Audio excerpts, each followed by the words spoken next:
Hello again, this is Preheat. We're going to be a little quiet for a little bit because my wife's in the meeting. So it's just us for now. But today we're going to be working on my Paladin's Legendary. Trying to get this thing built. At the end of the Super Bloom, it's important that you AFK. Stay out of combat. Target the big guy. And then get your tether coil rune ready. You can only use this out of combat, so you have to use it on this last guy. This counts as a rare. So I already did the Super Bloom. I already got the bag. I joined another group really quickly after I finished. So now I get a bonus rare.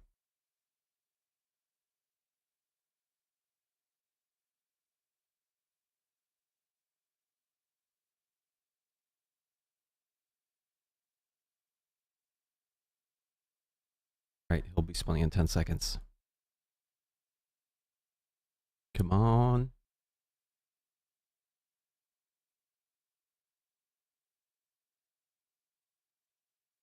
Okay, now we spam the button.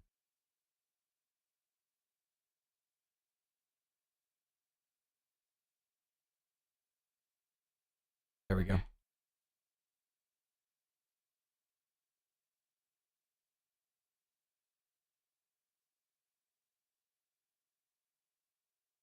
It's so laggy here.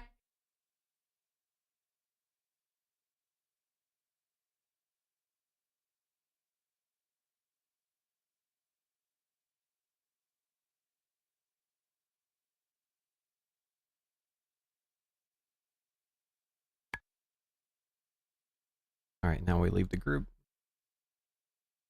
If you're lucky, you may have another one here. And if you're really lucky, search, you might find a group, but it's too late at this point. After like 11:20 or like 20 minutes after the event, probably not going to happen. But that puts us much closer here. Do have a quest I need to turn in, so we're going to go do that.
We see the stars once more.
am I blind? Where is this portal?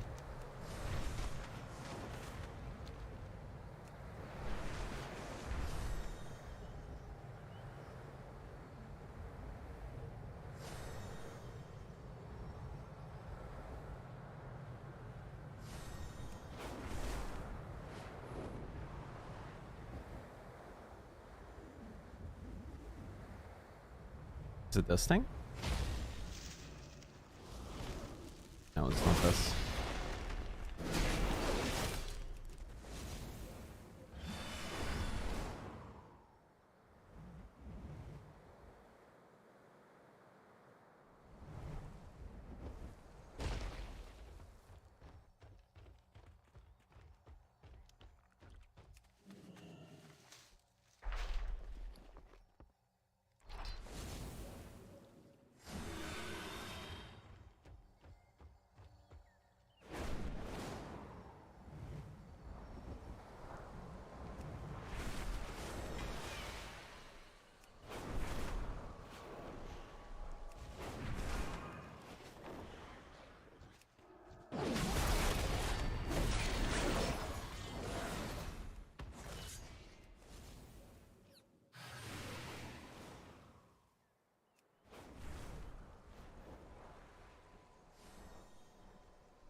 Hey, how's it going, Jets?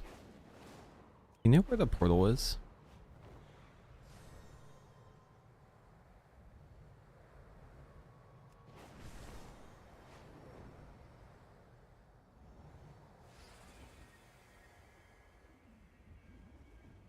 Oh, I found it.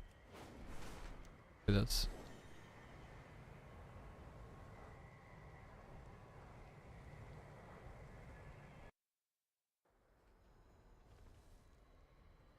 Yeah, I sail it. I sail my mustache across the sea. Oh, we're being a little quiet right now because Brittany's in the meeting. Try not to disturb her. But we got the legendary. Happened at the last, literally the last like 5 minutes of the stream last time. I've been busy getting it done. So right now we are one step of the way at it. We just have to do super blooms, kill rares, and then whatever else cringe shit they're gonna make me do.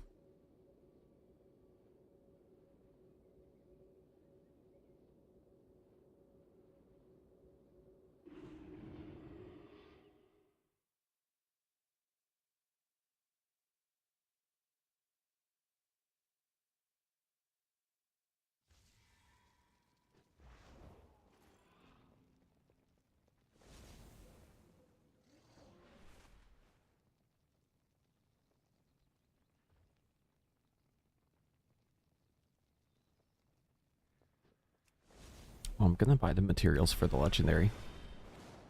Let's do it real quick. Charmed. So we need some glow spores.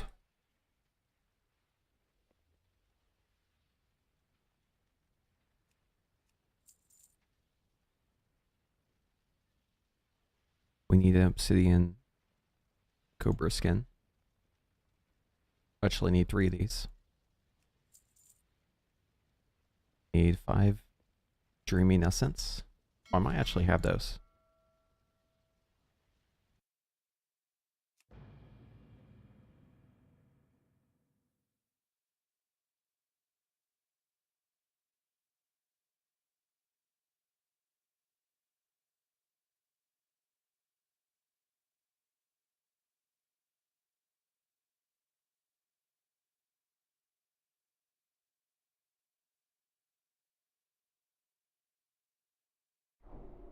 I'm gonna be photoshopping something here.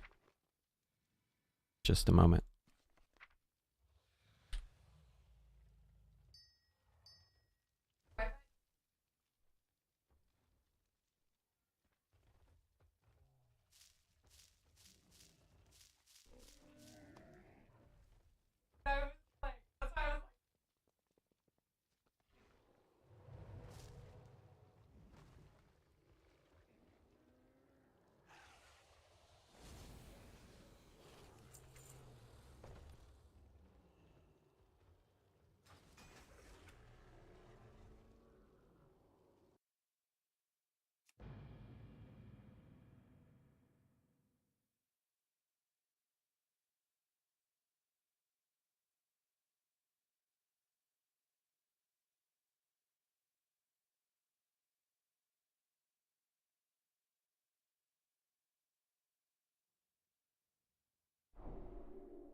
So if anyone's on EU who wants to help me in 30 minutes, that'd be greatly appreciated. It has to be a character that hasn't done the Super Bloom. So I have 8 of these bad boys. So I could get buffs from up to 8 people. Well then, let us proceed.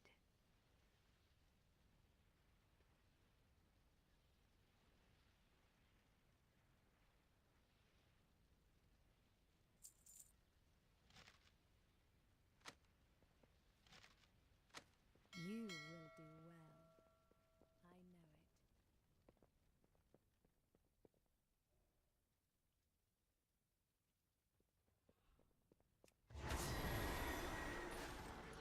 You would ask something of me?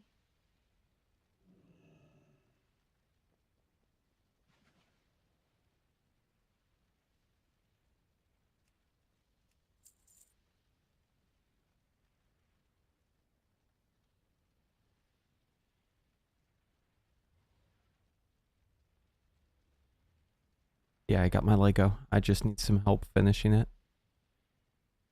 Not much help though, I'm almost done with it already.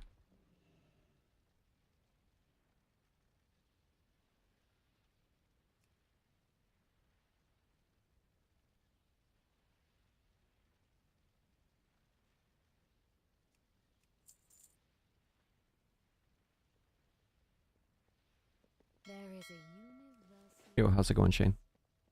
Yeah, if you're on EU and you have a character who's never helped with the Super Bloom, I've got 8 of these bad boys. Basically, I put the item on you, you get a quest. You complete the quest after the Super Bloom, use the item on me, and it makes me get it 50% faster from now on. I'm really close to finishing it. I'm already at 163 out of 200, so I'm well on my way. If I don't get help, it's fine. But it would be nice to maybe -1 Super Bloom.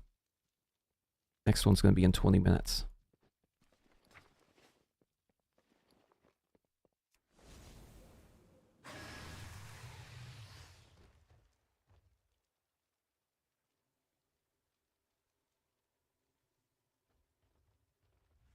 Yeah, I think I'll finish the legendary quest real soon here. How's the Lego System this X pack? It's, so the only Lego that's relevant right now is the 2-handed strength legendary.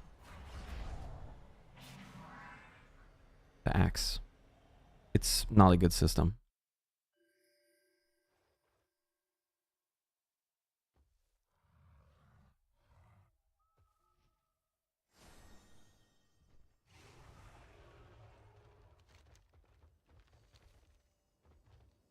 It's like, okay though.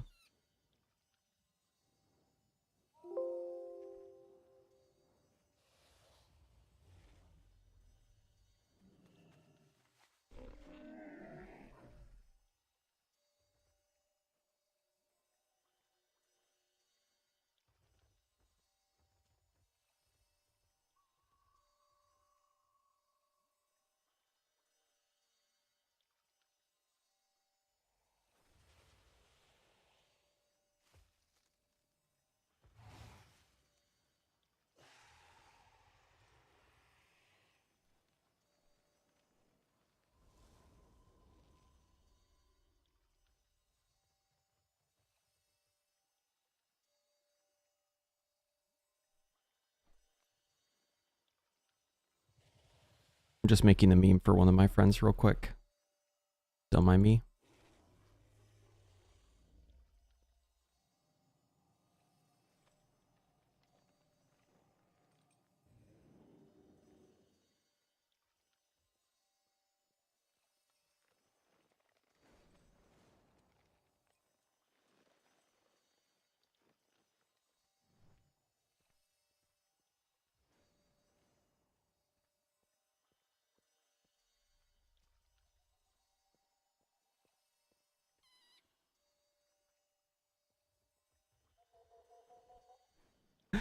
I think that looks good.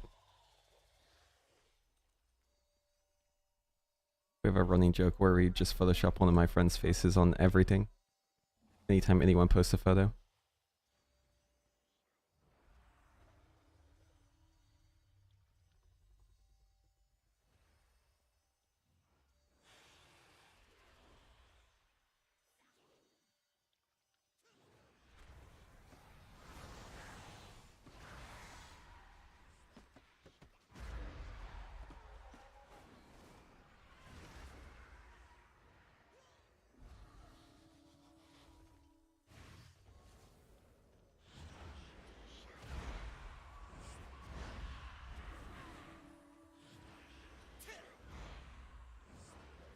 Love your Wowhead guide. Been practicing for Devastation Invoker and feels good again to not play with the rotation add-on.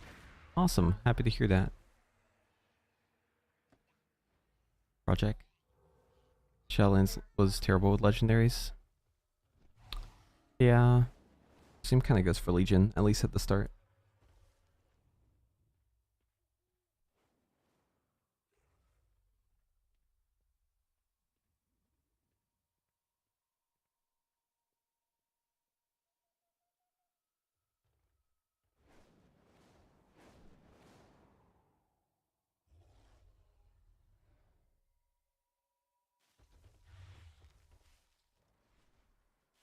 Yeah, Season 4 is going to be good for us, I think.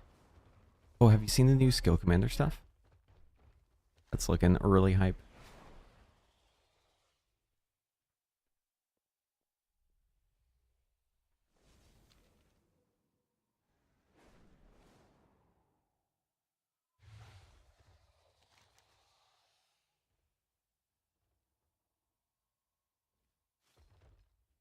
But yeah, like the Mass Disintegrate, the Deep Breath you can steer.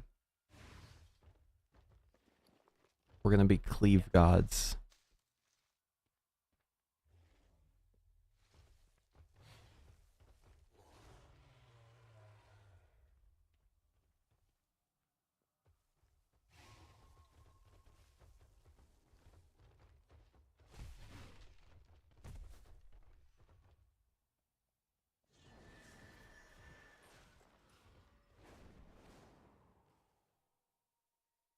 Okay, I'm going to make a group. If you want to help me with the Super Bloom, join this group.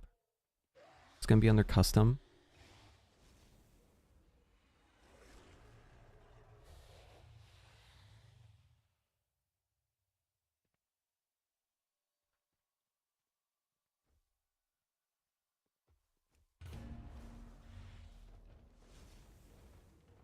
If you're on EU, you can help me. I'm on EU. I am on the EU.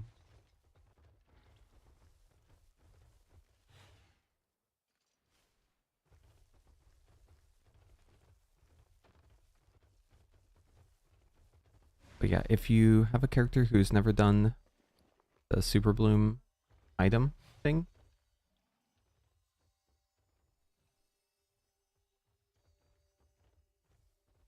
or if you have like a new character, you can do it on an alt. But basically how this works is I use this item on you right before the Super Bloom. We do the Super Bloom together.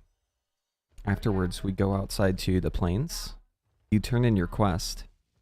Use the item on me, and it makes me go 50% faster for the rest of the game.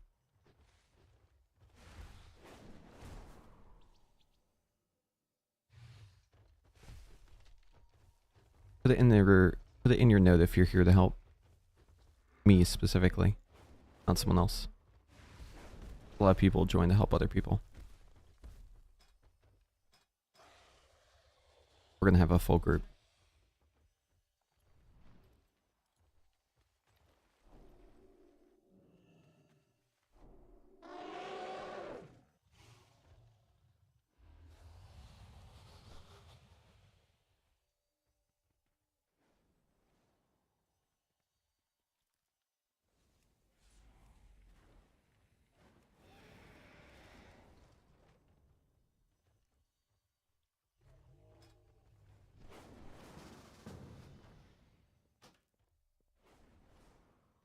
Yeah, I think Devastation's pretty easy to play compared to most specs.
We gotta put all the paladins in the same group.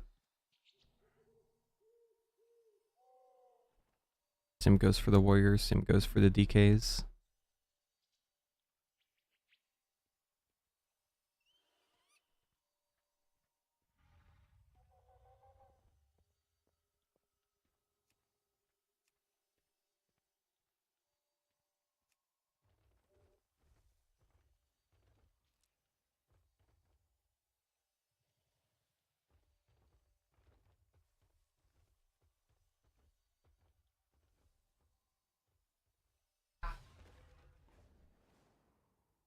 Oh, and I have an idea. Let's just make the entire left side pink.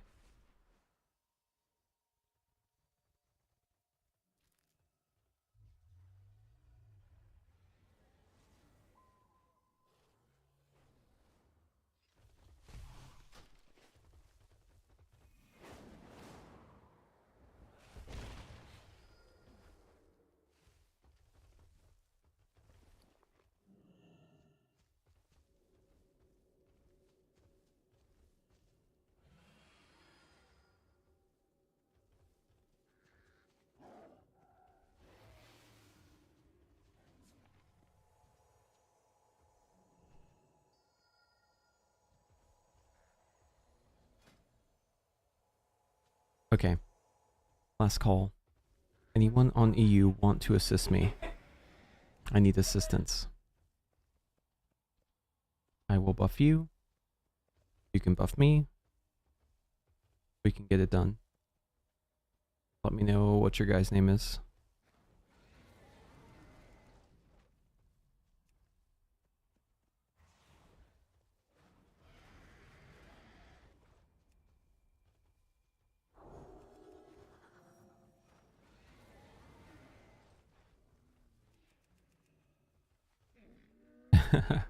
No, I just want to get my legendary done. I'm excited for it. But I do like red a lot.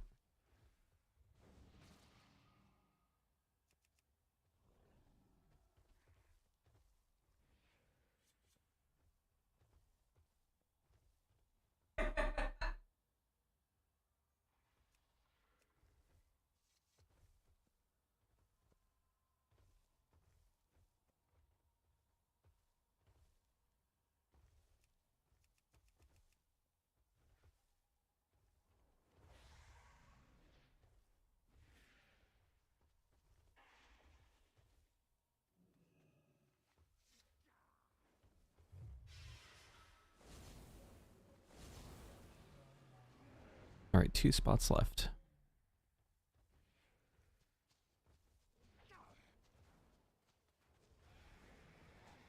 Yeah, they do sound very sick.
Anyone on EU We got 2 spots left.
I've tried to give the buff to everyone I can, but no one can get it.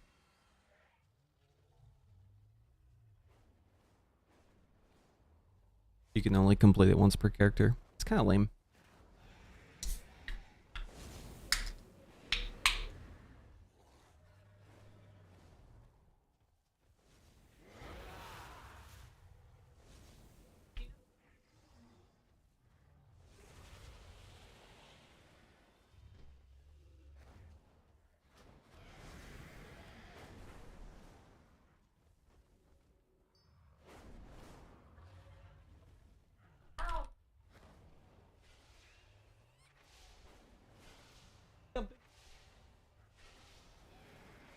Also,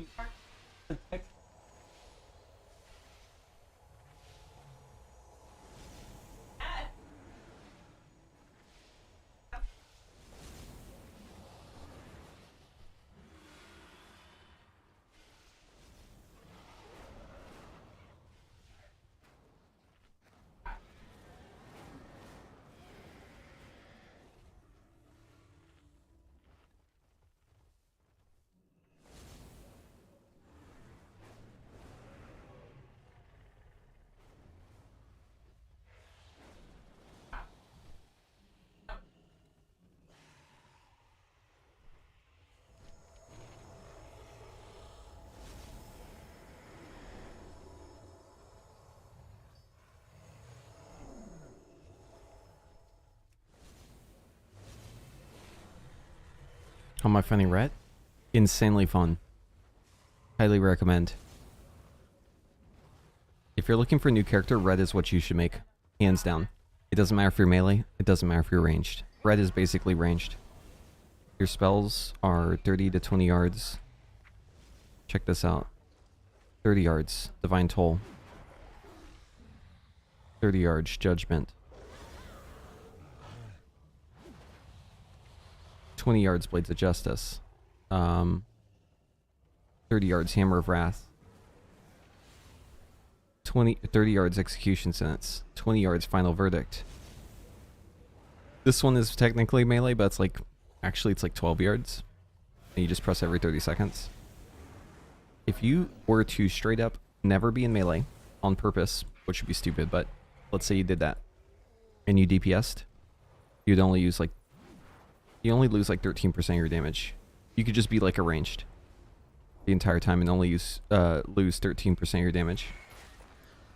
Obviously you wouldn't do that, right? But just means you'd lose very little whenever you have to go out of range. Basically everything just keeps working, even if you're not in range of the boss. The only difference is like you get less procs, you get less auto attack damage. That's it. It's very, very minor.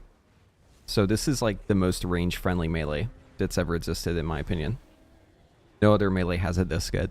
There's other melee that have a lot of like range components where they can like attack from range for certain periods, or maybe certain abilities are ranged, but Paladin has it on everything. Basically. It's just like insane. Oh, and it's unkillable. What's up? Are you up for a stroll to help Amirdrasin, Take a sip. you old willow wag? And it's unkillable, and it's just fun. It's just really fun. It blasts. Really easy to play too. Easy to play, simple, does really good, unkillable, basically ranged, but it's melee. Can use the legendary. It's just like everything is sick on it.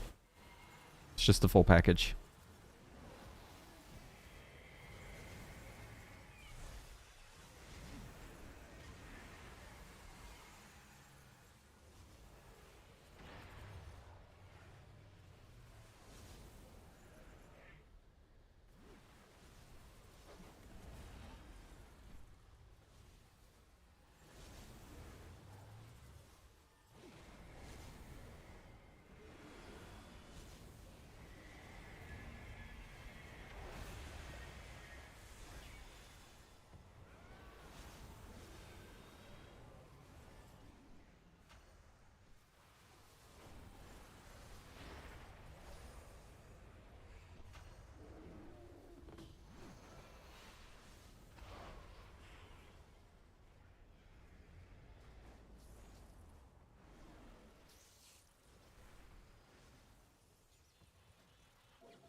One must always return to the Monday.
It's crazy how many people don't understand how this buff works. People always ask for you to use the item on them, but like, you can only do it once per character. So you're just invalid. I don't think I've ever had someone ask me to buff them and them not be invalid. Every single time they are invalid. Every single fucking time. I even have it keybound at this point. So I can just like target them and press the keybind and buff him insta. Always invalid. Always, always, always.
I'm a big fan of always killing the ads more.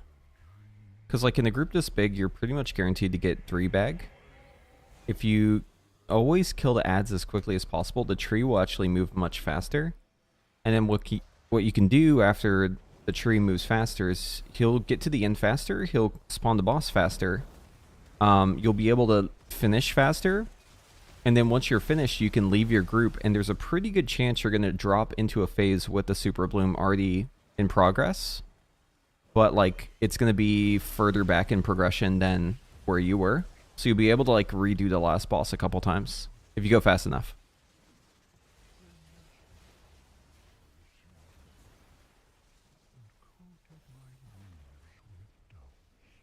Of course, this time I'm not going to do that because I need to stay in the group with the person who is going to buff me.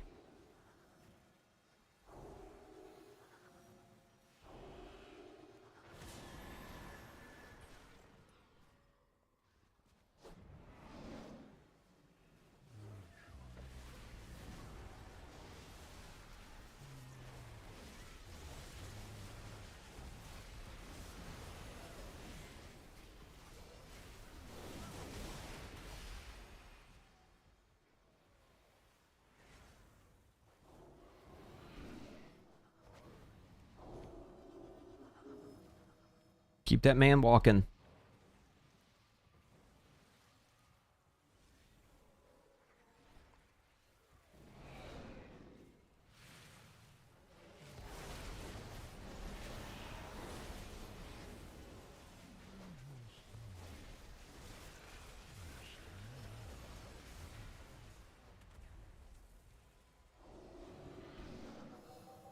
I don't know if the speed buffs actually do anything, but it makes me feel like he's moving faster.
Okay, we just gotta kill this guy.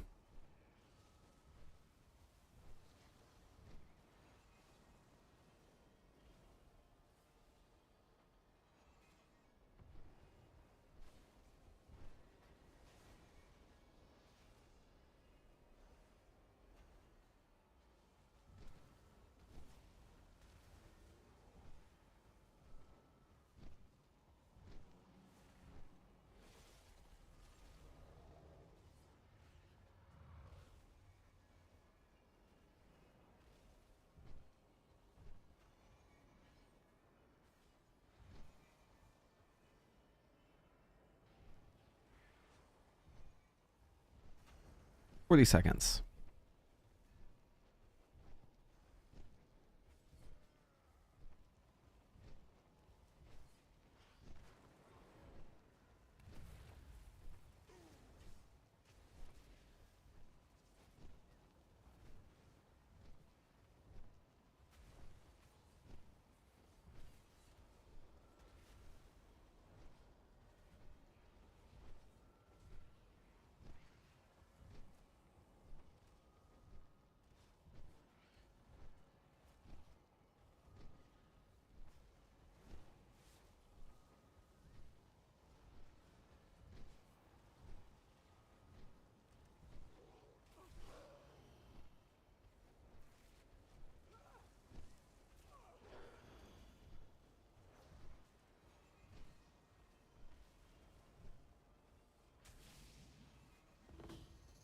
It's true. You always feel like you're doing good damage as Rhett.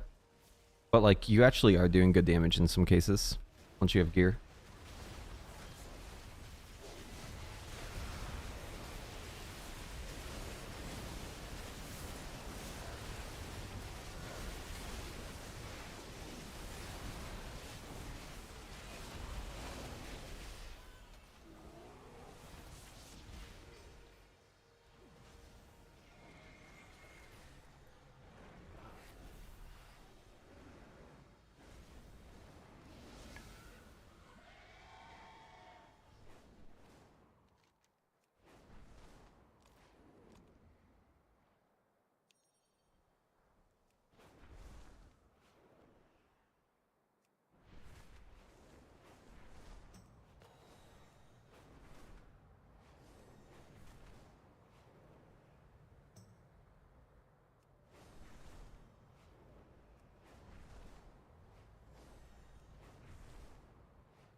The burst is great, just anytime you have to move away from mechanics you struggle. Well, that's why you have infinite range on all your abilities. So even if you're not there in melee, it's fine. You don't really lose shit.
The spiders are hungry today.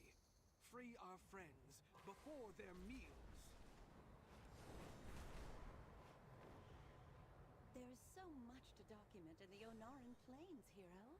Another photographer is always welcome.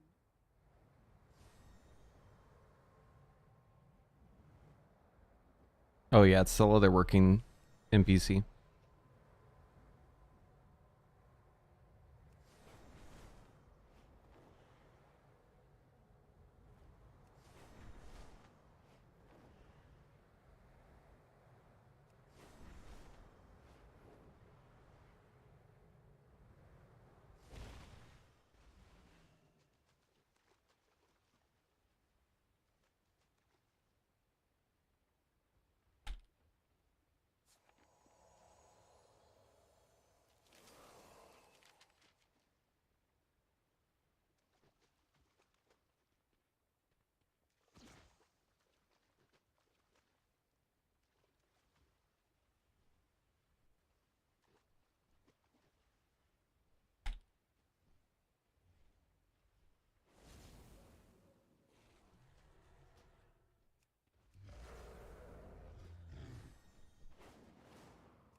Maybe we can get one more super bloom in.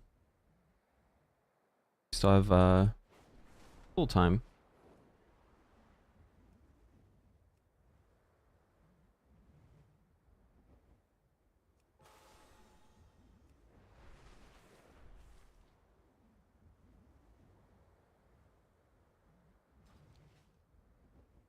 Gee, Paladin doesn't need blink. You have so much range. You don't need anything, honestly. Like, you are set.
Ah, fuck.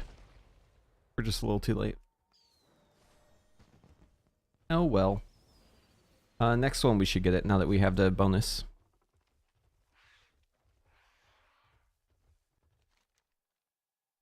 So what I should focus on now, I think, is killing rares, because I'm gonna be short on rares.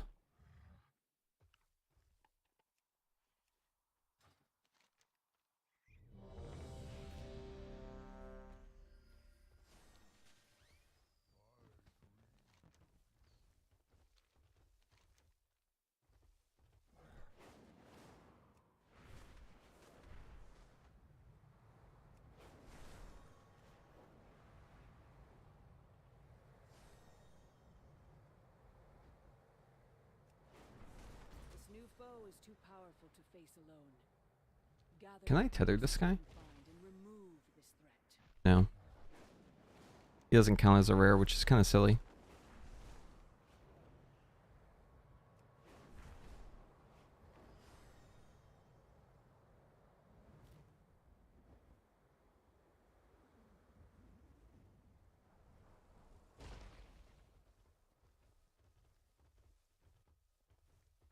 Yes.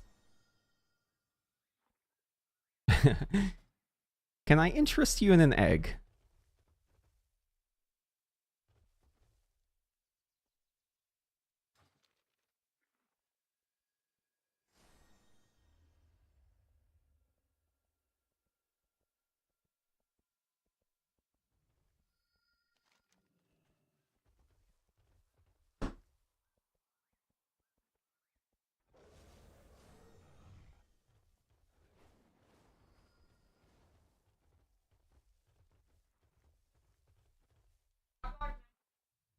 Hot dog night. Let's go. We're going to Costco tonight. I love Costco. You know what the best thing about Costco is? Is after you get done with your shopping, you get a little hot dog as a treat.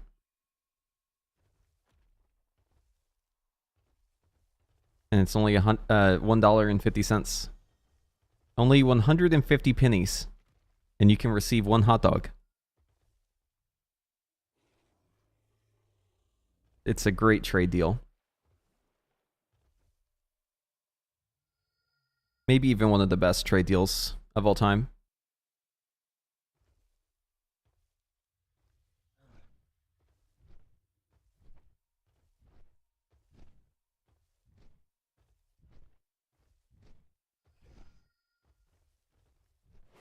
Trade deal. I receive 150 pennies. You receive a hot dog and a soda. Costco hot dog and soda, yeah.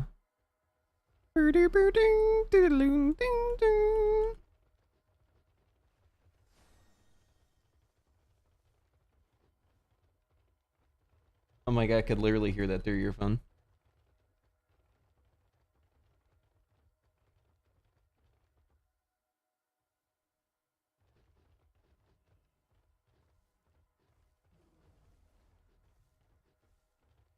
Yeah, I'm not sure what the rest of this entails, but next Super Bloom will be done with our Super Blooms. Now that we have another buff. I still need rares. I'm at 33 out of 50, so that Super Bloom could net me 3 rares. If I do a Frenzy between now and then, maybe I can get a couple more. If I'm at 36, that means I'm still missing 14. So that's maybe 4, 5 kills, 5 rares, something like that. So I'm probably going to need to do the Frenzy. I think that's the best way to get the rares. Is doing the Frenzy.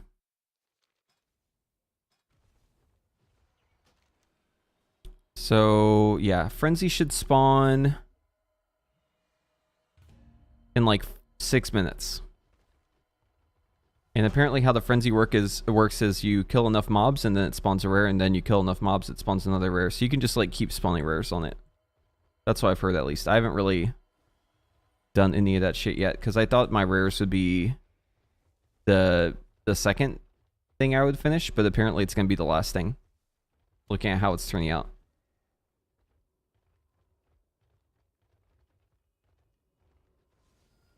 Good thing the Super Bloom last guy counts, though. That would be tragic if he didn't count. You'd have to do so much more shit. This questline really does feel like they just said, hey, you gotta waste a bunch of your time.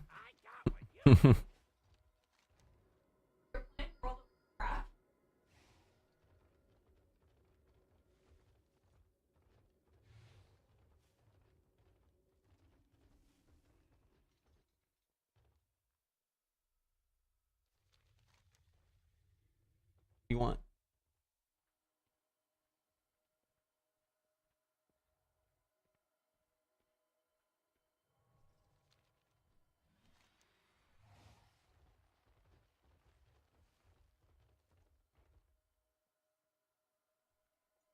I don't see any rares yet. No rares, dude. We've been unlucky. Normally there's like at least one that spawns. Anyone have timer for Frenzy?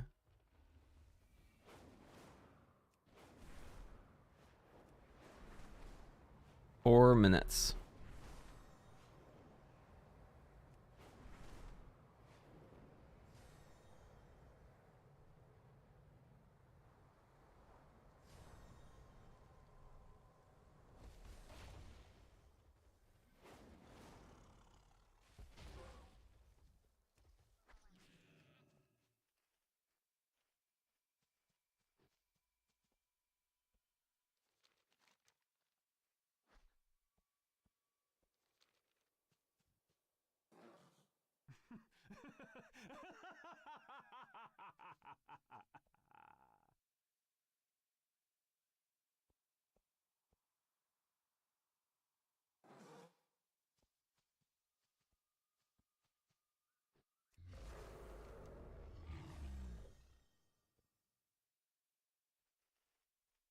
The problem with these horde characters is that they lack sophistication.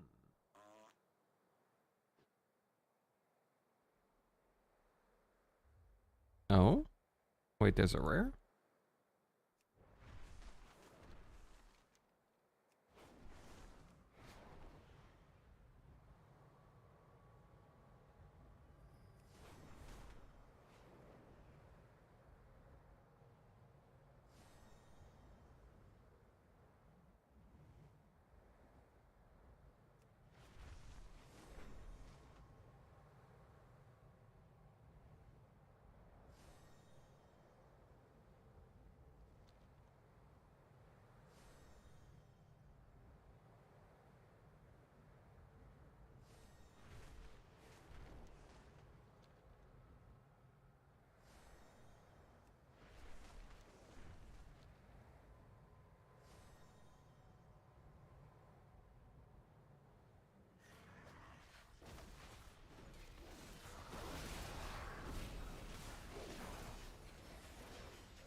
Oh, maybe I should turn on that rare tracker add-on.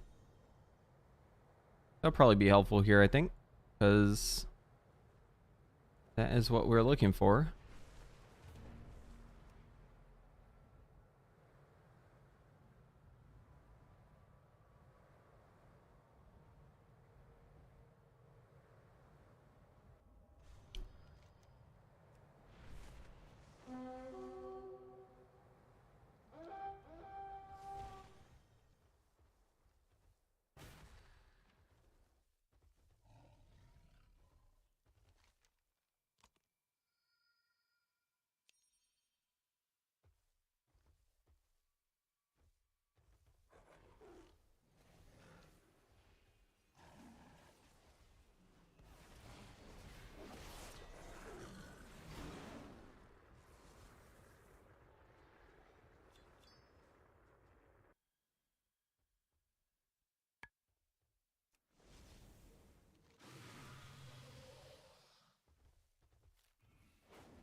Oh, it says there's a rare out?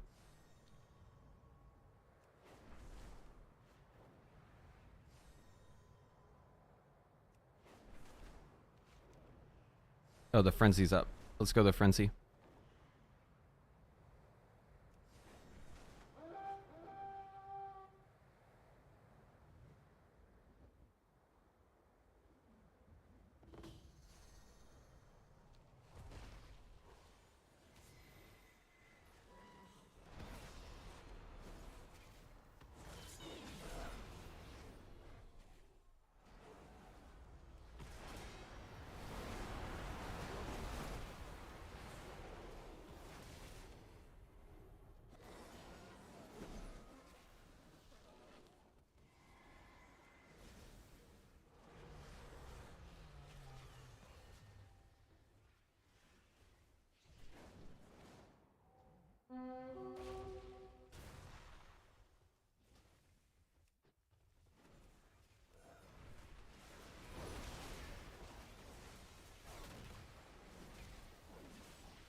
I think you're just supposed to like not loot in this, right? Because that's how you you're able to do it forever.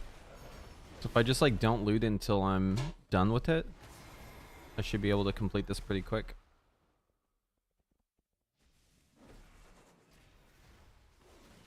Yeah, we already have another rare.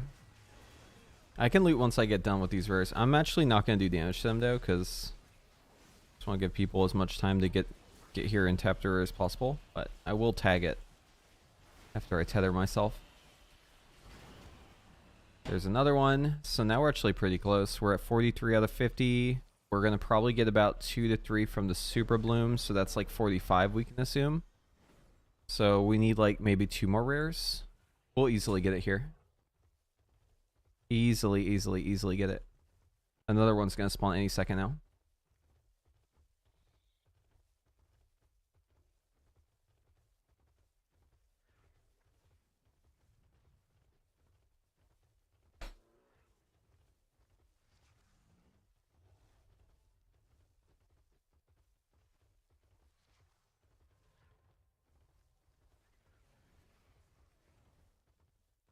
Here it is.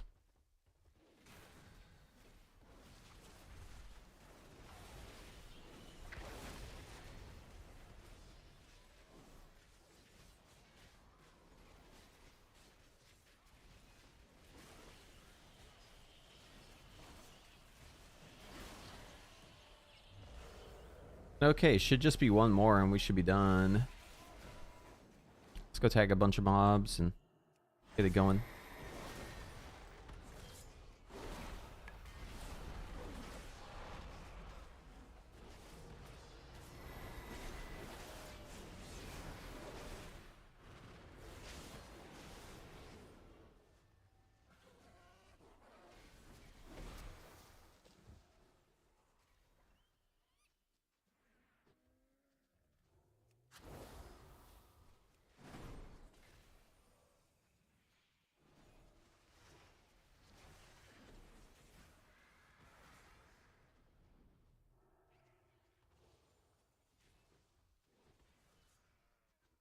Here it is. Oh, that sucks for that guy. He instantly got in combat.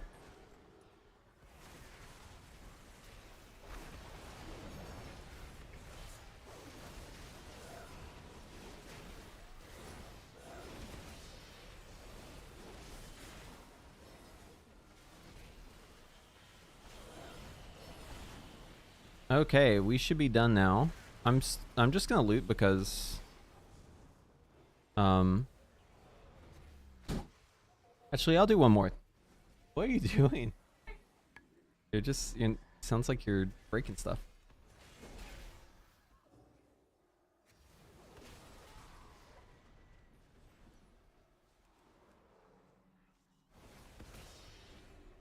One more, just so I can go turn the quests and figure out what the next part is. Here it is.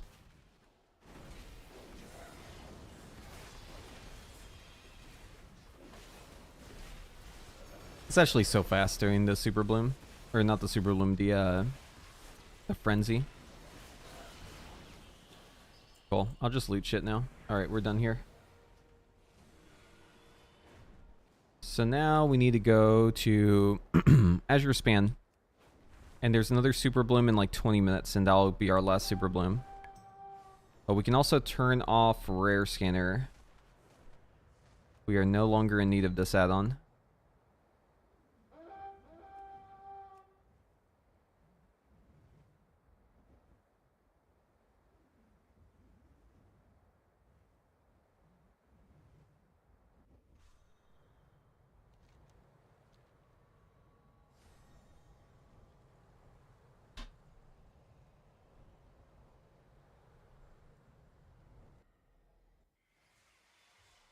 Okay. So our quest turn-in is in Azure Span. Thank you. Wow, I get a big croissant too. It's not even sweet. The croissant?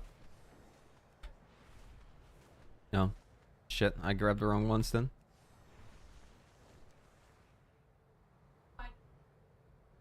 I know what you mean. Been joking this entire time with the croissant thing. And you keep taking me seriously.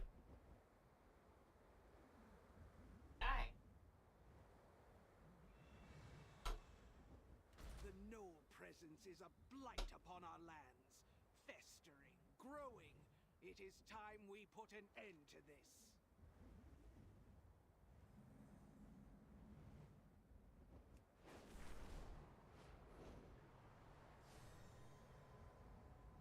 Love Costco. I swear all we eat now is Costco. And it's good.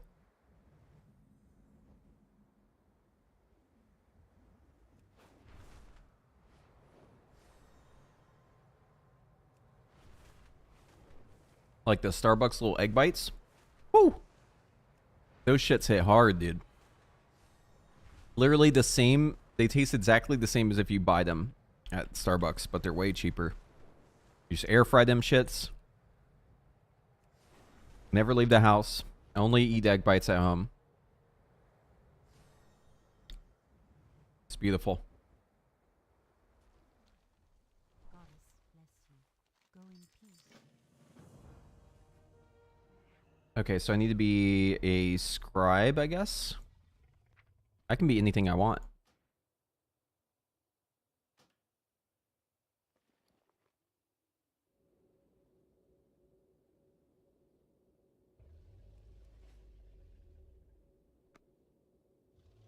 Wait, are you, can I learn from you? Oh, no.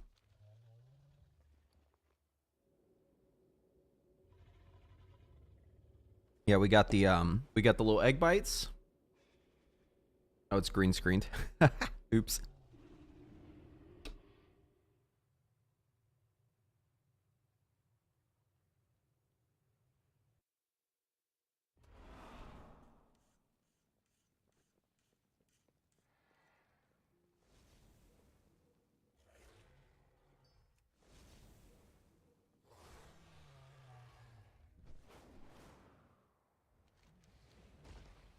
Too hot. Isles have awakened. Oh, someone point me towards the inscription. Over you. Trainer, where's they? Where's the trainer? Oh, here it is. Yeah, let's learn this. Learn this. Okay, now I can use the scroll on myself. Long life to you.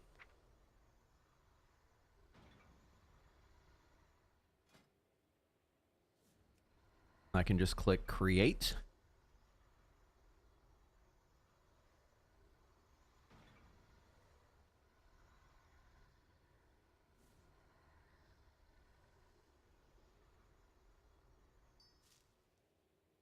Sweet.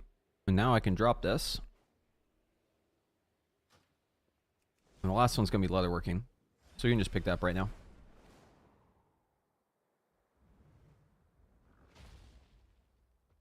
Are you good?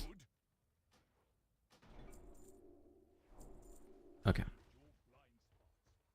So let's go back and turn this one in. Azure span.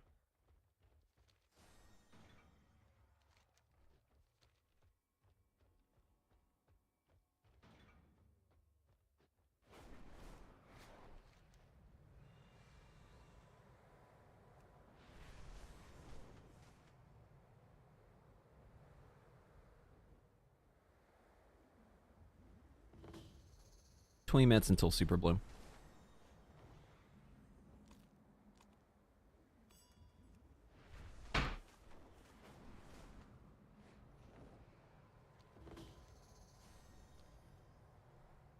Any guidance on AUG? Yeah. If you're having trouble getting above 50% uptime on Ebonite, the problem can only be one thing. It's very simple. You are not casting spells enough. You're spending too much time where you could be casting a spell, not casting a spell. That's the bottom line. Specifically, the spells that you need to be casting are Eruption, and sometimes Living Flame, sometimes Prescient, sometimes your Empowers, but mainly Eruption. the way I like to explain this to people is the evoker, the augmentation evoker, is the most it's the least mobile spec of any spec if you don't account for hover. Like if you don't press hover ever, you just like never press that button, you're actually the least mobile spec of any range spec in the entire game. That's because most of your spells are casts. The only instant casts that you have if you're like playing optimally are prescience casts. That's it. So if you aren't using hover well, you will basically have to interrupt every single cast if you have to move, right? But if you add hover back into the mix, so if you account for hover and proper hover usage, you go from being the worst mobile range to one of the best. You go, I mean, you're not like a BM hunter, obviously. You don't go that high up, but it's like you're up there with like fire mages. You have about 80% mobility if you're playing hover correctly. So it's really about casting more eruptions and just more spells in general. And that usually is about just like not wasting hover, but also making sure you always have hover up preemptively if you need to move. So I promise you this, if you're having 50% uptime, the problem is that you're not hovering enough. Bottom line. You're not hovering enough, you're not using spatial paradox enough, you're not using time spiral enough, you're not pressing buttons well on the move, you're not making good use of your mobility. So yeah, that's what it's going to come down to. There are tricks you can do with hover. There's like a lot we could cover in coaching and stuff, but like pretty much the bottom line is like you just need to cast more spells.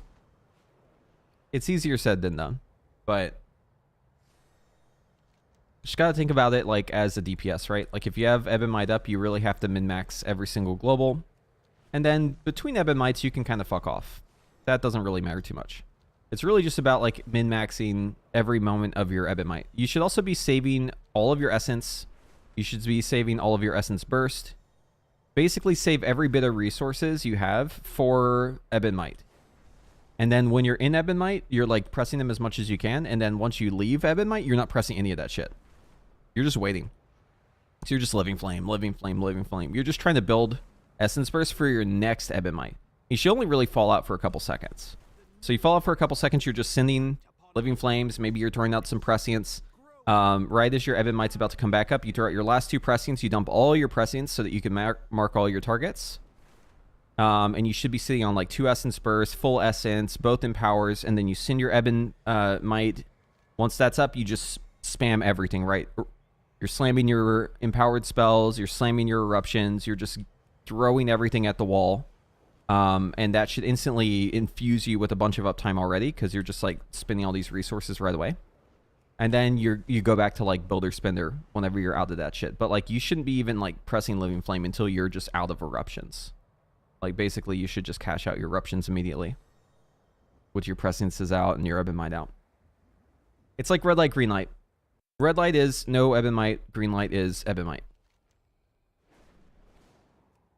You gotta know when to hold them, and you gotta know when to send it all.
Okay, so we have 10 minutes until the next Super Bloom here.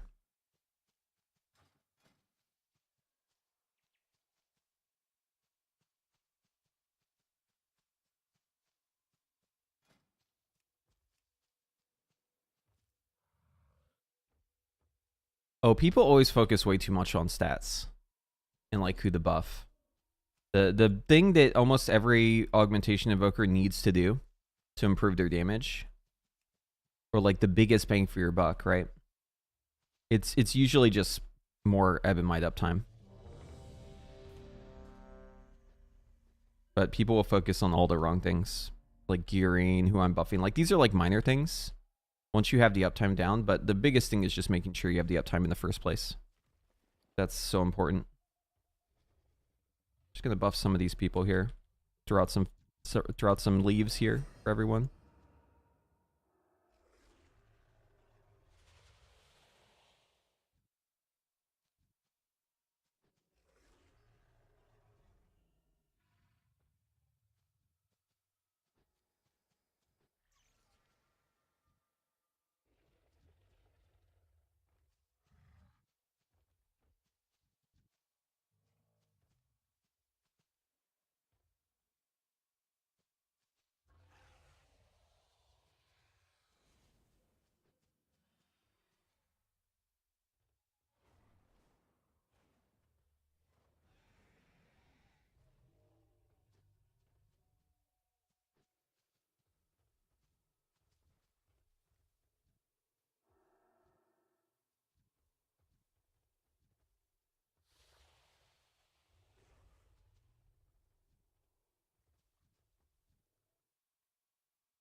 Just trying to give anyone the leaf who can take it. Oh, I can give this guy a leaf.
Hi, I just started playing Fire Mage and I was wondering what's a good percent uptime for combustion to shoot for in keys?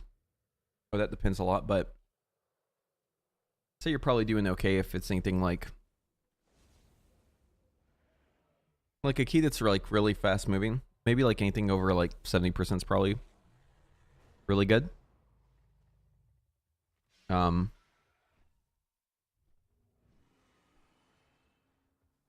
But I mean, obviously it depends on how much travel time there is.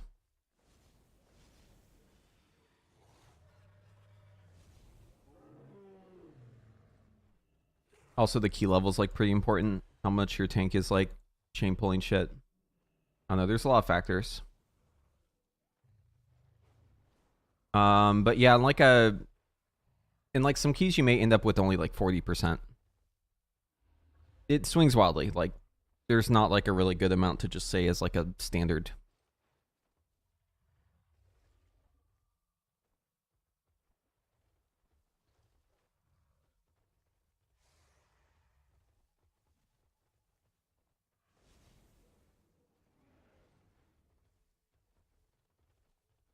By the way, 70%, I mean that in combat, not out of combat.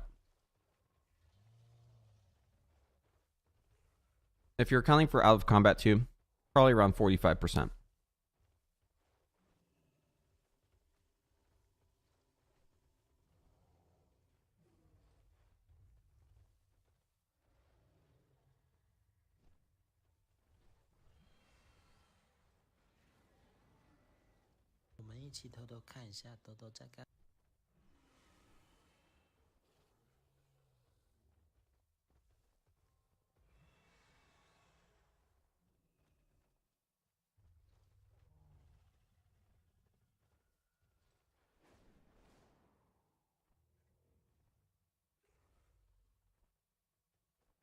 Brittany, that cat is so small. That cat with its apartment is so tiny. That's the tiniest little cat.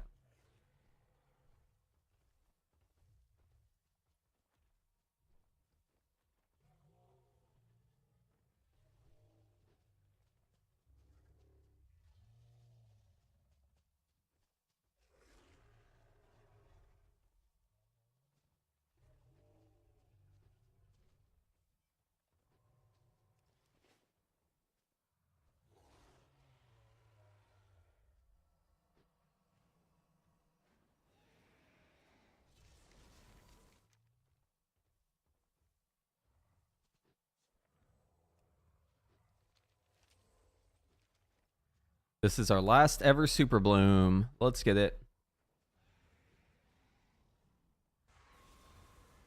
Usually 20 to 25% over the whole key. Yeah, that's a bit low. But again, it depends on like what sort of keys you're doing. If you're just like running 20s, it's gonna be really hard to have high uptime because you're gonna spend a lot of time like sitting on combustion, like a SKB, and like not using it, moving from pack to pack. Also, if you're playing the Ignite build in like 20s, you're gonna struggle with your damage. Unless it's like Fortified Weak or like you're in a good key where you can just always cleave your Ignites off of one boss. Or like a mini boss. I think Throne of Tides is probably the best Ignite key because there's always like a big mob you can hit and chain Ignites off of. But like Atal'Dazar, for instance, is terrible because there's like barely any mobs you can build Ignites on and spread them off of. Because once your mob dies that you're hitting, your Ignite dies with it, and so does your damage.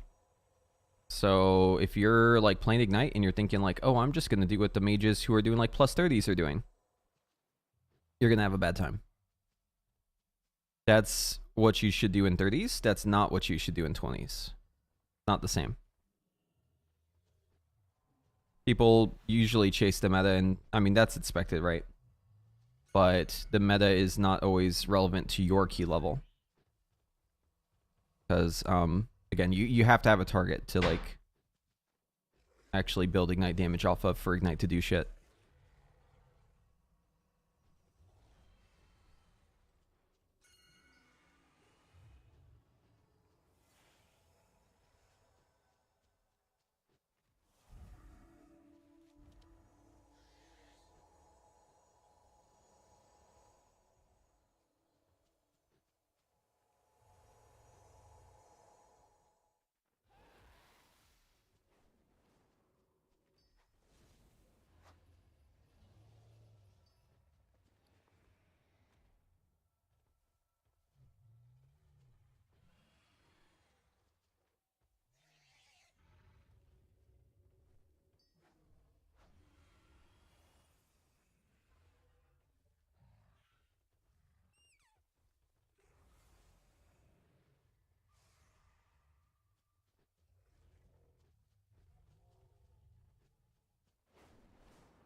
I gave out 6 of my leaves here, so 6 people were new legendary getters. That's kind of crazy.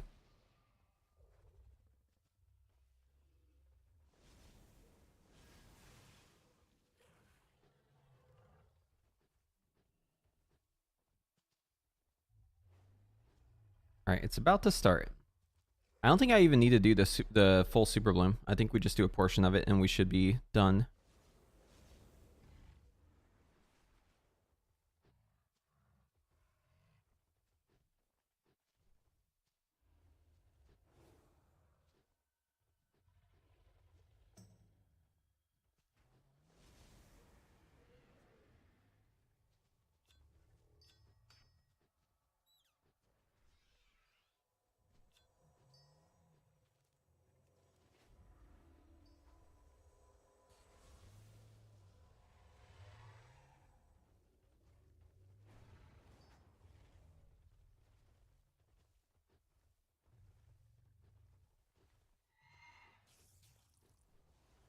So we're gonna do null root, and then we're gonna enter a normal raid, I think, because it may be faster than LFR. Enter a normal raid.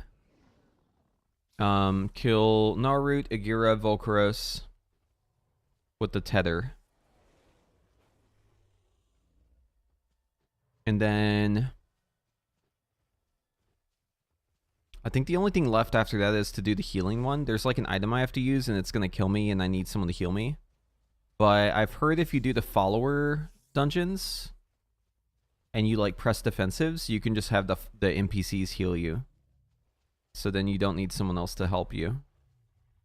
And I think after that, I just have the quest line to do. And then we should have our legendary. It's going to be real fast here.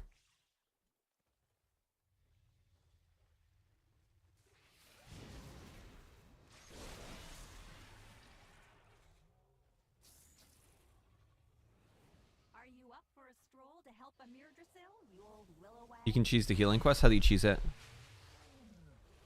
Tell me more, local. Will help you with my task. Take a bite and drink deep of the juice.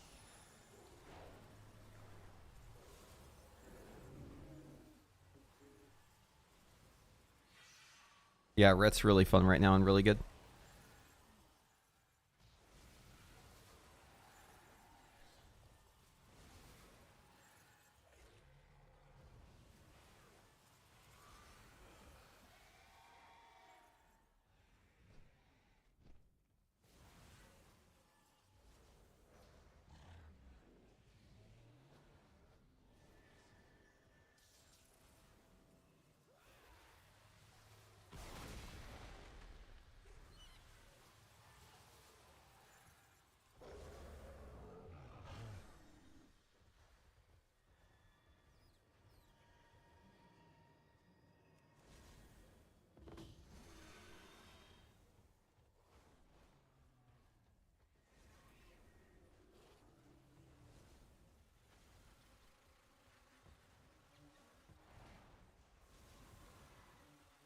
Okay, we're just going to focus on getting objectives done here. I don't care about completing the whole thing faster. I just want to get my bags. I think I just need like 2 bags and I might be done. Maybe.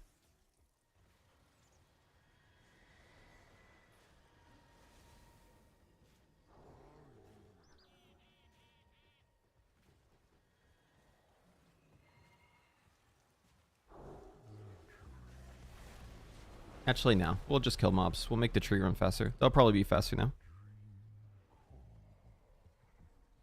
One must always return to the Monday. The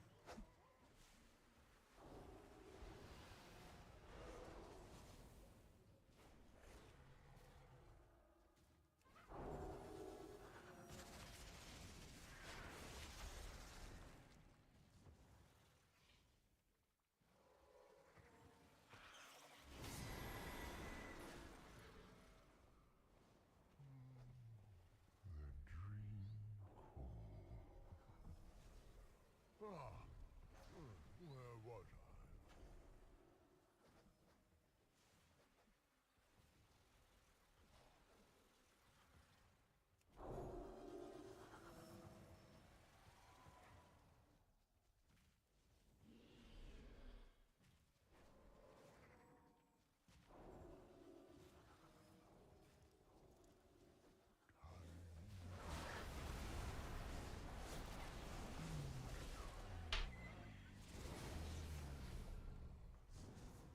must always return to the mundane.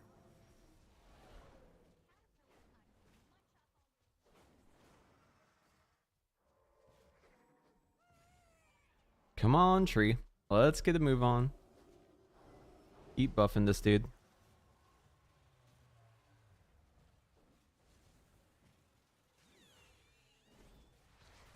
Once I fell asleep in the mist that Thank God I'm awake.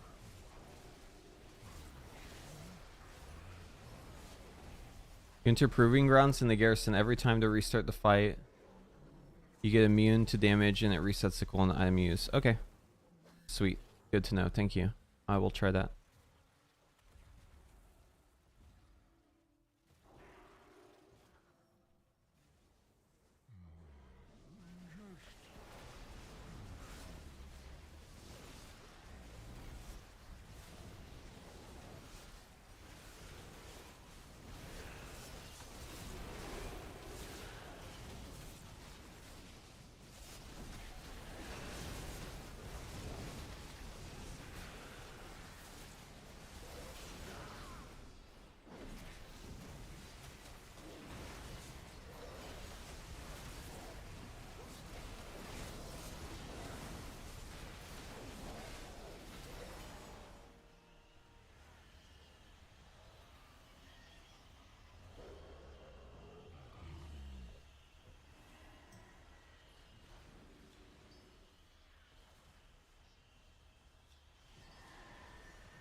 Alright, we just need 11 more. Yeah, we'll definitely get it in this one. There's no doubt.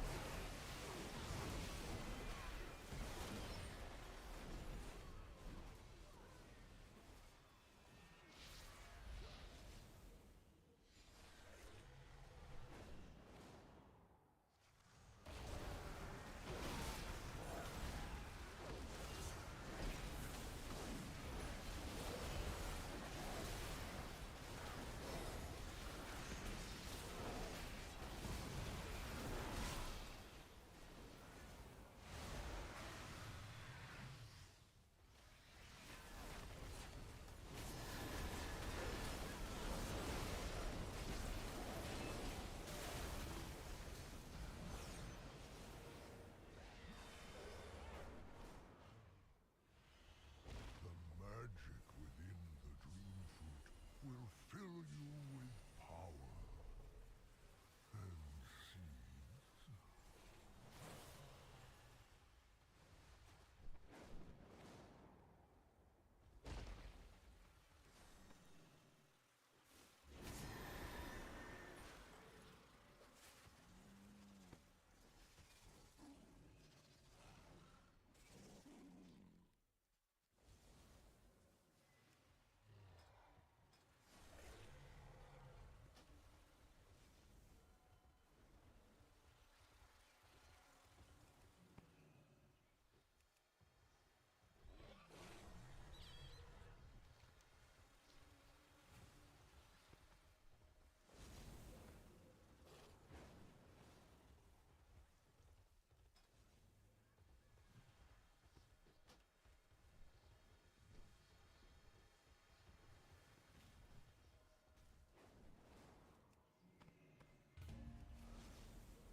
Alright, let's get that blue bag.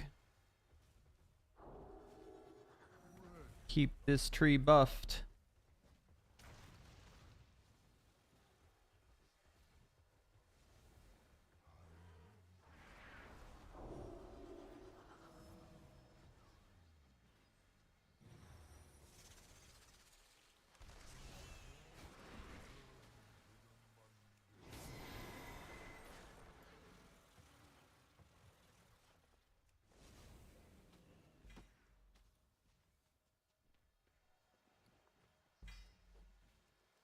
Oh, we're so close. 192. 192. Any second now. Damn, you get a lot of flight stones from this shit.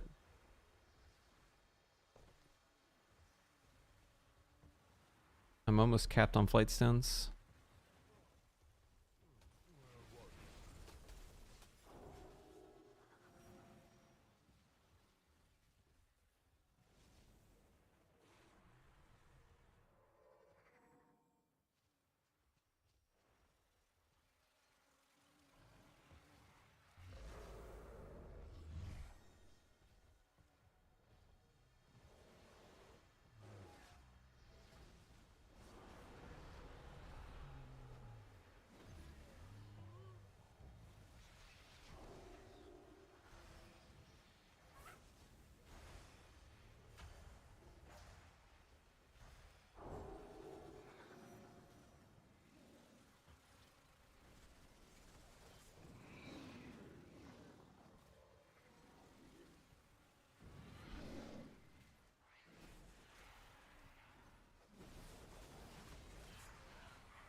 One must always return to the mundanity of the emerald. There we go. Last step.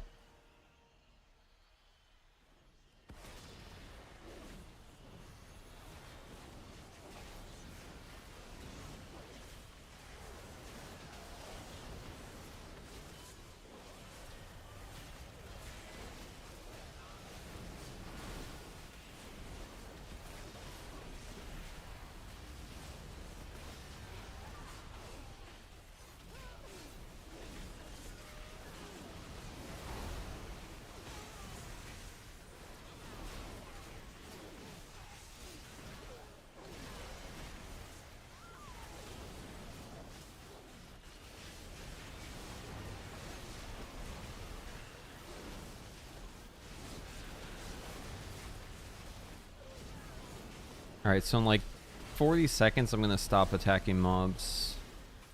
Because I don't want to be stuck in combat.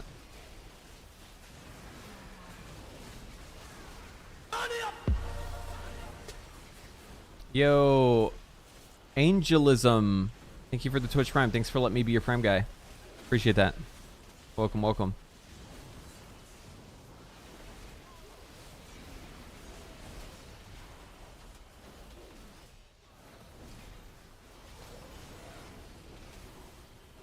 Okay, we should stop hitting.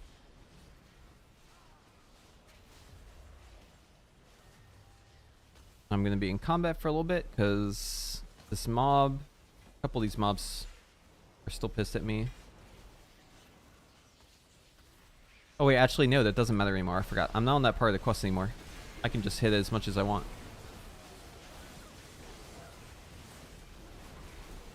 I got my legendary, dude. I'm actually so hyped. Yes, I got my leggy. It happened at the very end of last stream, like literally the last 5 minutes of the other stream. Remember how I was struggling so much? Or I'm not sure if you're there, but I spent like 2 hours trying to kill Heroic Phyric because I joined like a pug. We one-shot every boss, but it literally took us 2 hours just to get, or an hour and a half just to get to Phyric because we AFK'd so much. For some reason, they just like AFK'd after every boss for like 20 minutes. And then we get to Phyric. We wiped like 5 times in like the dumbest fucking ways possible. I finally got pissed off and I left. I joined another group. It was a shit show. Left that group, joined with friends, and then we killed it and I got my legendary. So yeah. And the whole time I was joking, like, I'm going through all this pain and struggle because the game is just basically saying, like, you're going to get the legendary, so we're going to make you work for it this time. And sure enough, that's what happened.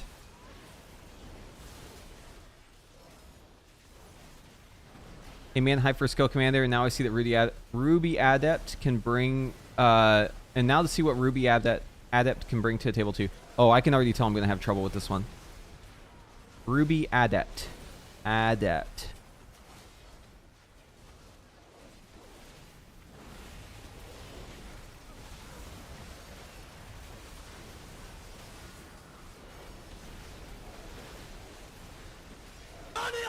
Fuck.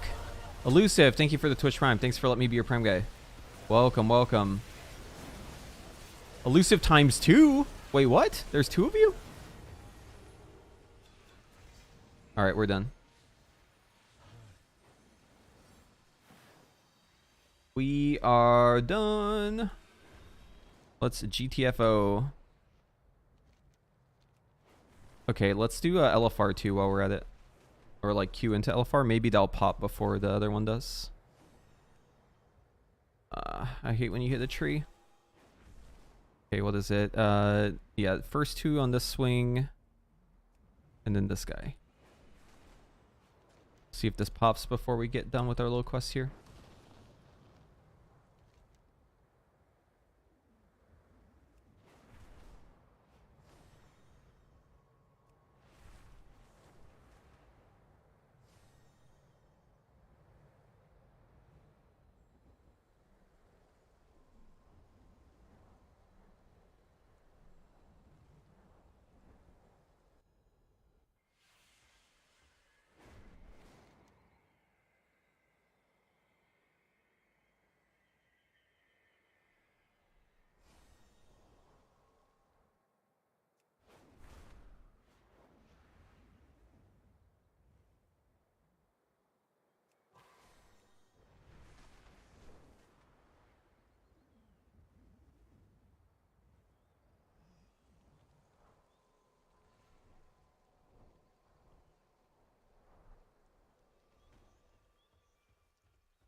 Where's this teleporter?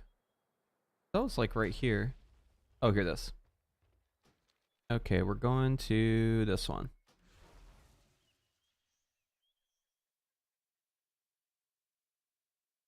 The mountains are mighty here. Plant our banners to mark what the Dragon Scale expedition has discovered.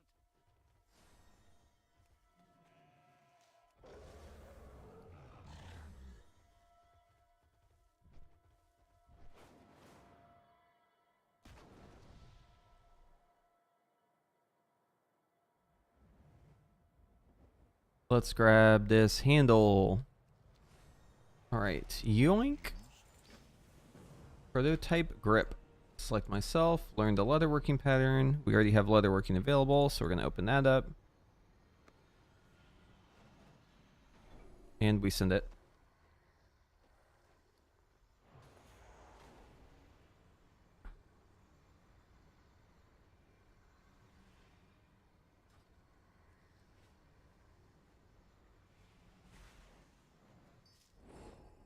Sweet. And now, turn this in and get the next quest.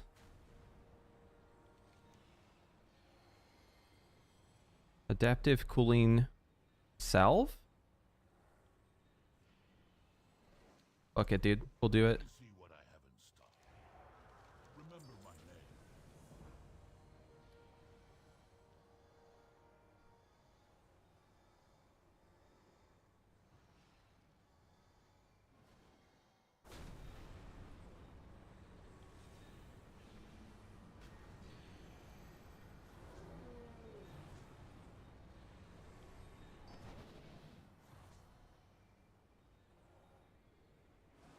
I just click this button over and over again, and I'm done. Wait, it used it up?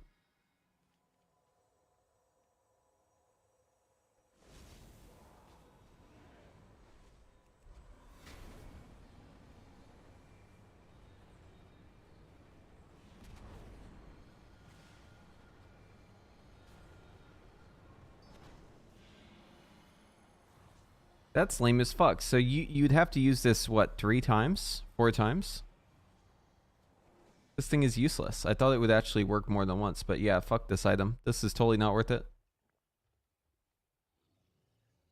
Wait, can I just bubble before I use it? No, you're immune. Doesn't work.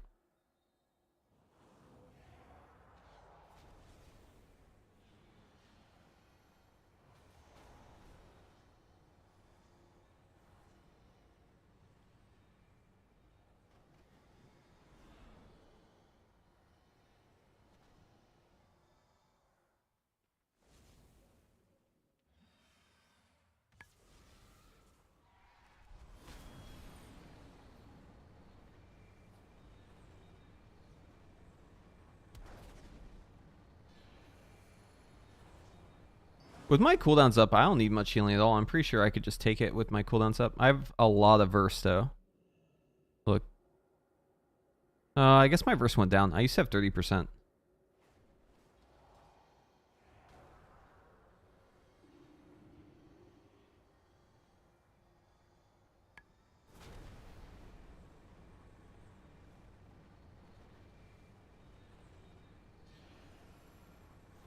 Oh, my savior.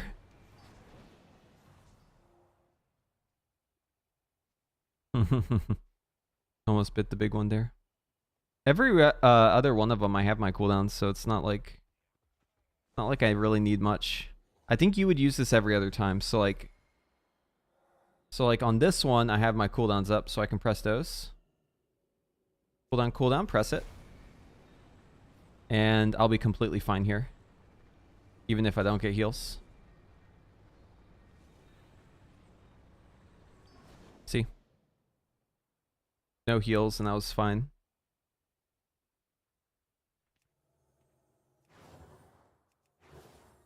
And on this next one, I'm going to heal myself up.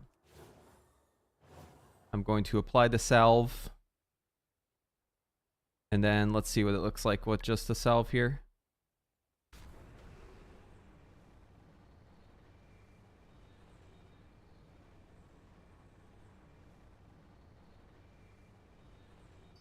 No problemo.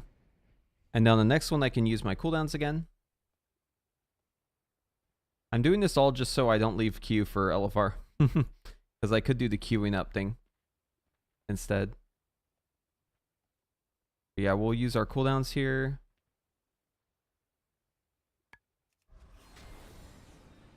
Should survive this just fine. As long as we don't like low roll.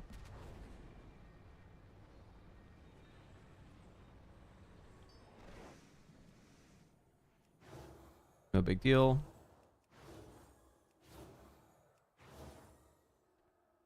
Apply the salve for this one since we have it.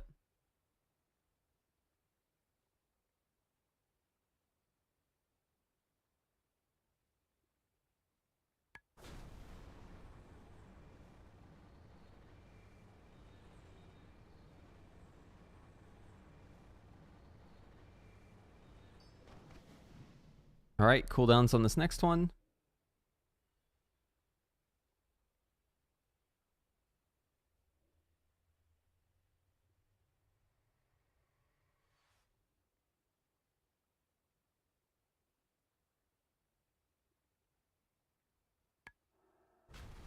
Oh fuck, I'm gonna die. I have to bubble out of it. I thought my cooldowns were up, but they were actually like 2 seconds off cooldown still.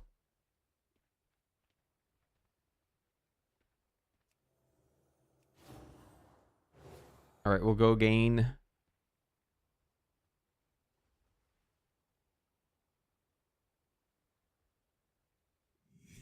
Wait, I think I got credit for that still. That's weird. I think bubbling out of it actually worked. Still, I still got credit for it. I should live this.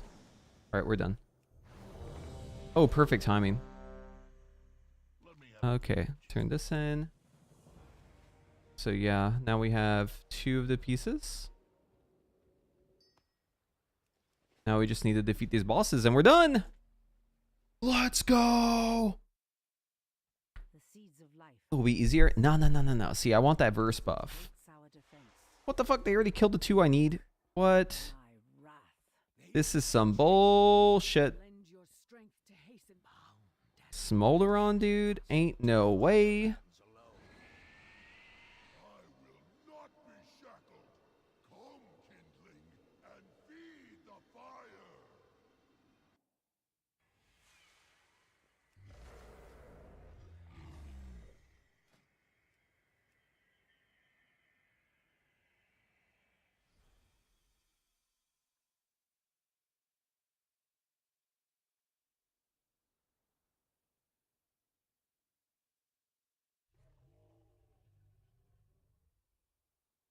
We need to do raid bosses defeated is 0 to 0.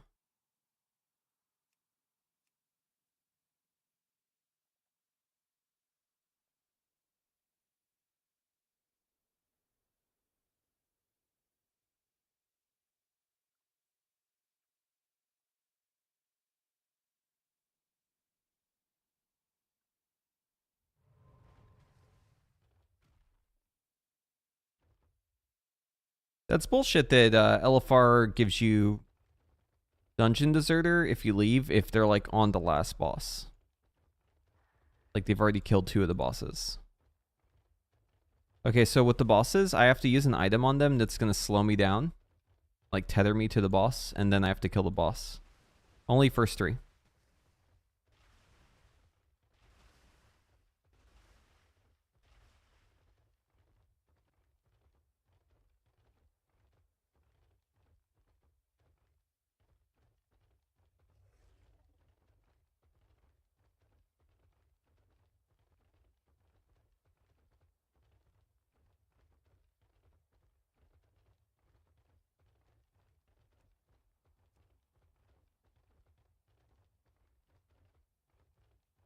It says the name right here, pre-made groups filter.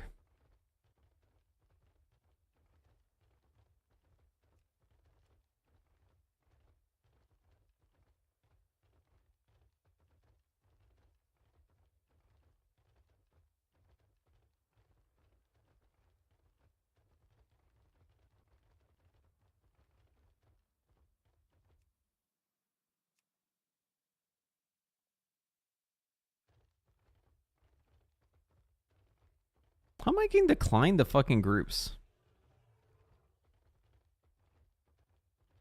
To a normal. They're like, actually, we are running the 214 for comp, and we have no room for an additional Paladin because the comp is very set. This is the only comp that works. I know it's normal, but we have to adhere to the meta.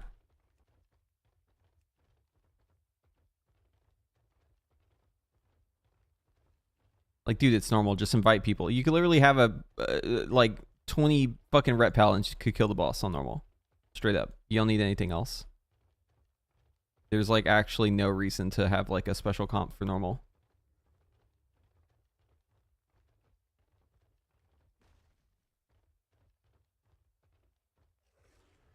Actually, you have to have the perfect comp to defeat the bosses. Otherwise, it is lost. Oh, we want to do, yeah, we want to do 0 to 1. 1 is fine.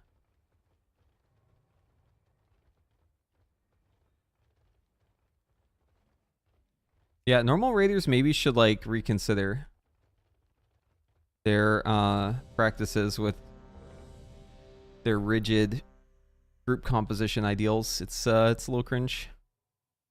You don't need to be 2, 4, 14 to be able to kill bosses.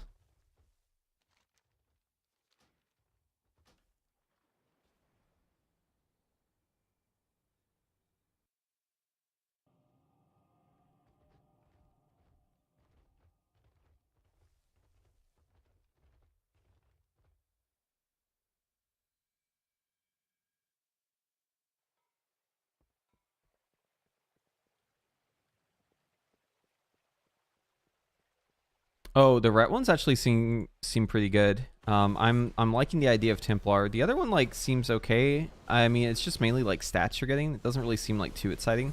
It's getting like a lot of haste. I'm interested to see what the lines look like with the sunspots. But yeah, Templar looks sick though. I mean, I'm down for it, man. A 5 holy power spender, sign me up. That's gonna be so juiced.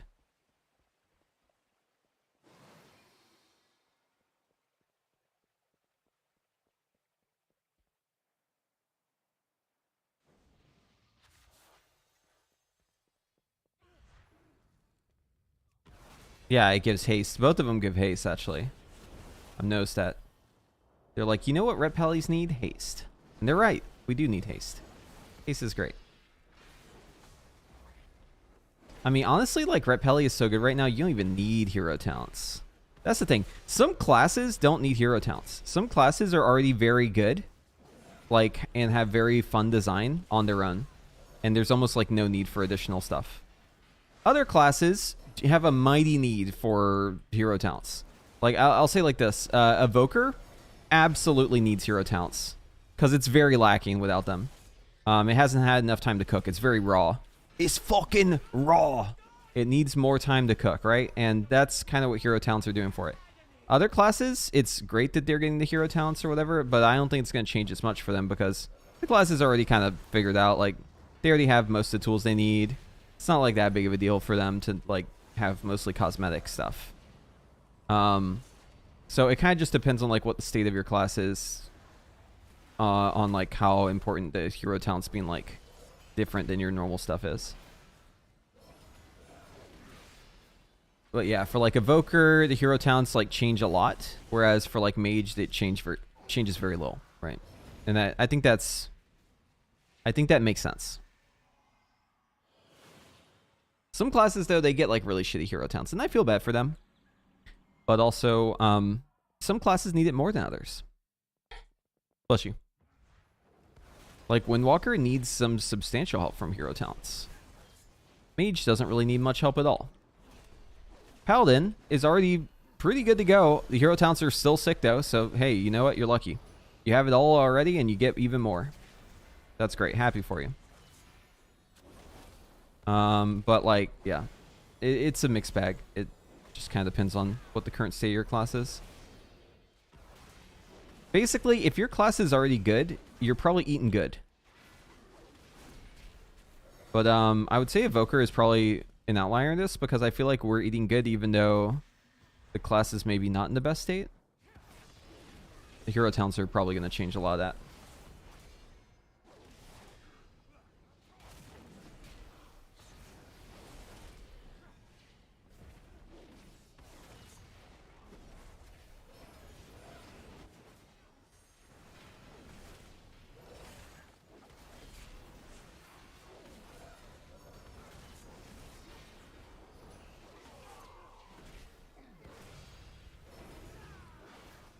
Okay, so I think it messes it up if I target anything other than the boss. So I need to make sure when I'm killing these bosses that I only target the main guy.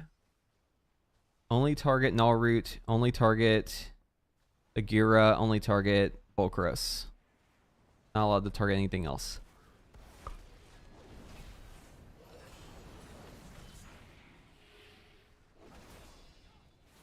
I love it when melee don't move out of those circles. It's so funny. Every raid, there's at least one melee who dies to that. And then they go, wait, that one-shots?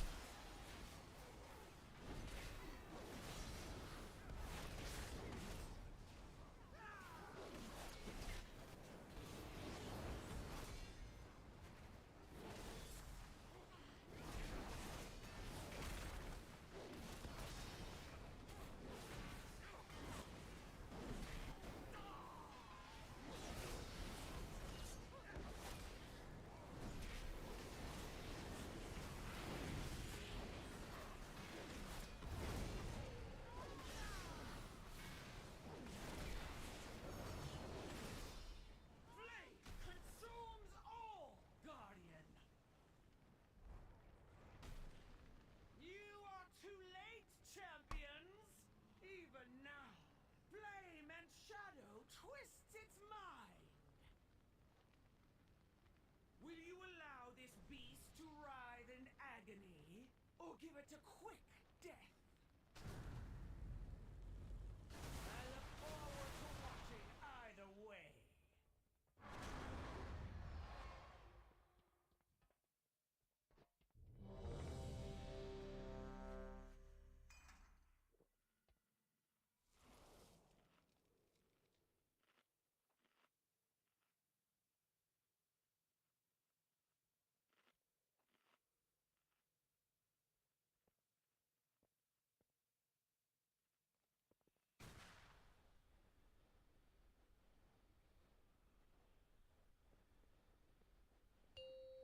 This is the tether. 5, 4, 3, 2, 1. There is only darkness and pain.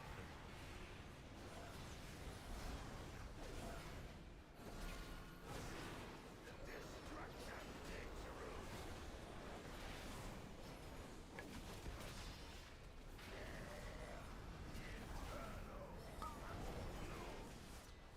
Dodge cone.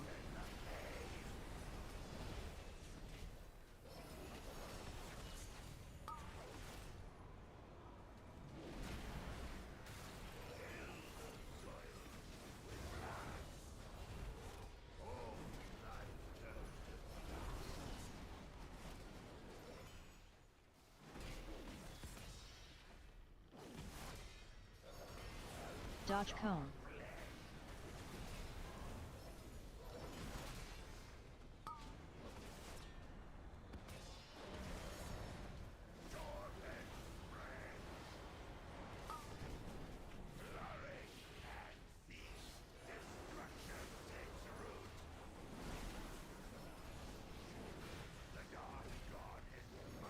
Killed plants.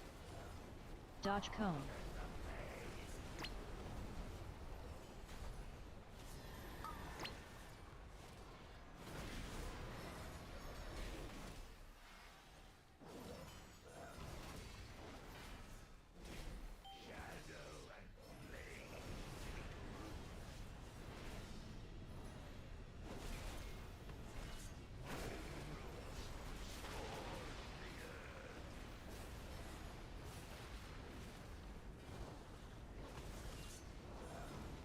Destroy roots.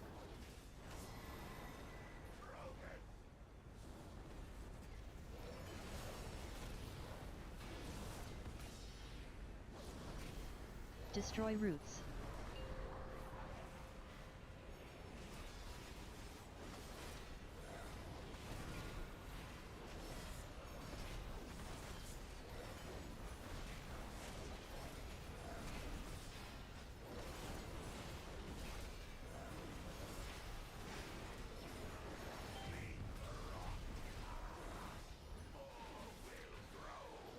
Damn, I fucking blasted that boss. Alright, so that's one down. Next up is Agira the Cruel. It's not too late, Southroll. It's not too late. Make a Paladin right fucking now. Stop what you're doing. Make a Ret Paladin this instant. I'm telling you, it's so worth it.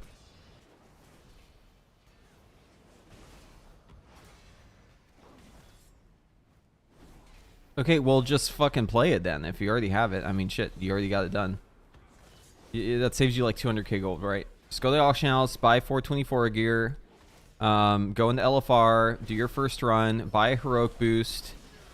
Wait until there's two different strategies you can do. You can do it early, or you can wait until the last second and try and get a discount. That's what I did. I got my heroic boost for like 110k or something like that, 115, something like that. I don't remember exactly. For farming the legendary, just do heroic every week. Only do heroic. You can literally slow roll it, but in my opinion, that's not as fun. It's just playing it. Like, nope. Just play your guy. Play your guy. Make sure you do heroic every week, and you'll get it. It's guaranteed at a certain point. I think it's like 14 weeks. It's guaranteed, but I got mine in 3 weeks. So just saying, just get lucky. One weird trick.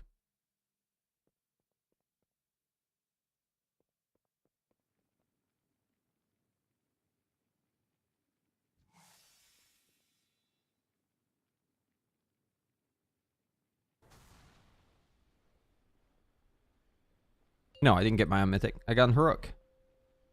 I got it just last stream on Heroic. I've never cleared mythic Fyric on this guy. 2. I made this character like 2 weeks ago. Dodge. Well, not made. It was already made from season 1, but like it was just like 411 IM level, so it was basically a little nugget. Am I tanking? Please, please taunt. If I die, I lose my thing. Dodge.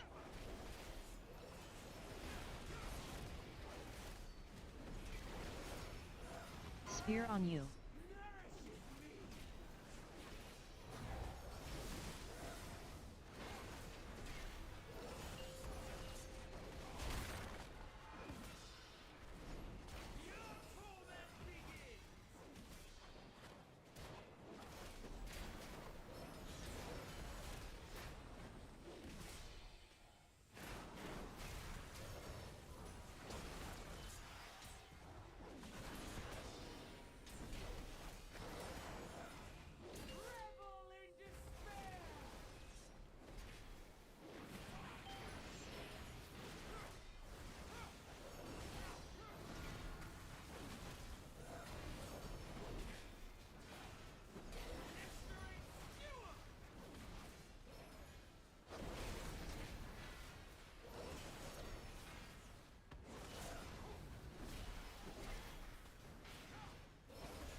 Soak.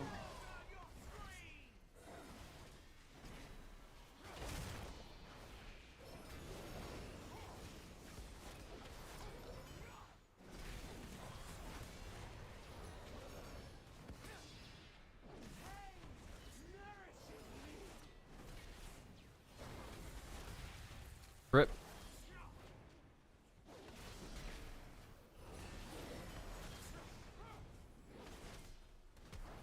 Soak.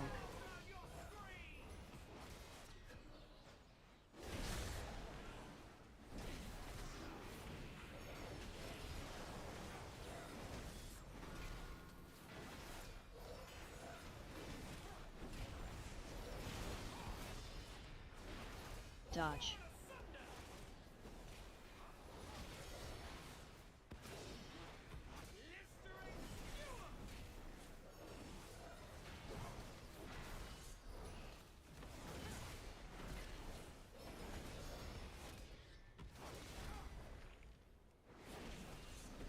Dodge.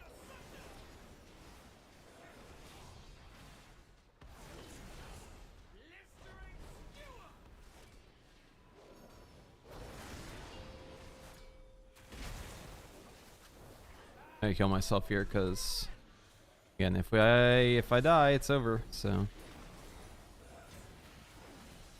I care about the objective.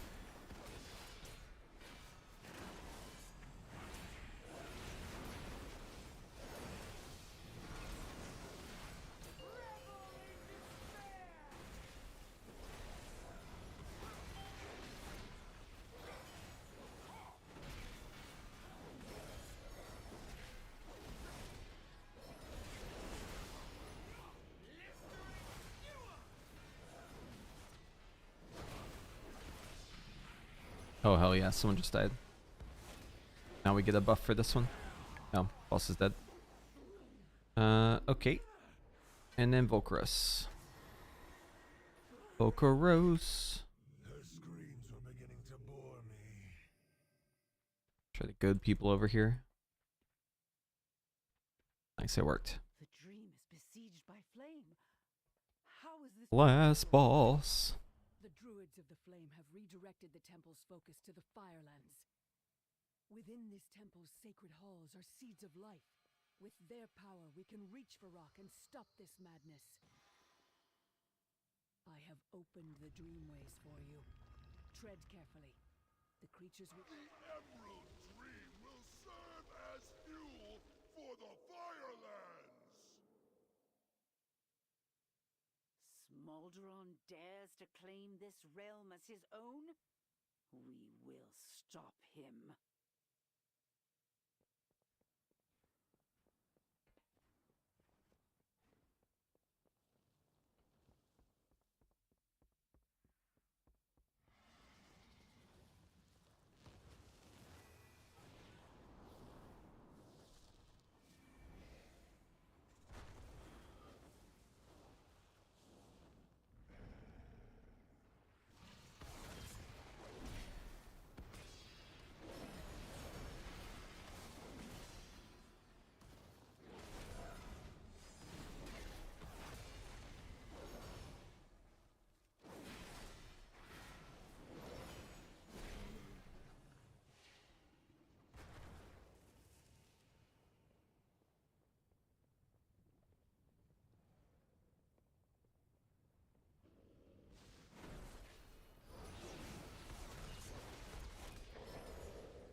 Where am I from? Texas, United States.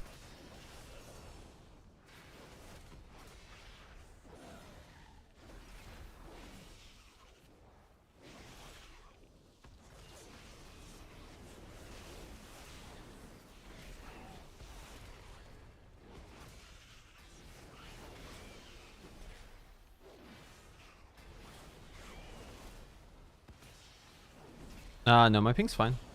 You can see it right here. 96 ms. It's not too bad.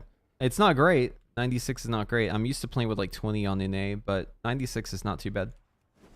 The reason I play EU is because the timing is sick. Because of the time zone difference. Right now, so just to give you an idea, right? Right now it's 1:46 p.m. for me. The server time is 7:46 p.m. Which is 1946 for people who use 24 like military time. So basically, prime time for me when I'm online is basically the afternoon. It's like, but it's like the early afternoon. So that means my raid time, regardless of what guild I'm playing with, most guilds raid at like 7 p.m. their time. So my raid time is usually around 1 p.m. or maybe it's at like 12 or 2. It just depends on like the time zones, right? There's a little variance there because of daylight savings time. Also, daylight savings time affects EU and NA differently, which is also a little weird to get used to. But regardless, you can kind of tell what I'm getting at, right? Like, I'm able to raid early, and then my nights are free, so I don't have to play World of Warcraft at night to do raiding. Normally, if you want to be in a raiding guild, you have to give up your nights at least a couple days a week. This way, I keep all of my nights. And I also don't raid on the weekend. I raid in a 3-day guild. During progression, it's 3 days. Outside progression, it's only 1 day. And yeah, it's just in the afternoon for me. It's great. All this is just due to the time zone difference. If I was raiding from EU to NA, it would actually be the opposite. It would be so cursed. Because my raid time would be like in the AM. Like 3 a.m. or some shit like that. It'd be crazy bad. But going from NA to EU is the opposite. It's actually fucking awesome. Like, the timing is like perfect. So yeah, it just depends on where you're at. But yeah, generally speaking, if you're playing from NA and you're going across the ocean to EU, you're going to have some really, really juicy raid times. It's basically impossible to find a good guild that only raids during the afternoon and not at night, and doesn't also raid at night. Like, you can find a guild that raids like the entire day. You can find a guild that raids at night. You could potentially find a guild that only raids in the morning or, you know, early afternoon, but more than likely, your options are going to be so limited that that guild's probably not going to be too good. Like, it's probably going to be a little rough. But doing it this way, you have access to the biggest swath of guilds because, you know, they're all raiding at the normal time, 7 p.m. The key to my ping being so low is just using a VPN. I have a special one that's specifically to lower your ping across large distances. And it works like a charm. Without the VPN, it's really bad. Like, I don't know if I could play without it.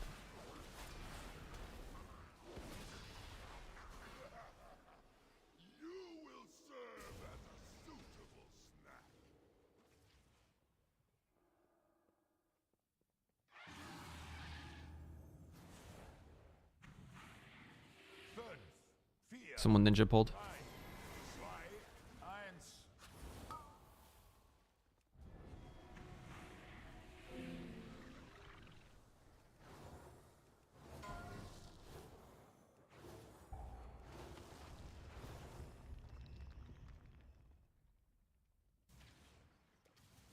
Yeah, I think it was my consecrate actually. Because the boss spawned right there.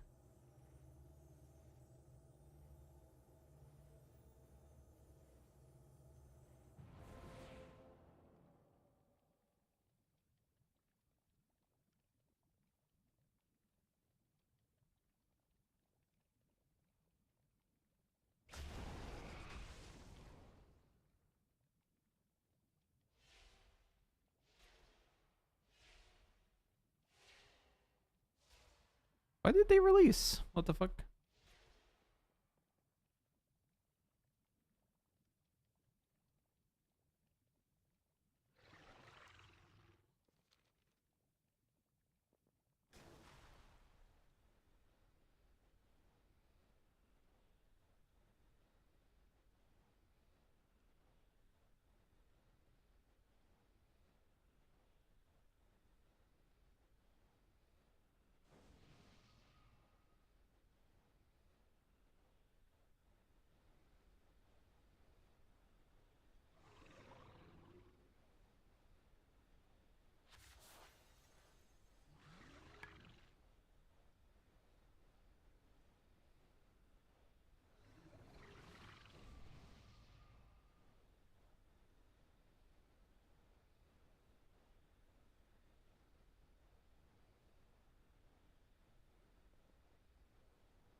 We're not gonna do a poll timer? Like, what's going on?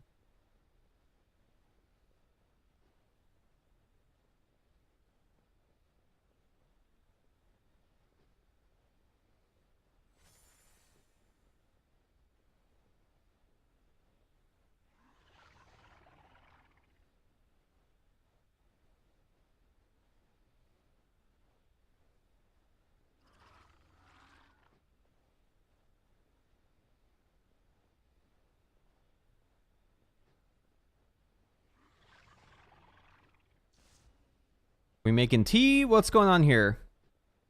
I swear to God, this never happens in NA. You will not see pugs do this shit on NA.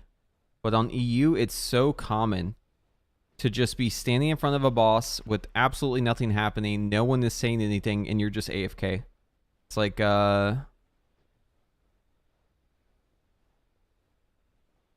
it's like, you know how, there's like the meme of like European, well, it's not even a meme, it's like just the truth. Like EU has like more vacation time.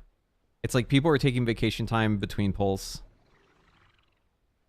They're having like a quick little respite. They're just, you know, they're making some tea.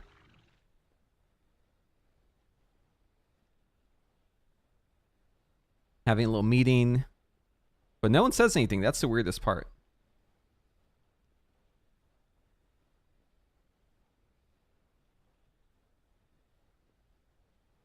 No reason to be in a rush, yeah. Yeah, that's how you end up being in Heroic for 2 hours. Even though you one-shot every boss.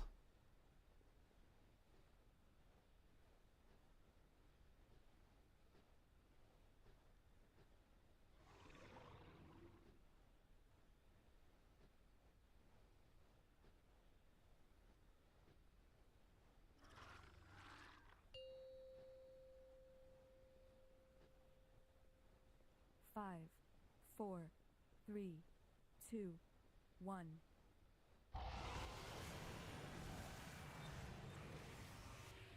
Fünf, vier, drei, zwei, eins.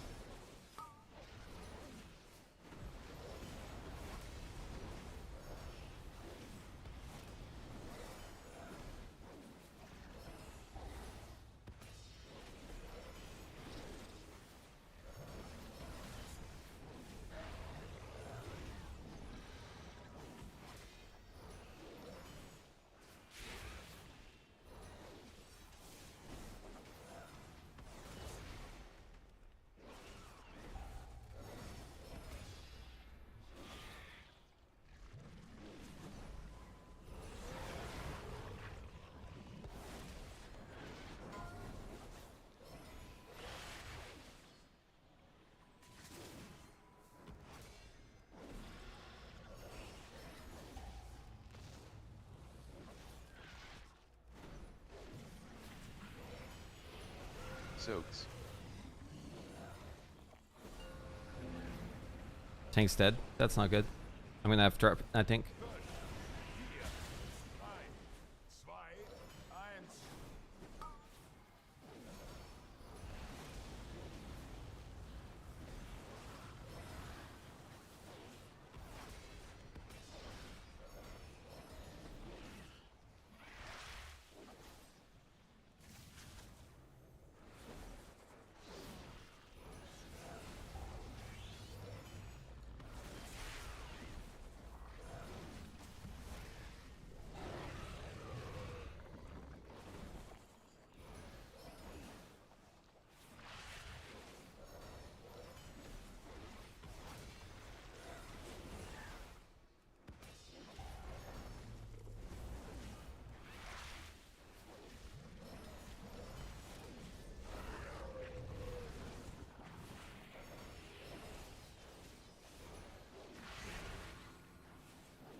We're done. Get me out, and let's go. Azure span. Let's go full speed ahead. Why do so many World First Guilds hide logs? Why would you ever show your logs? I'll flip that question around for you. Why would you public log? What is a good reason to public log? I'll tell you this. The only reason to public log is if you have something that you want to show off, right? You want to show off how good your guild is. So the guilds that public log are trying to prove something. Or maybe they just do it for fun. Who knows? But I mean, if you have nothing to prove, then why would you even bother with that? It's only a detriment to you. Like, it's only negative. There's actually no reason to public log. Sometimes you do it as a treat, like you let people get their little parses in. But usually public logging is something that you kind of decide on as a guild. Like, is it worth it to do this? And the answer is almost always no. It's not worth it. Even for guilds that aren't in the World First, like, public logging is just going to expose you to poaching. Because other people will be able to see all your logs and scope out your members and try and yoink them. So yeah, there's really no incentive to public log. Doesn't really make sense to do that.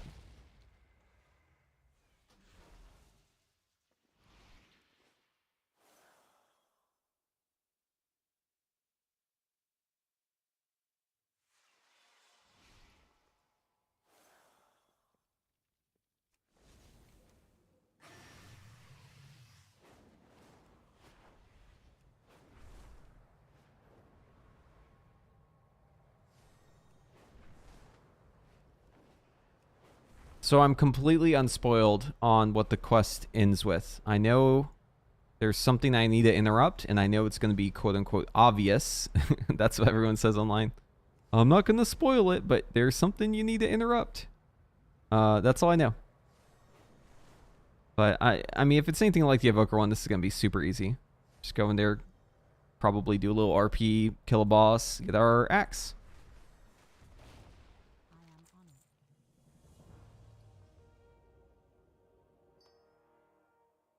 Let's go. All right. Last thing is to turn this one in at the academy. Oh, why has it got to be so far away?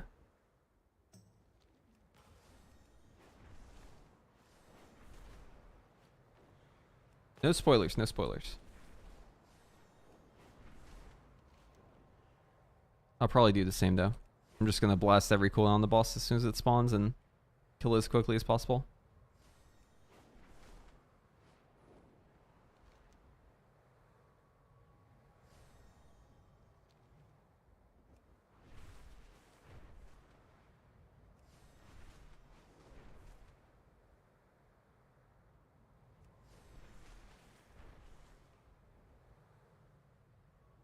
Have you gotten any other funny DMs about being guinea pig?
consider myself a patron of learning. Okay, we have to go to Obsidian Citadel.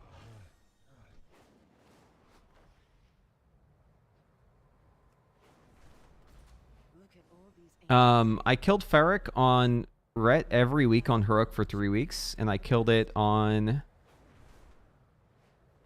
I killed every other boss on Heroic too, for 2 weeks. The first week I didn't do that. And I also killed a couple mythic bosses. But it was just like Volcaros and like councils, so like not real bosses, just little baby bosses. I got really lucky, to be fair. Like, I calculated the odds of me getting a legendary. I don't remember the exact amount, but it was less than 10%. So the fact that I got the legendary was very lucky. Like, I really had no business getting it this early. But you know what? I think the game is rewarding me for my time I put in. Because look at this. In 2 weeks, I've... well, I guess we're now on week 3, but... Before this week, since I haven't done any keys really this week on the Paladin, I was already at 600 aspect crests. So that was like 300 aspect crests per week I was getting. Because I was just like content machine.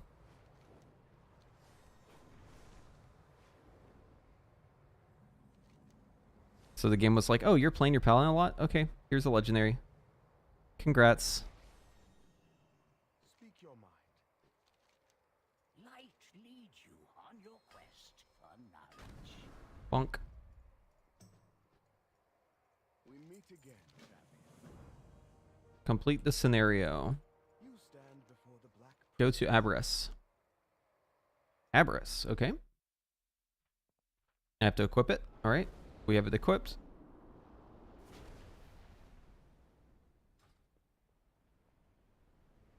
Oh?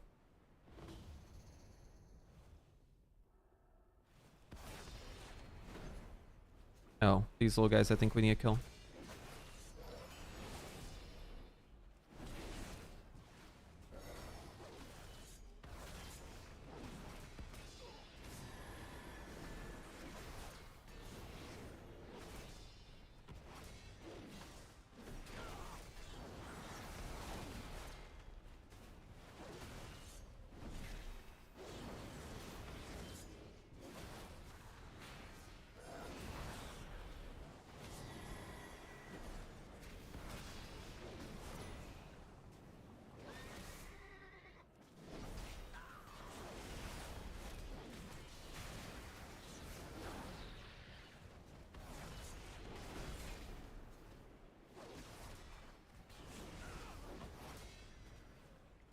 Can I actually damage this guy?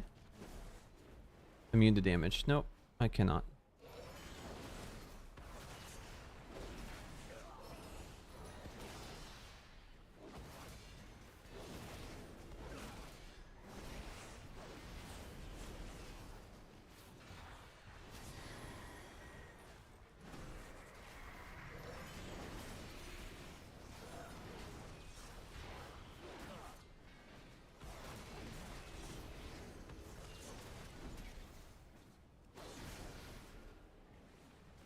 Use their rage to shatter it. Bonk. Oh, that's cool.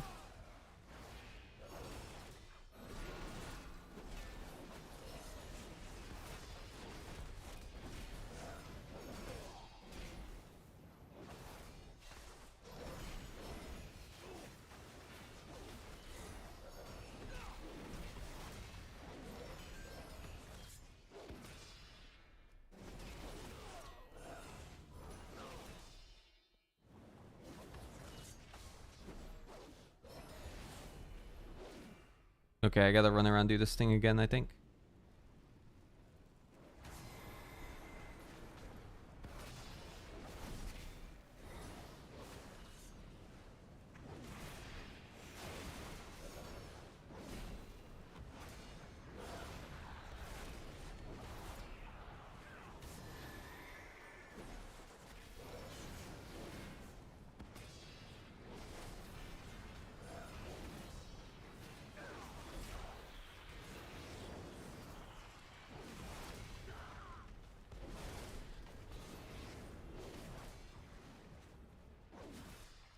Guess we just fill up the gauge and then we use the button again.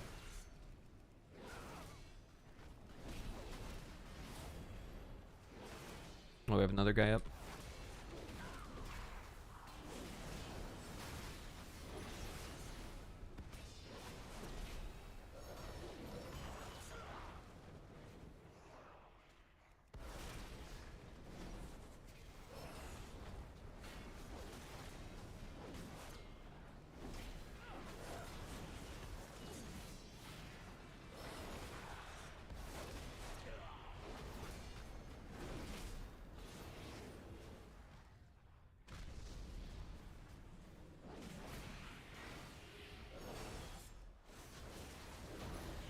That's it? Or is there more? Oh, I guess that's it. Okay, easy. I was saving my cooldowns just in case, but sent them there at the end. Let's go.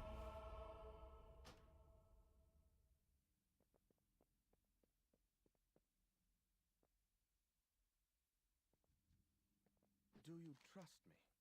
Until next time. Heck yeah. We did it. Gaming. Yo. Okay, so we have a new ability now. What is this ability? Unleash the Rage of Ferric to charge towards the target, swing repeatedly, dealing damage over time to all who would stand your way. Your attacks have a chance to apply a debuff, applying Shadow Flame damage over 15 seconds upon activation. Redraw in all the flames from all the marks to increase his damage. Okay. Cool, we'll have to try that on a target dummy. Yeah, I've seen the damage. People's dot is doing like 7% of their damage or some shit whenever I look.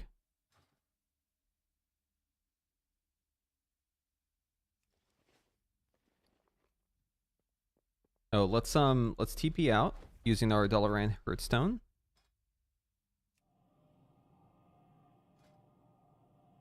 We need to put a enchant on this bad boy. No, I don't want to teleport to that zone though.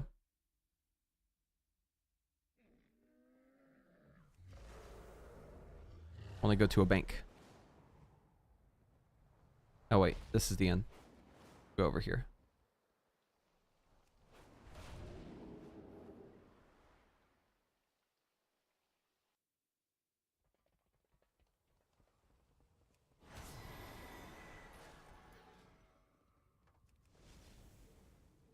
Am I gonna transmog my gear to fit the axe? Wait, hold on. Wait, what am I stuck on? Are you implying that my transmog doesn't match?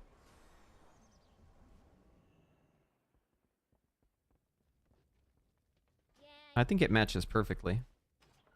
It's almost like a hot pink. Like a super hot pink.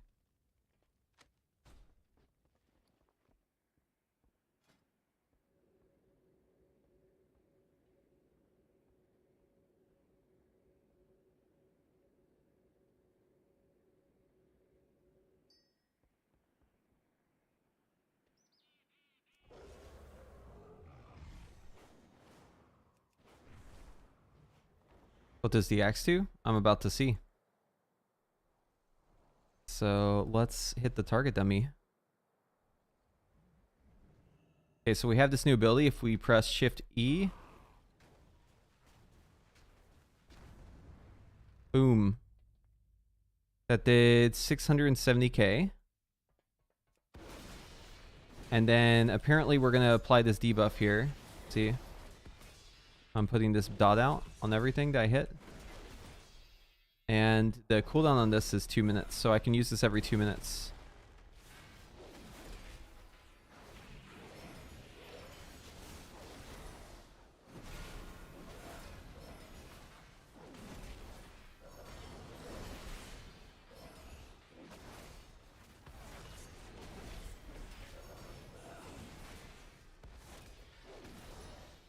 I'm gonna need to add it to my tracker here.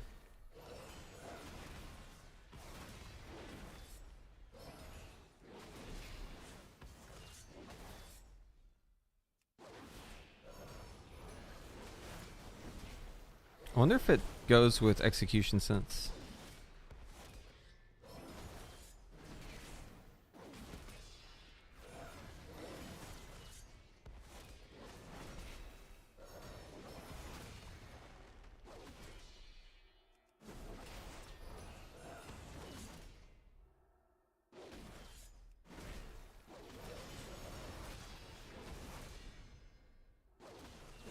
I'll hold my cooldowns for a little bit here. I want to use my cooldowns with the axe. Hold on. No, it just says suffer 30% of the damage taken from your abilities as holy damage. It just says the damage from your abilities. Does not say damage from your holy abilities. But it does say abilities, so it may not include damage from items.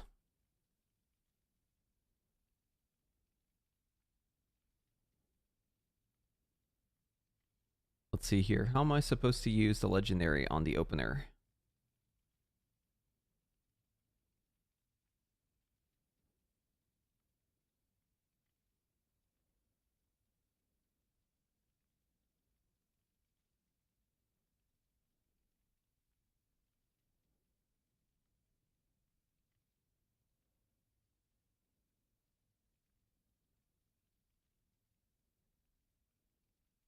It does not contribute.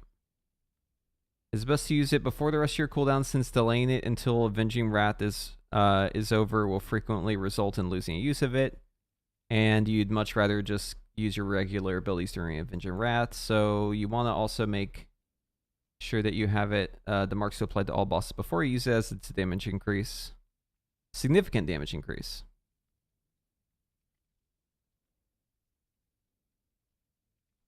Some older trinkets have channel times that will require a small disruption in your rotation. Okay.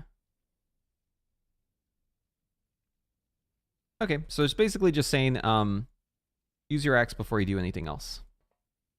So let's do a pull timer here. 5, 4, 3, 2, 1.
Yeah, I can tell most of this damage is just going to come from this dot. This dot is fucking nuts.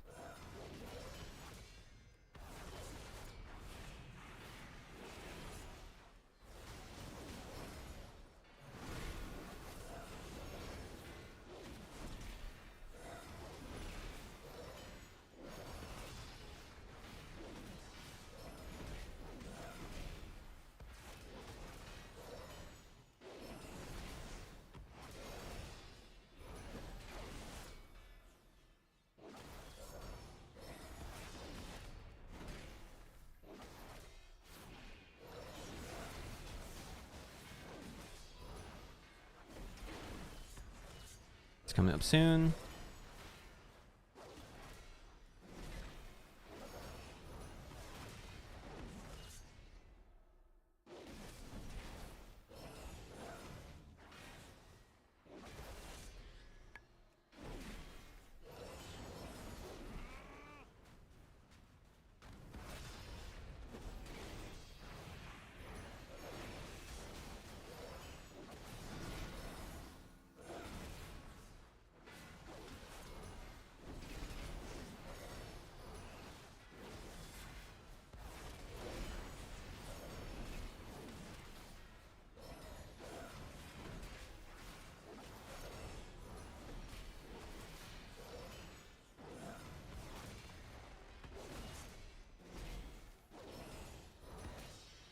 Okay, what are we looking at here?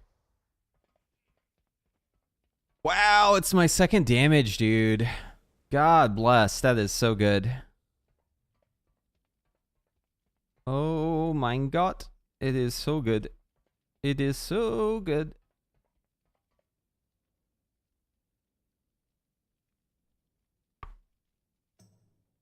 That is fucking poggers.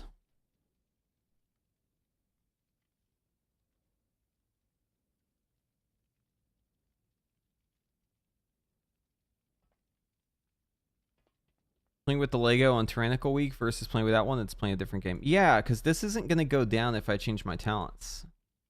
It's just going to be good. Like, always good.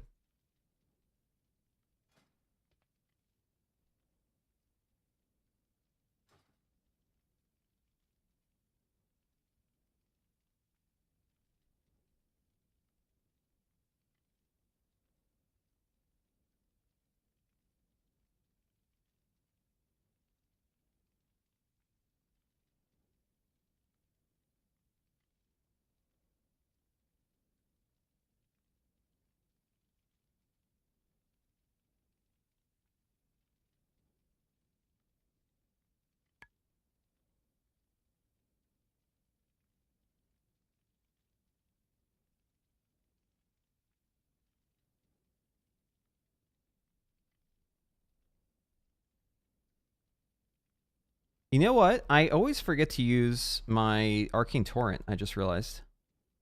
Oh, what the fuck? Is my game frozen?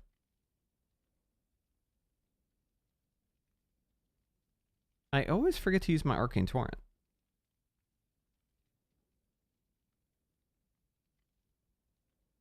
I think my game is frozen.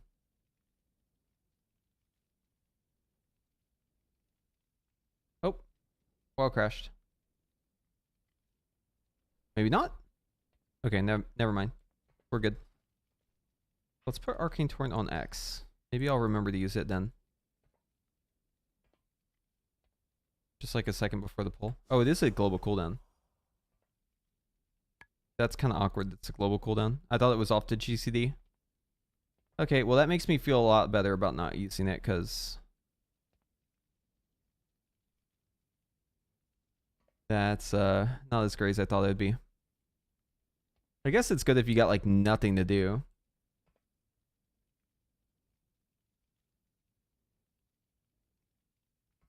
Oh, so one thing I want to do here is I want to change this weak aura. I really like the Luxtos weak auras. He makes really good ones. I always like to modify them though. There's always like slight adjustments I want to make. And I think what we're going to do here is we're going to replace the symbol that shows us if we have a spender available, because I don't really need that. I think we're going to replace that with the legendary, because why not?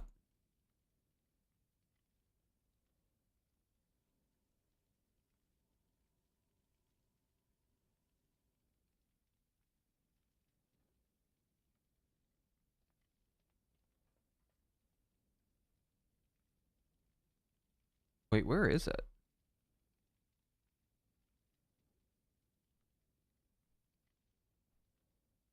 It should be on this one, right? Core, Hammer of Wrath, Blade of Justice, Judgment, Execution Sentence, Avenging Wrath, Wake of Ashes, Final Reckoning, Divine Toll,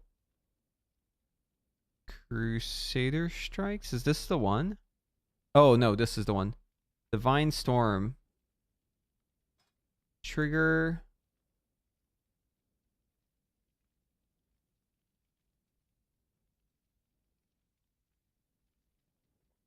I think this is the one. If I set to never, we'll be able to check it. Does it show up? No, it's gone now. See? If we uncheck never, it should be back. Yeah, that's the one. Okay. So right here.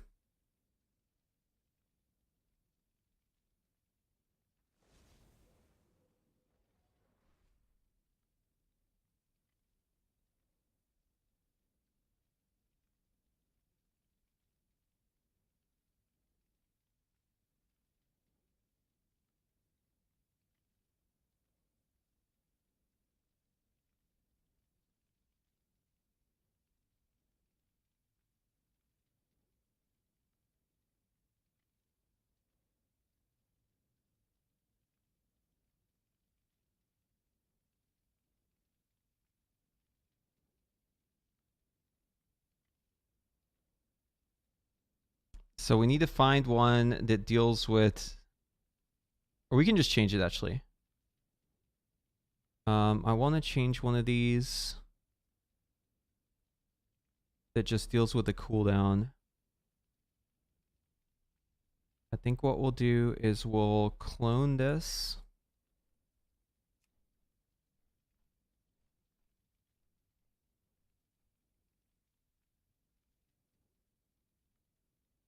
I'm gonna turn this one off.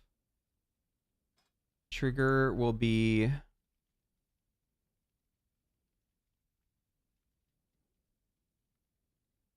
let's just say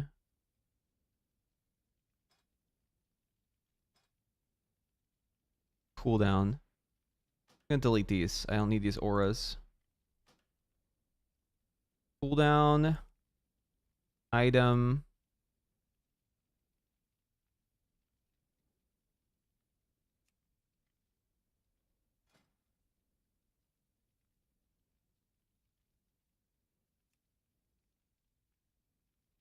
axe.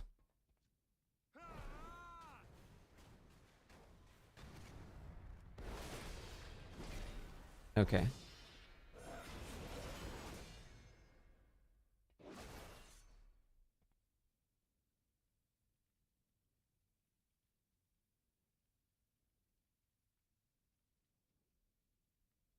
Cool. And then I think what we'll do too is we'll make it so this triggers if I have Mark of Fearless. Wait, what's the ID on that again?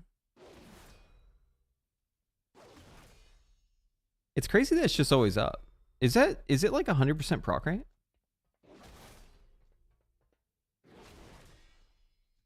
I think it may be.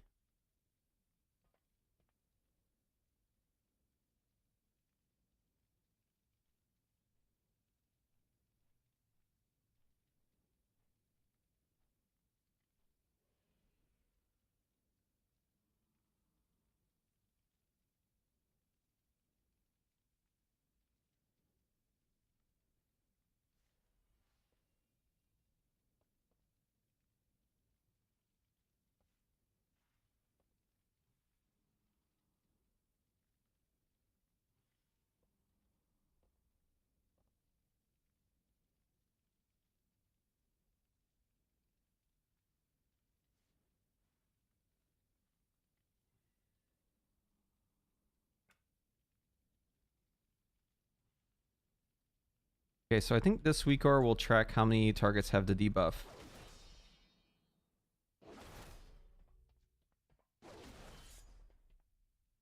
See if it works.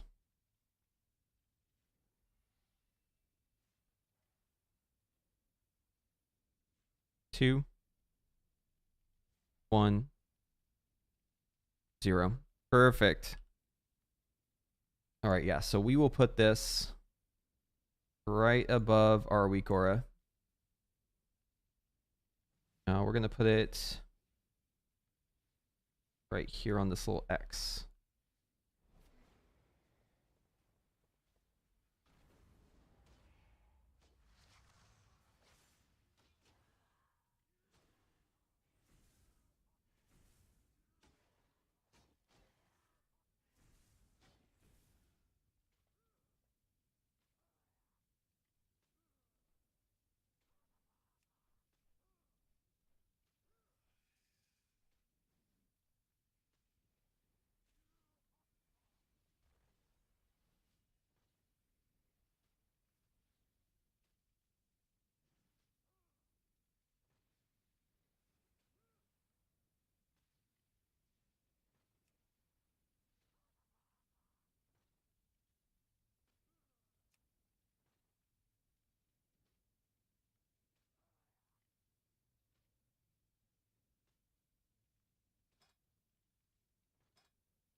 Add trigger, aura player debuff.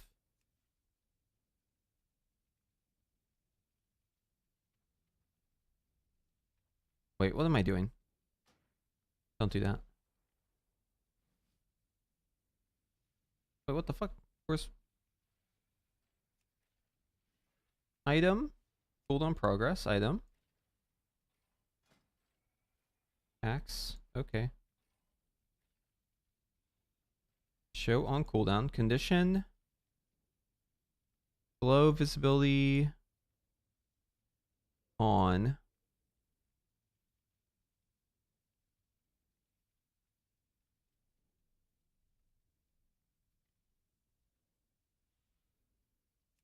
If trigger 1 active is true, glow visibility on, glow type action glow desaturate off, inverse off, cooldown edge, and color. Okay.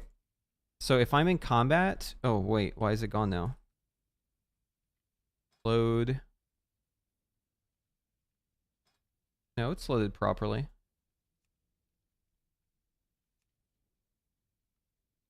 Show always. There it goes.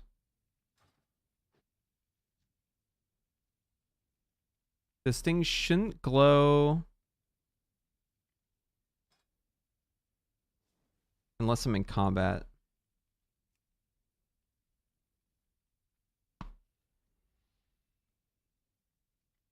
If in combat is true, then glow visibility off. Wait, I have that backwards. If in combat is false, glow visibility off. Right? Oh, that's what this one does too. Wait, why is this not working? That should be the highest prio. It should be working this way. Maybe it's this one? Okay, so if it's off cooldown, then glow. And no desaturation and no inverse, and put the cooldown edge.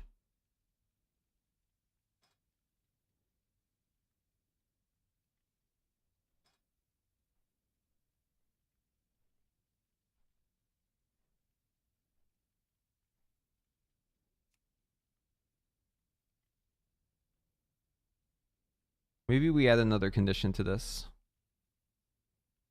Or maybe it's fine as it is. Let's see. Oh, it applies the debuff instantly if I just even press like a spell. I didn't even realize that. Like if I do any action, it applies that debuff, it seems. I don't have to auto attack actually. So it's like pretty much impossible for me to not have the targets marked unless I just like haven't hit the targets, right? Like if I judge, it applies it.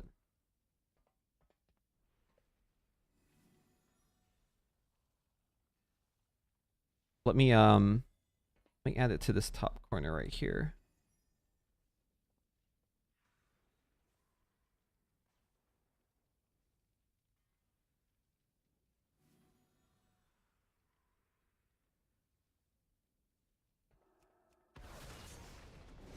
There we go.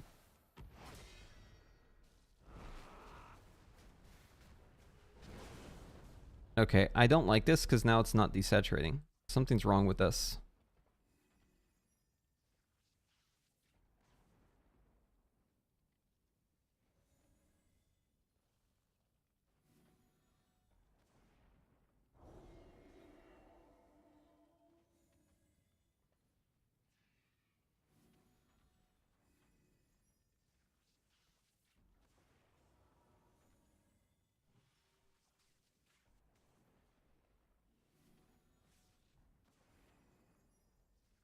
If cooldown tracking active is false, then desaturate, right?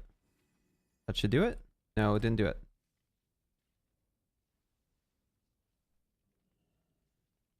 Active false. Okay, if active false, if on cooldown true, desaturate. Okay, that should do it. If on cooldown true, desaturate. If it comes off cooldown, it should glow.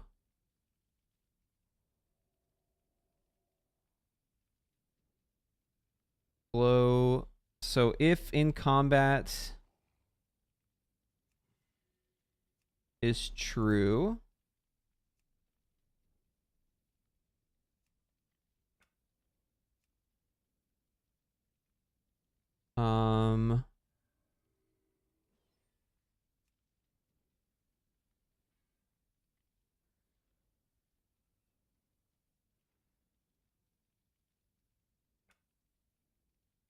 I'll add another condition here. Combination. Okay, all of. So if on cooldown is false and item in range is true and in combat is true, then glow one and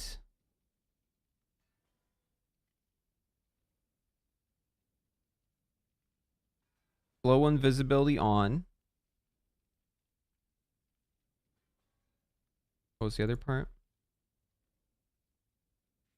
And glow one type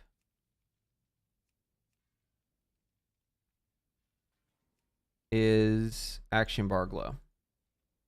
Okay, so basically it should just be showing up normal here.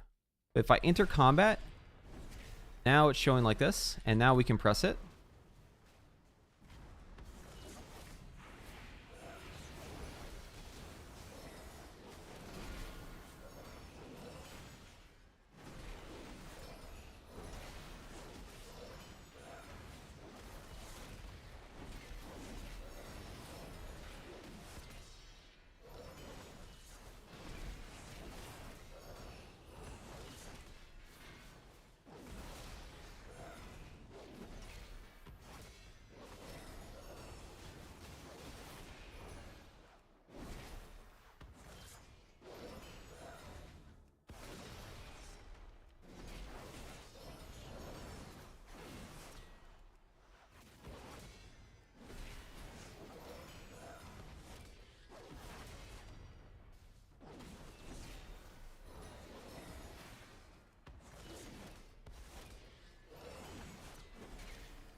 Okay.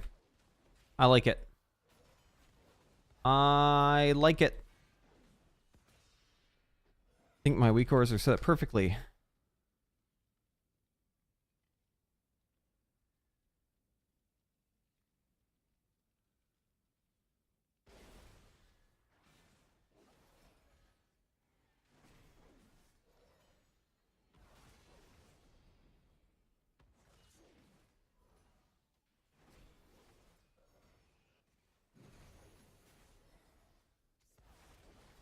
So like in Mythic Plus, is this just like a huge AoE? It says you draw on the flames of all marks and increase its damage by 10%. For each mark, I guess, right? Is it 10% per mark that you're increasing it by? Or is it just 10%?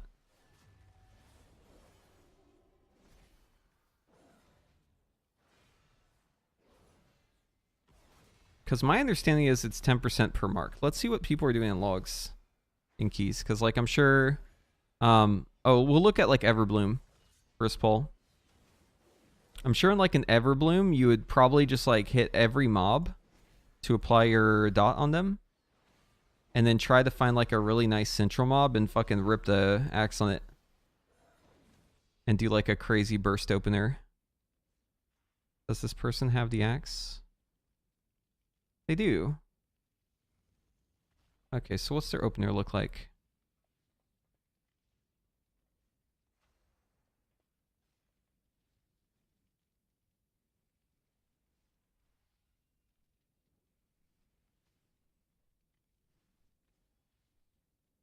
Okay, so they run in. They freedom.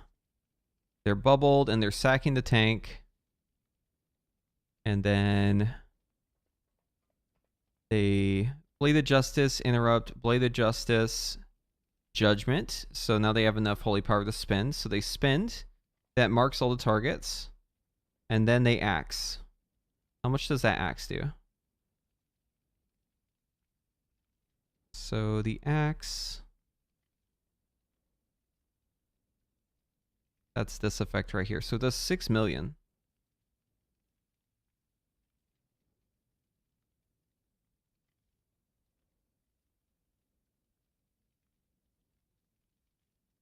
Yeah, it's hitting everything.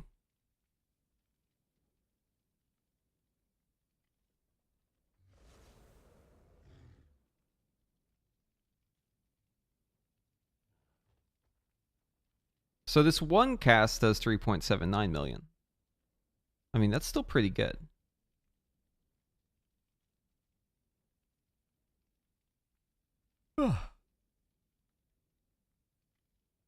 Very cool. Very cool.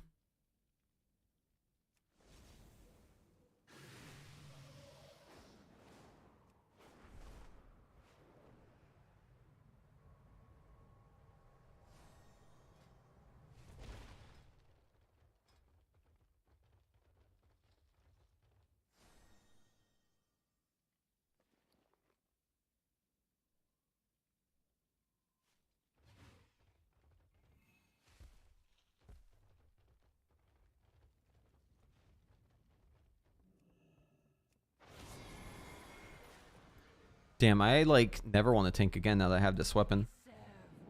I only want a DPS. That's the curse of the legendary. If I was a blood DK, I could still use it as a tank.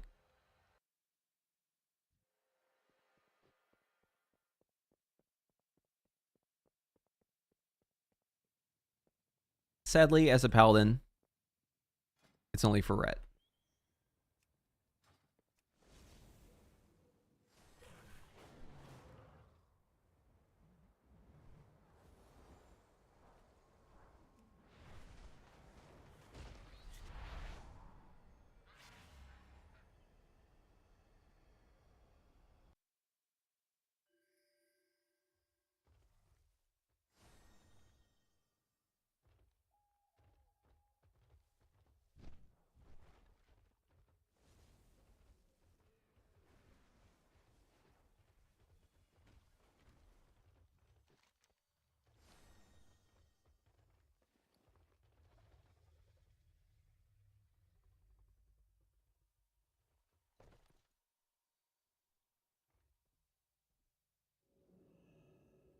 I think my spark might be in the bank. I don't see it here in my bags.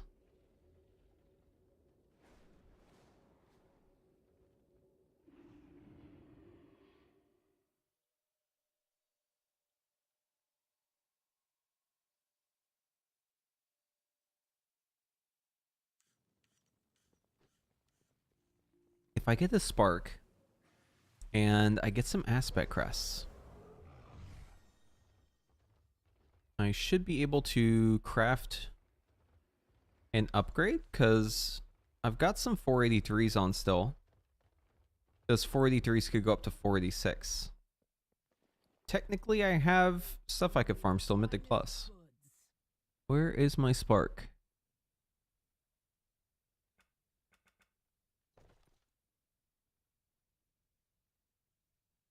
Oh, I should also probably sell back some of these reagents. Now that I'm done. Oh, here it is. Yeah, so we can definitely make some gold back because I bought like way too many of this stuff. All the awakened elements just because I wanted to not have to go back to the auction house. I wanted to just do it in one go. So I bought way more than I needed. I think that's it.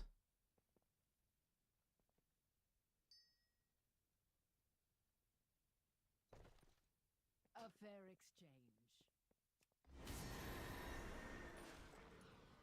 Yeah, so we actually have plenty of sparks.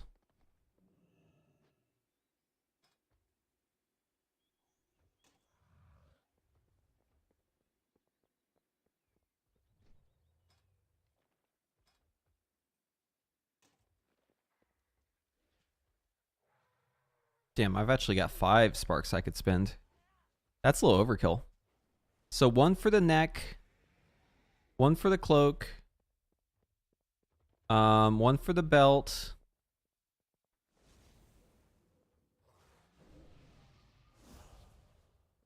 Only 3, I guess. I can only really spend 3 as Rhett. I'd have to go prot to spend the rest of them.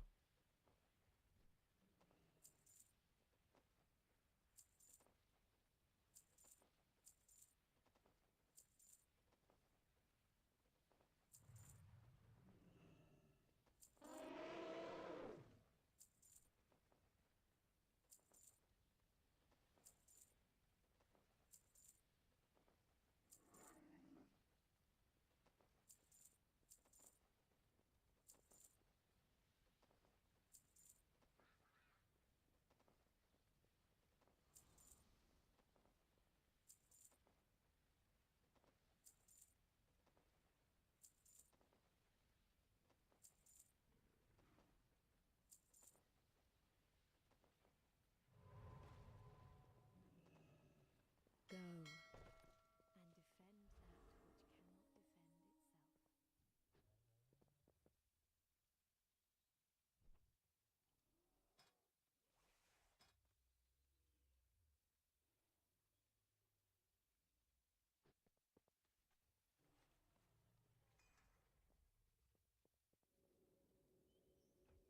See what the robot says we should do.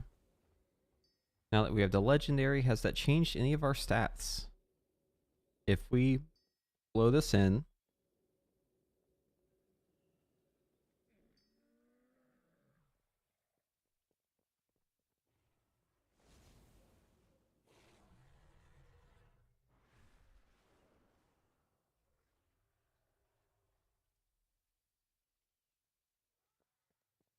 max sockets here. Max out this thing.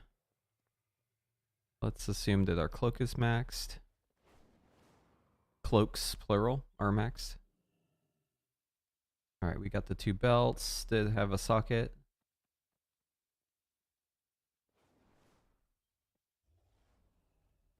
Not replacing either of the rings. The rings are staying.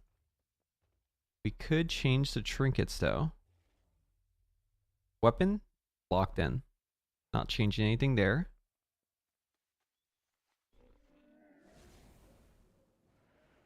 Enchants could go different ways if we wanted. Gems are fine. Talents are fine. We can run the sim. I just listed all of my reagents. Like, look at this. Buyer's been found. Buyer's been found. Buyer. It's just spamming me. They sell so fast. I have many, many wares.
Oh, it does want me to make a couple changes.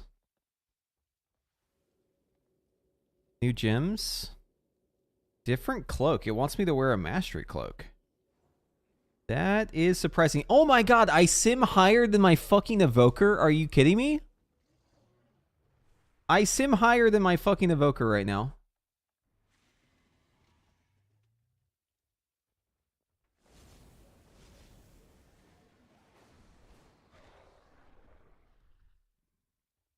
What the fuck? Yeah, we still have like trinkets to get and other upgrades. We're not done. That's surprising though.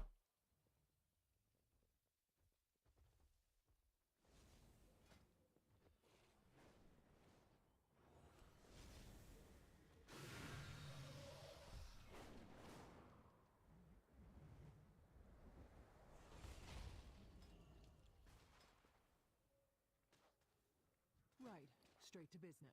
A satisfactory arrangement.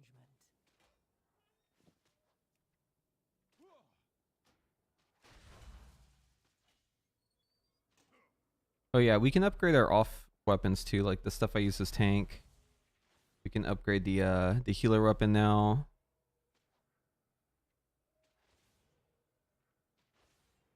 The shield, all that jazz.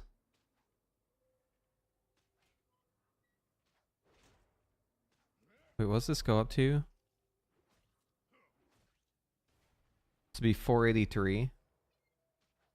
My other tank weapon is 489. What does this do? Drawn to corruption within dealing additional shadow flame damage to you and your target, damage increased by 400% against enemies above 90% health. Huh. We'll upgrade that just for fun. Maybe it's worth us, tank. Also upgrade this belt. And that's it. I don't want to go too hard. I want to keep some flight stunts still. I'll use this item. Get a little extra.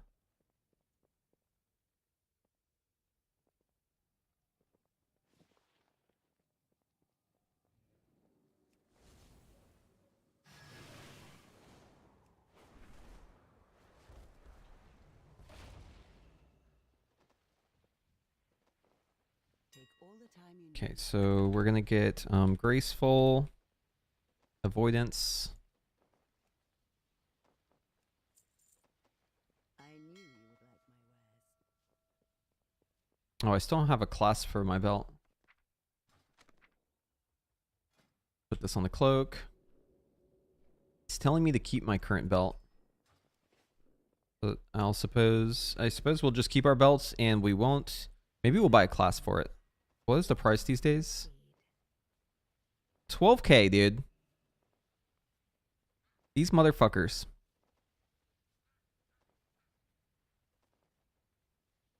All right, well, doing it. There is I mean, I'm like, I have the legendary. I need to fully enchant my guy. Part of that is putting the right belts.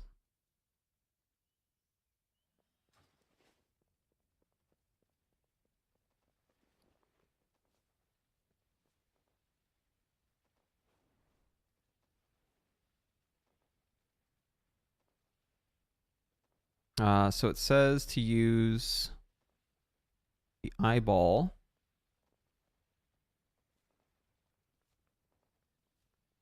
And single target.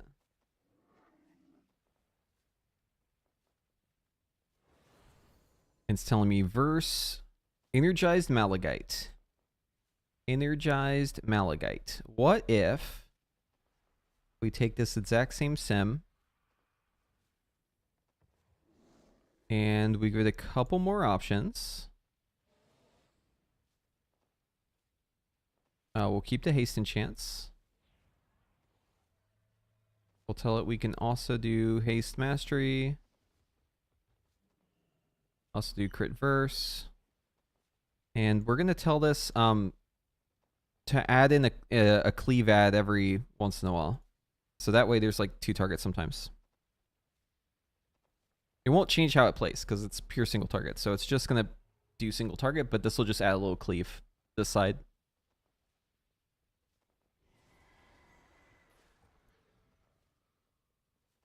Let's see if it's still energized Malachite or if it changes it.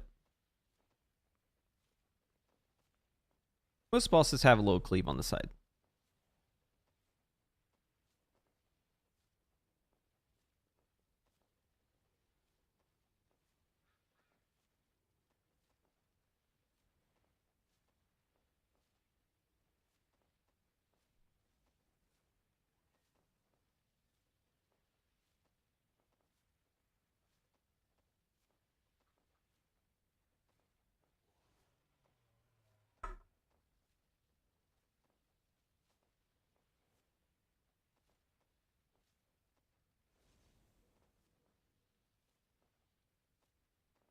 I'm now a Retribution streamer. Yeah. I do like the Ret Pally a lot.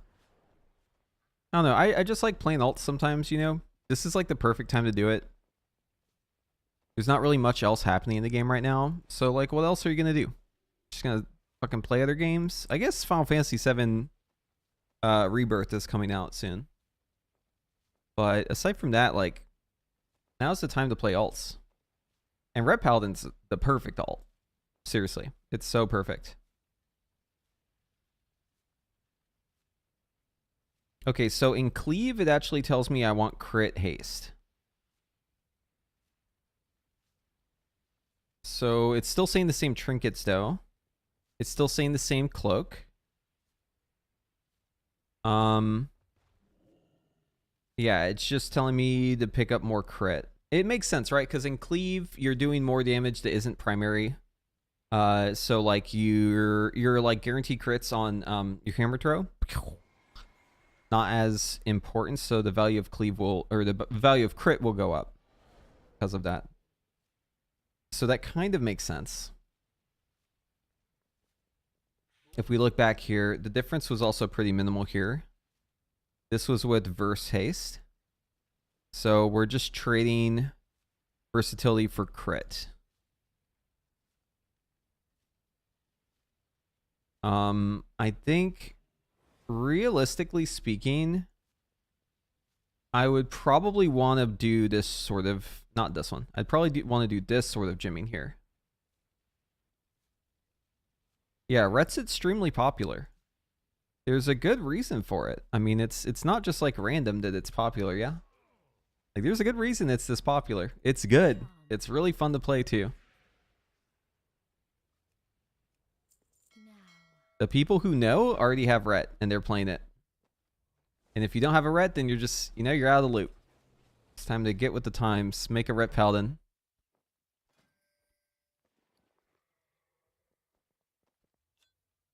We're going to do the crit haste gems. That way it's better for Mythic Plus too. The difference was so minimal that I'd rather just go with the cleave setup. Slightly more damage. Also, my crit is the lower of the stats. I've already got 5,000 verse. So we'll do this instead.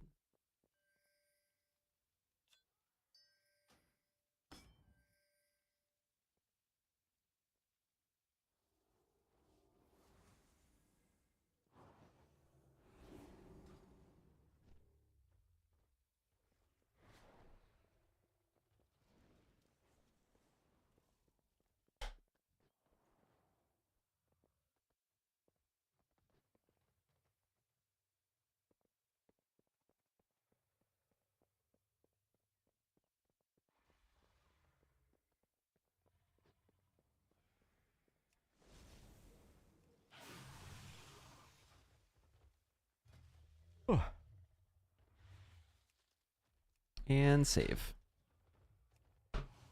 Perfect.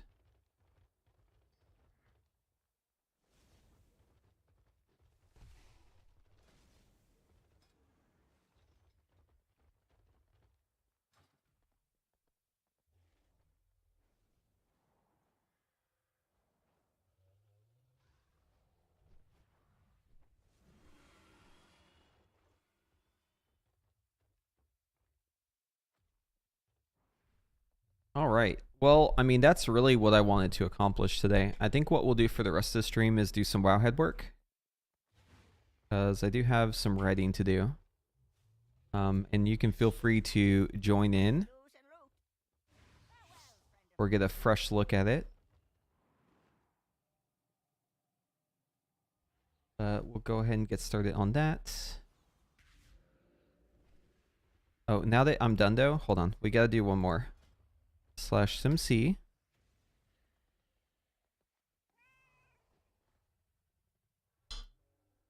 We gotta do a drop-omizer. I need to see what the drop-omizer says for upgrades in the raid. Which bosses do I actually need? I know it's gonna be like Smolderon, Tindril, Fyric,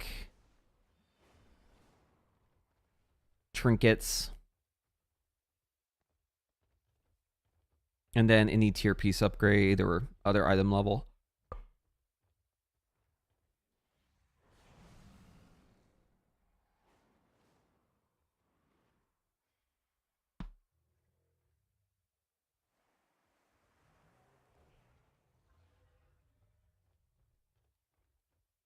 Yeah, so it's telling me get an augury. Duh. Would love to. It's telling me get a better signet. Duh. Would love to. This one's surprising. Volcros, get a shield. Okay. Or neck. Get a neck from Volcros. Okay.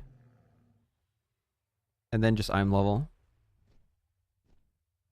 Nothing to get from Tindril. Nothing to get from Council. Nothing to get from Agira. Very minor stuff from Nalroot. Yeah, it's really just Ferric and Smolderon. Smoldy.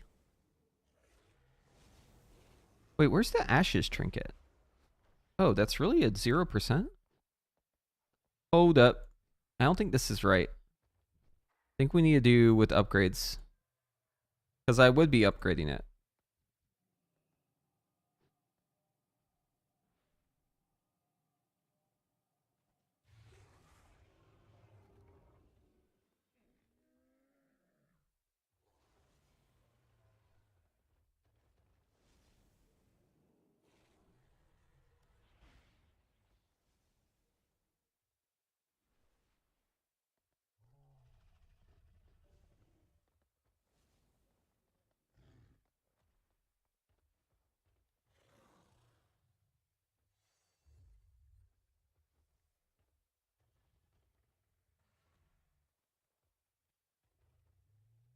Okay.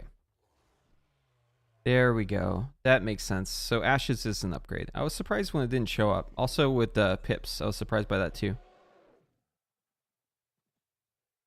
Our biggest upgrades are Augury and the Signet brand. No surprise there. I'm a little surprised by the neck. And then obviously item level. But really it's just Ferric and Smoldy.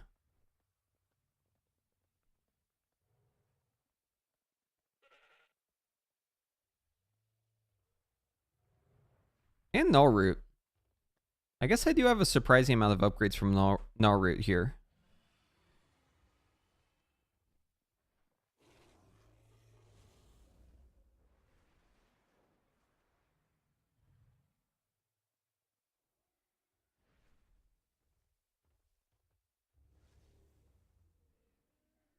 Okay, what if I put it on Heroic? And we'll do max upgrades.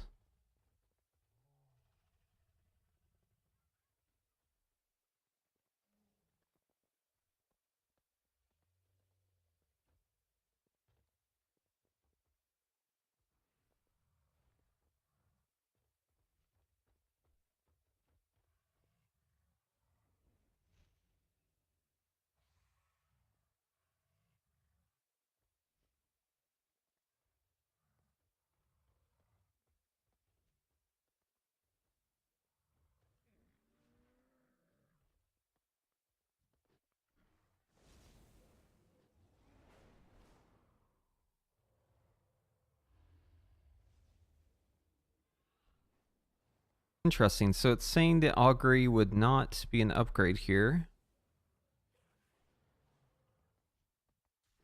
The ring would. The neck would. Oh, belt is high crit. That's pretty good. Wait, this is the callus belt. I could just make this, right? Because this is just my belt with callus. So I think what it's telling me is you should go catalyze your belt.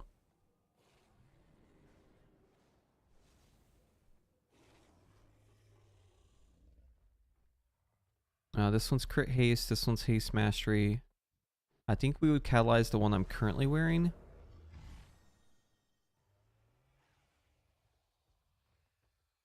Yeah. Let's run this again, but I'm going to max this shit out this time.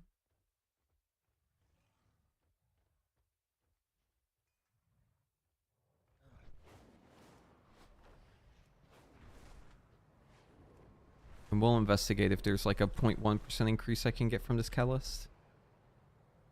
Let's go do a top gear.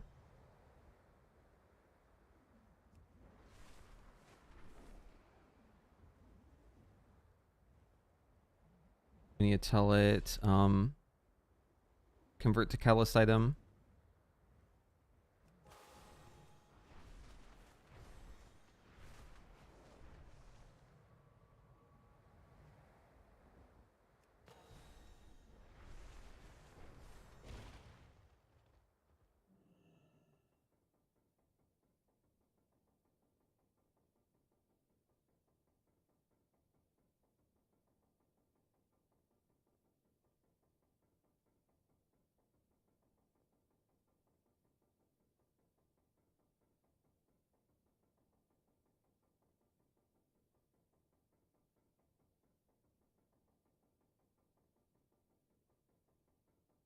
Okay, so heroic augury would be an upgrade.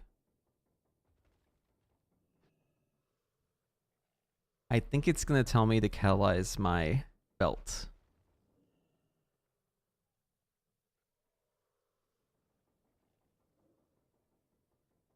That's actually a pretty big upgrade. 700 DPS. Surprising.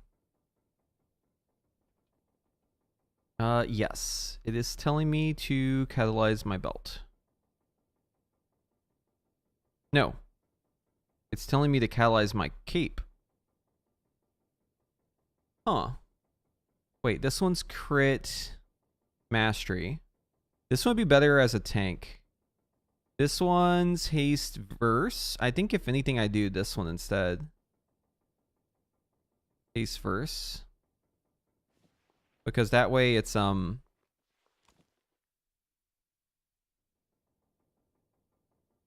way I can keep the other one for tanking.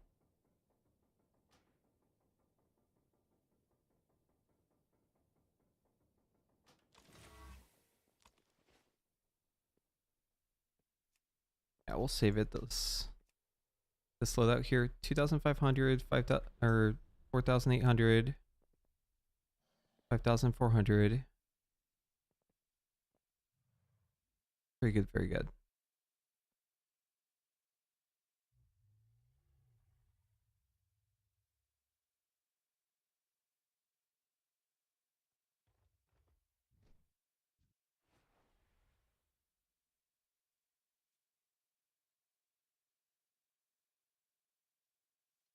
Oh, I'm still on Cleavad. Patchwork. Let's try again. Give it all options. Max socket neck. Cloaks. Belts. Catalyzed version of the belt.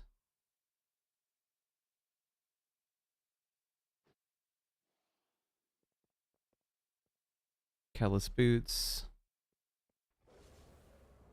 Other trinket. And send.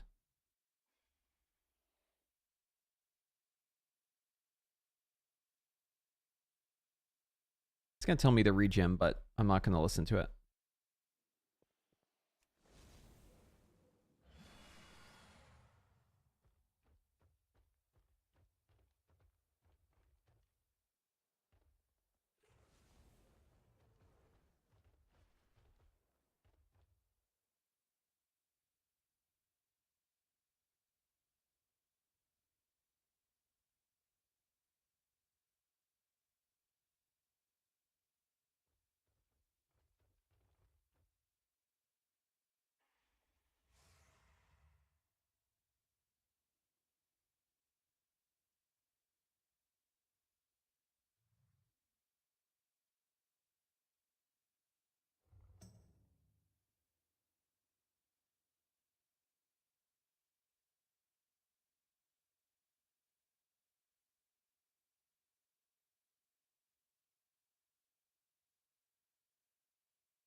So it is saying there's a slight increase if I change my belt into the Catalyst version. I think I'm not going to take that advice though. I'm going to keep it this way because if I keep it this way, it's slightly better if there's more targets, if there's AoE at all. So we're going to take this one, we're going to run a quick sim with it. And that'll be the last thing I do here. Okay, so we need to start writing this article. This is going to be Scale Commander editorial for Devastation. I already wrote something like this, I think. I wrote it up for Frostfire, so let's use that as the template. So here we have my Frostfire write-up.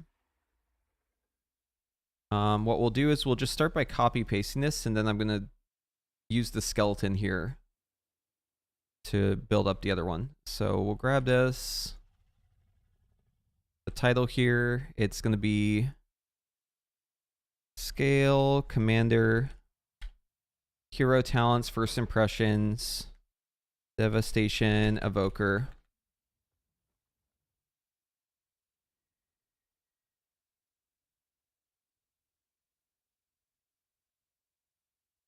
And then we'll just grab this part here, Skill Commander, Hero Talents, Devastation as the summarized version of it. We need to pick class.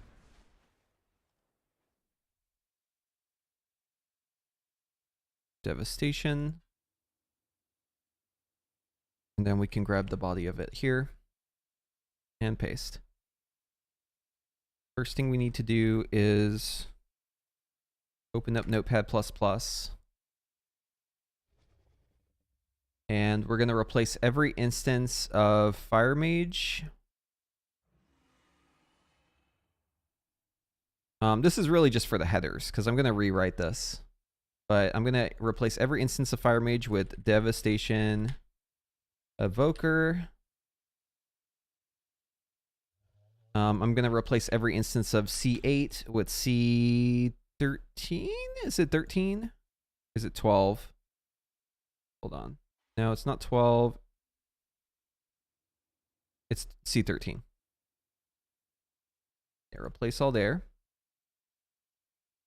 We're going to replace every instance of Frostfire with Scale Commander.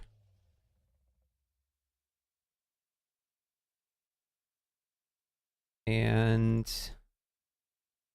every instance of Mage with Evoker.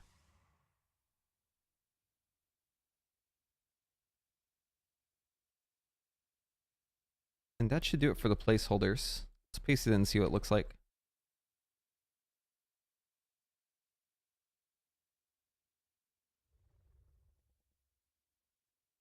Okay. Cool, it's coming together. And then we're going to need to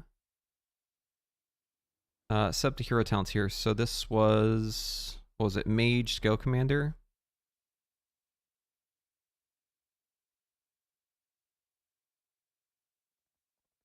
It's going to be for Devastation and Augmentation Evokers.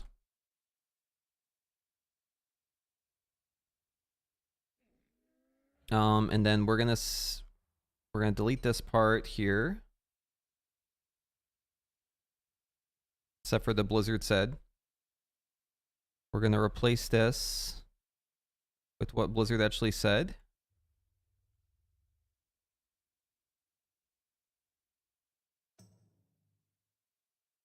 And then we're gonna use the same format here.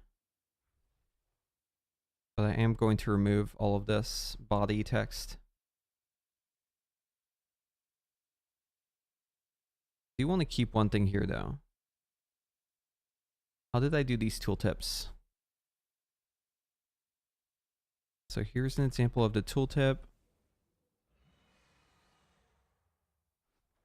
We'll grab everything below it and delete it. Everything down to where it says choices.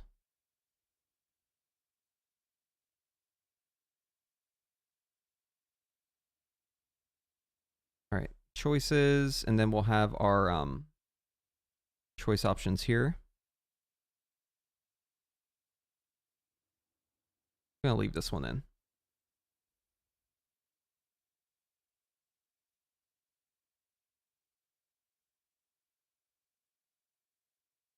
And then verdict. We'll go ahead and delete what this says as well.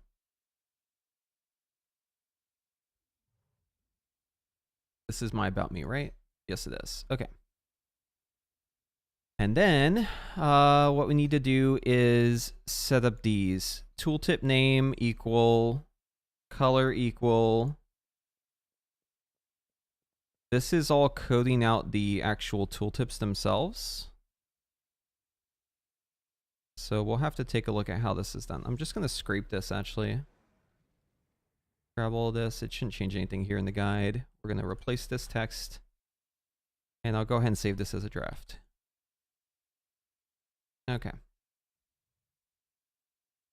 Cool.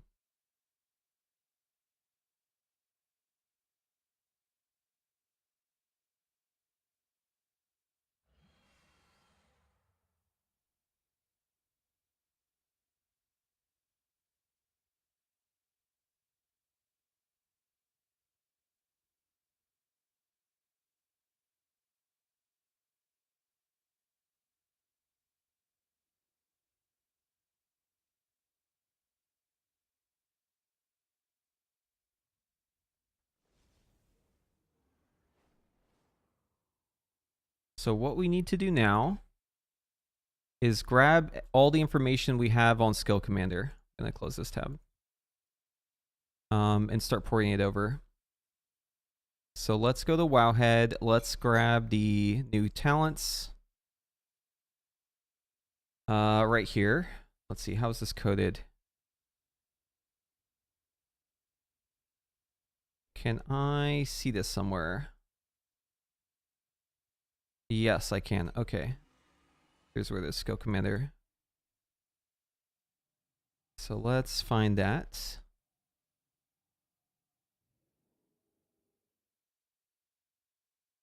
Copy it. I should be able to paste it here. Oh, we have to get rid of the center part though.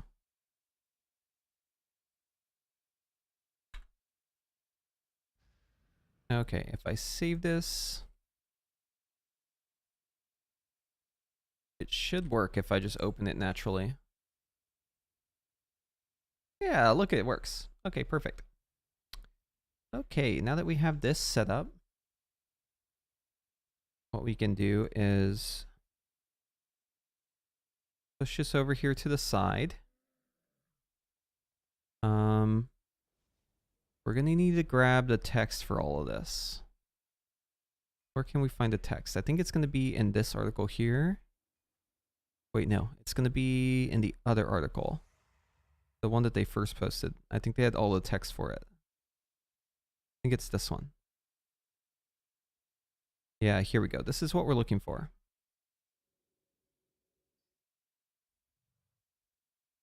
Okay.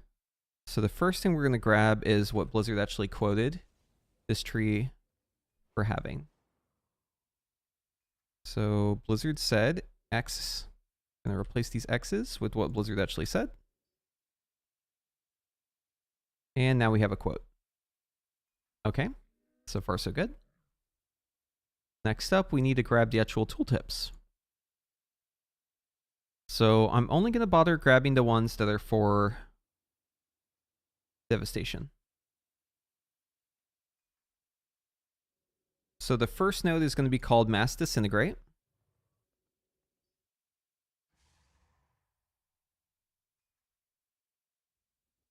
And we'll just paste it in here, like so. And we'll give it a name. Color equals hero talent. Okay, so here's the tooltip part. Let's grab the text for that. Let's make our text wrap.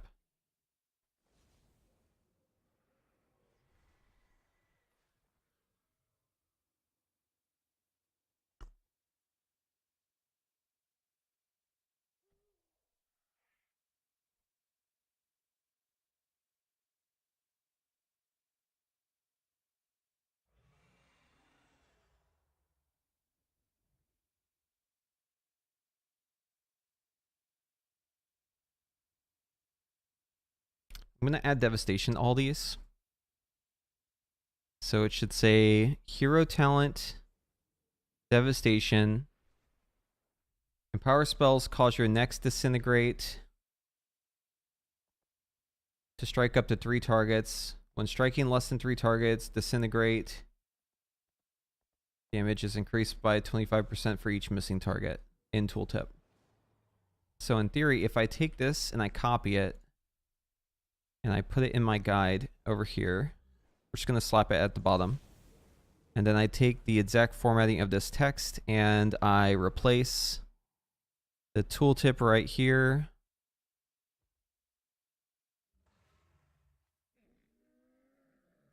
This should give me the correct thing. Here it goes.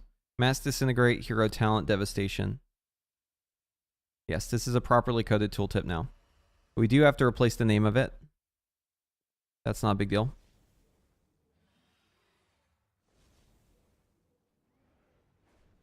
And that should do the trick. All right, now we have it coded in here. Look, mass disintegrate, hero talent, devastation, and it tells us what it does. Okay, so now we have one example of that. Oh, we also need the icon for it. What is going to be the icon for mass disintegrate? What did Wowhead use? I think it's just the disintegrate icon.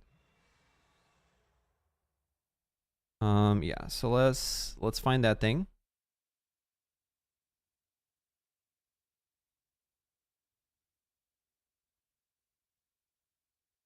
And then let's replace the icon.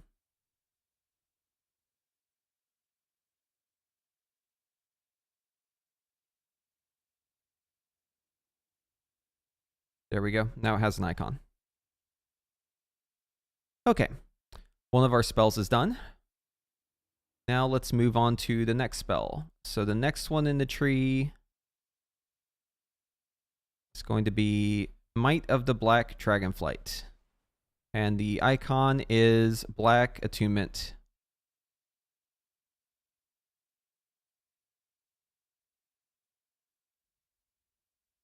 So we'll start with the icon. And I'm just going to copy this. We'll replace the icon here.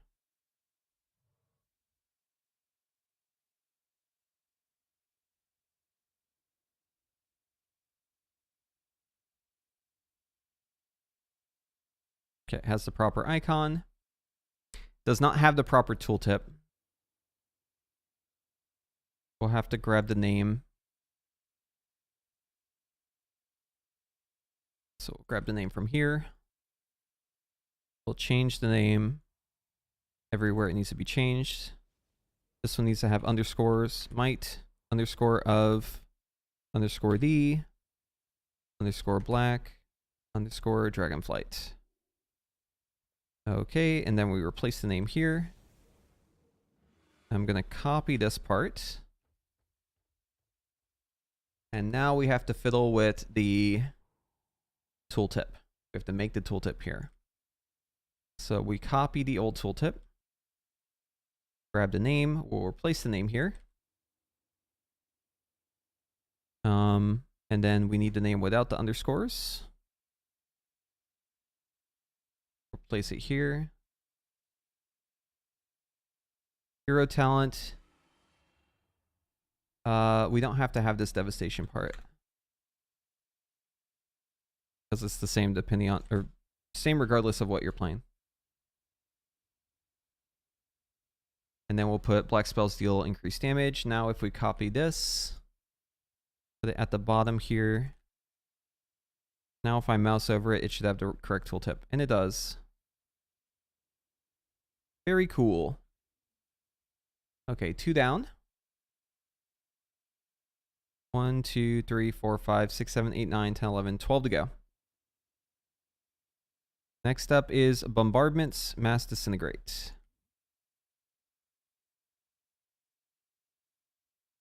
Or just Bombardments, actually. That's just the name of it, Bombardments. Okay, let's actually start with the tooltip this time.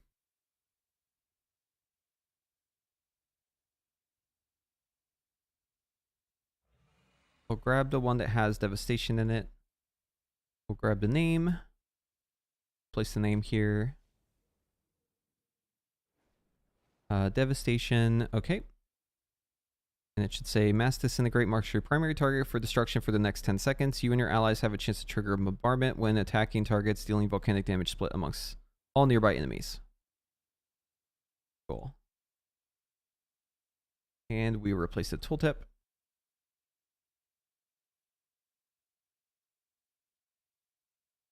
We're going to copy this. We're going to paste it at the bottom here. We're going to grab the name. And we'll make a copy of this. Replace the name here.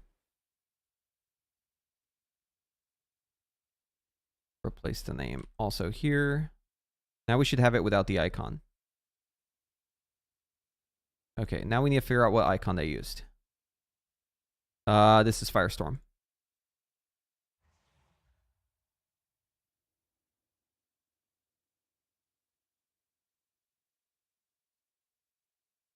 Okay. So now we replace the icon. And it should look good.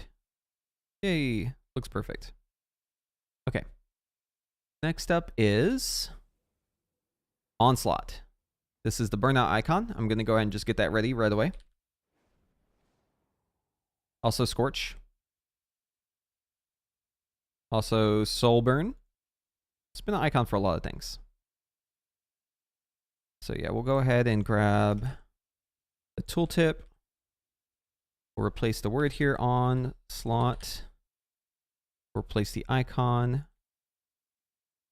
And replace the name. Okay, so now we have it with the old tooltip that has the correct icon. We'll grab the text for it. Paste in the text. This is regardless of if you're dev or aug, so we're just going to grab the one that is spec agnostic. We'll grab that one, replace the tooltip, replace the name in both places, and then we'll copy it and we will add it to bottom here. And now we should have a perfect tooltip. Entering combat grants you charge of burnout, blah, blah, blah, blah, blah. Cool. Okay. Next up is Melt Armor. What is the icon for this?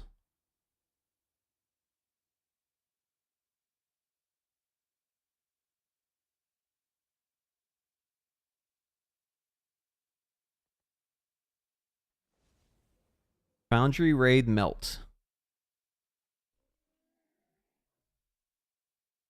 Okay. Oh, right here. Melt. Perfect. All right, we'll grab this. This is the icon. I think melt is the same, right? Yeah, it is. It's the same regardless of what spec you are. So, same story as before. We'll grab the formatting for the tooltip. We'll replace the icon. This becomes the melt icon now. Now we can grab the name of it, Melt Armor.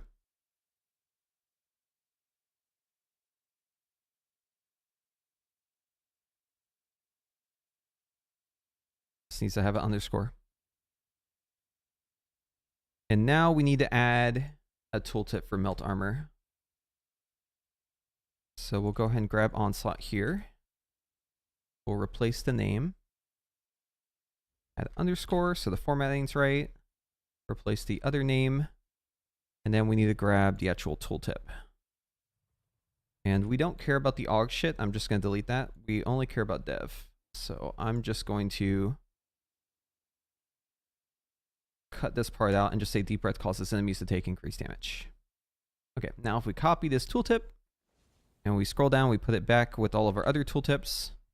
Now if we mouse over it, it should properly display it. Perfect. 5 down. We are flying through this, chat. Absolutely flying. Okay. Next up is Wing Leader.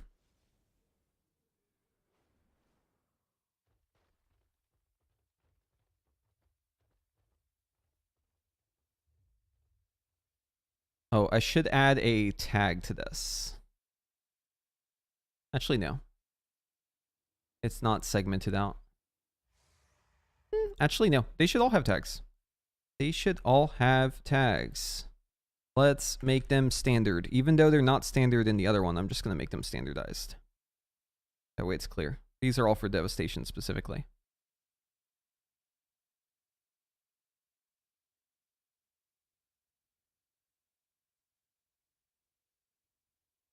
Okay, where was I? Wing leader, that's right. So we'll copy the tooltip. We'll grab the name, we'll replace it. Place the name in the display portion. We'll grab the text, replace the tooltip, remove any instances of augmentation, copy the new tooltip, paste it in.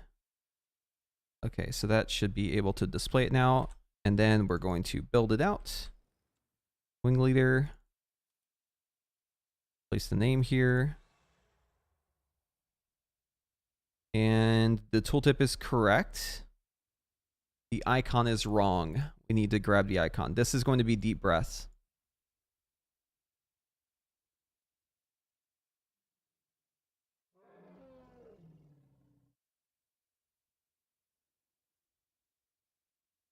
Okay, now we should have the proper icon and the proper text. The only thing I'm noticing here is it doesn't have devastation as the flag, so let's do that. We'll add that just so that they're all standard. Okay, wing leader's done.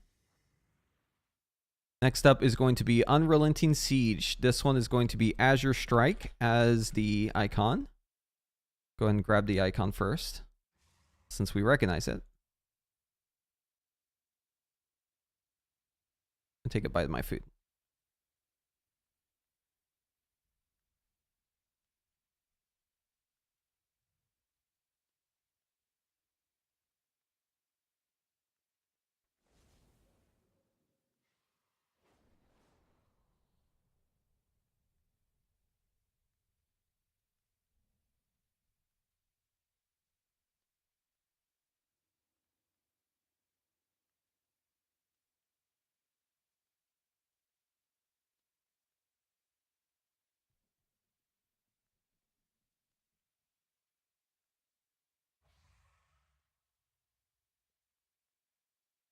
Unrelenting Siege.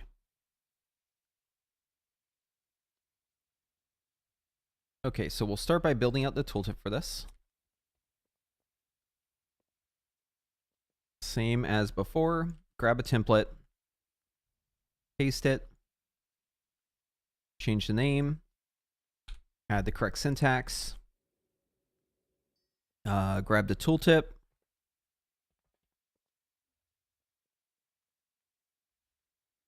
paste it in, copy it, add it to our guide. Okay, now all it should need is just a rename. So we'll grab the proper name for it.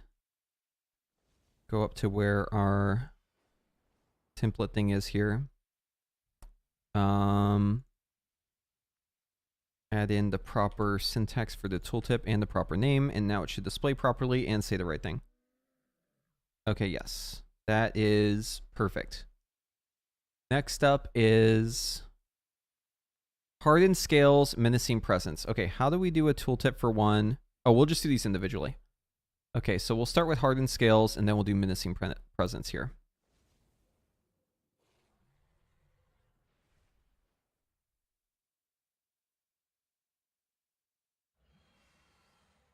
Hardened Scales, Menacing Presence. I'm actually just going to add these all to my little sheet, because that way I don't have to keep tabbing back to see what's next.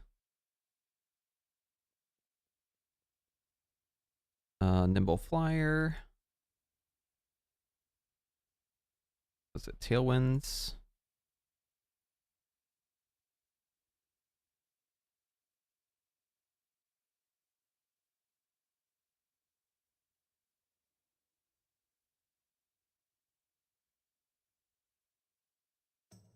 Yeah, it's just Tailwinds.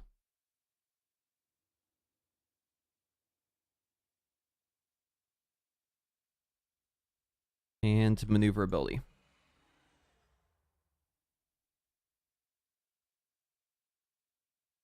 Okay.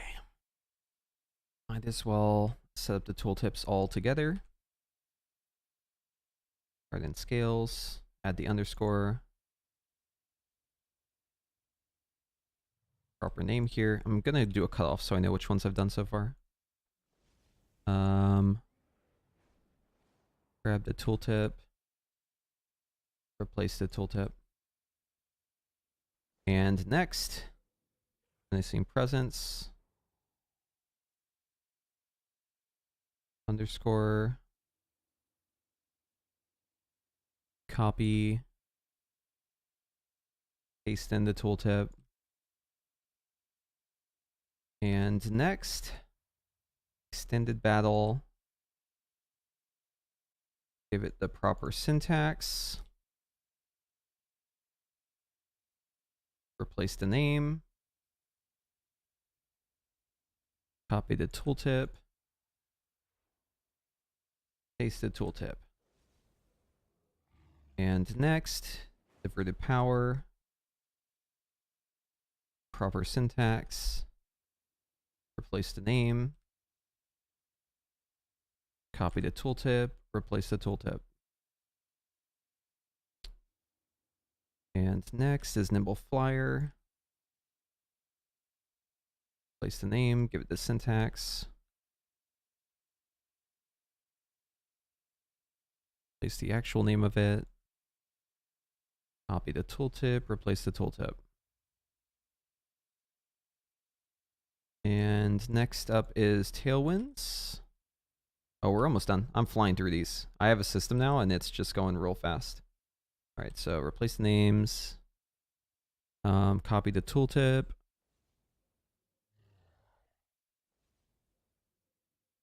Remove instances of augmentation. And next is maneuverability, the final one.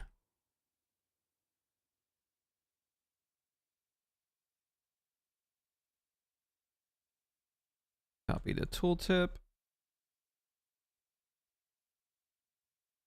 Place the tooltip. And remove instances of augmentation.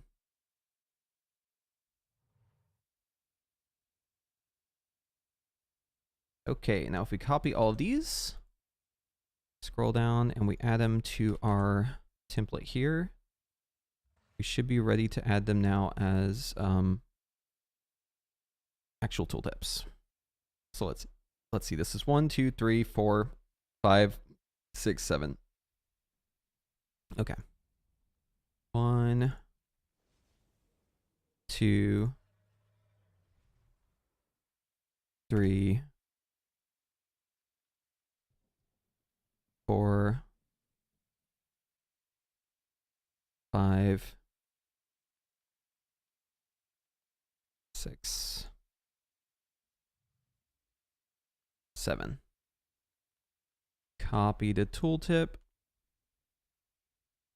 Place the name. Icon will be wrong. We'll have to adjust that in just a moment. Okay, so harden scales is done. Just gonna do these for the rest of them too while I'm at it. Then we'll adjust the icons later. All right, menacing presence is done. Extended battle is done. Diverted power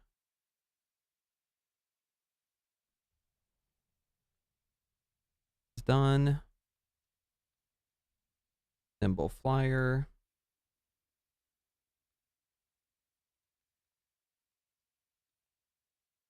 done.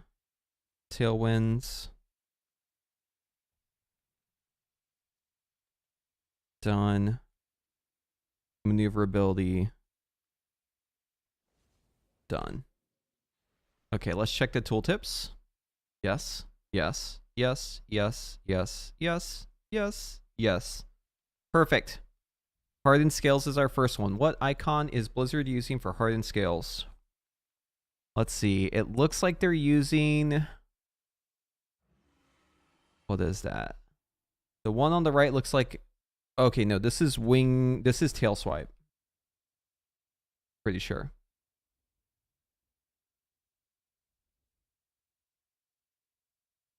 No, maybe it's... Wait, is that tail swipe?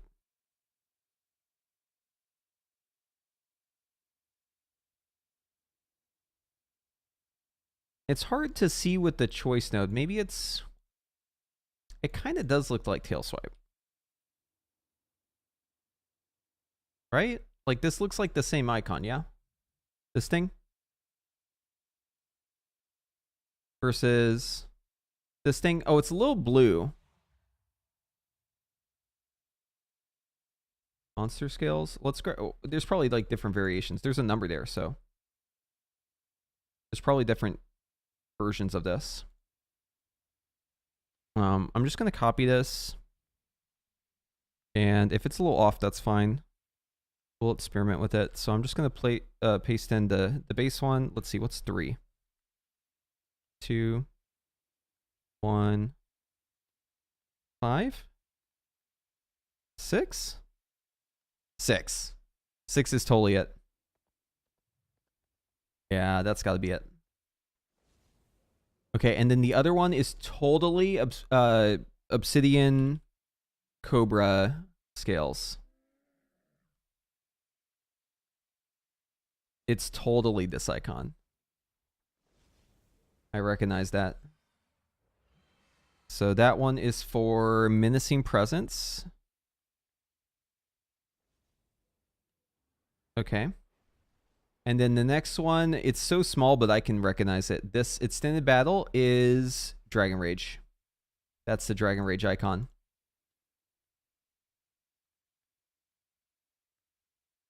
It's really tiny, so it's hard to tell, but it's totally this icon.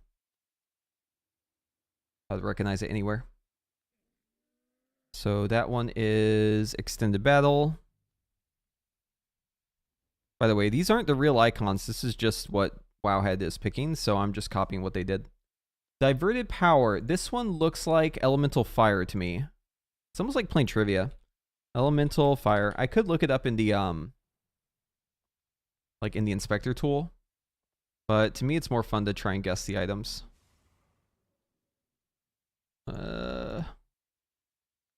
Oh, you know what? It's this, right? It's totally this icon. Isn't that it? That looks like it. I'm pretty sure this is it. Yeah. I'm almost certain, actually. Because it's the left-hand side. See this portion right here where it's like round? And see it right there? It may actually not be that one, but it's close enough. We're going to go with that. And then this one looks like soar and hover.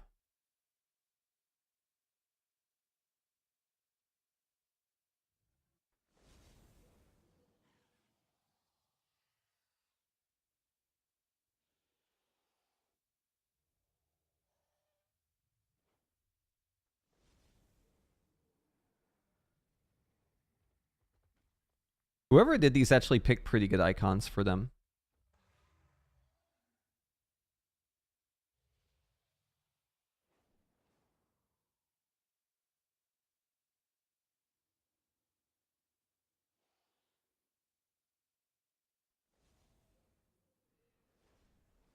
Okay, and last one is obviously Breath of Aeons.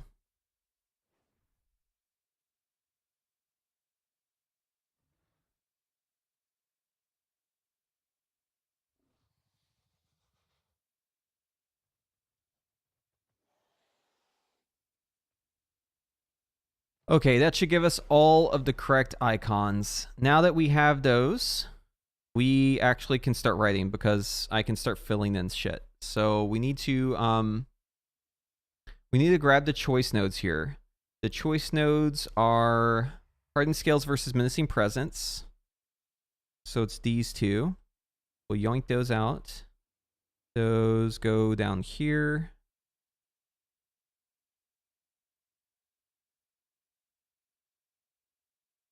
Hardened scales versus remove the H4. There it goes. Hardened Scales versus Menacing Presence. Very good. Next one is going to be Nimble Flyer versus Tailwinds. Grab these two. Down here, remove the H4, put versus. Remove this H4. Looks good. And then the last choice node is Extended Power versus Diverted Power. Or Extended Battle versus. Okay, remove the H4, put versus. And there we go. That looks good.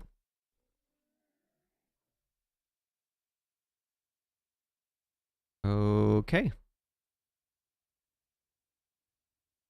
All of our tooltips are ready. Let's save it.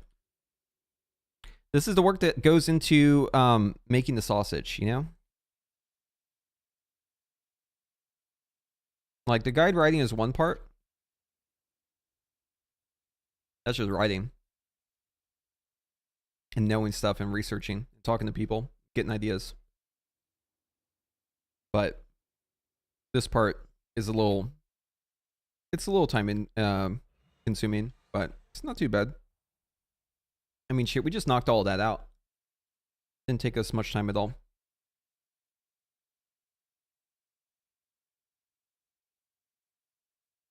And now we get to do the fun part, which is give our opinion.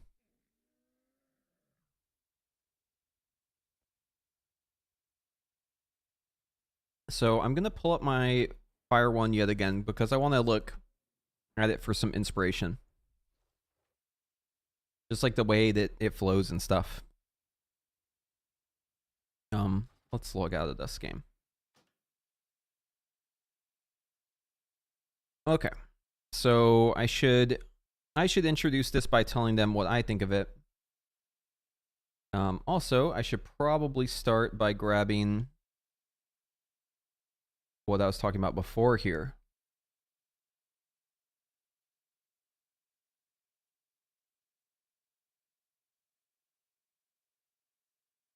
Okay, so we're looking for this part.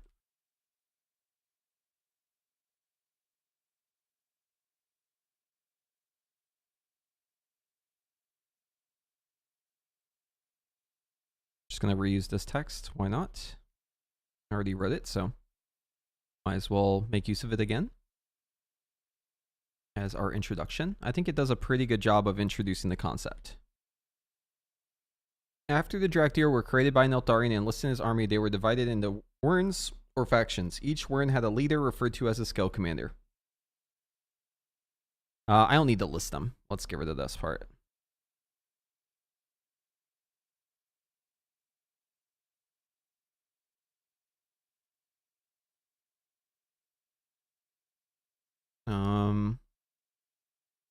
Scale Commanders are strong leaders.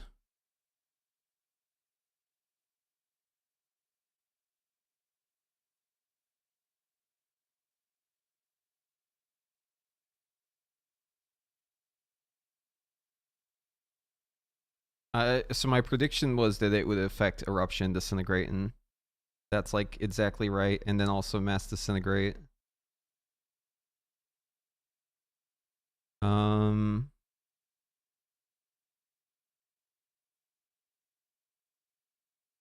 Okay, yeah. So let's say Scale Commanders are strong leaders who... Actually, no. Let's let Blizzard say that. I think this is enough to go off of. We'll just quote Blizzard. Okay, so after the Draktyr were created, blah, blah, blah, blah, blah.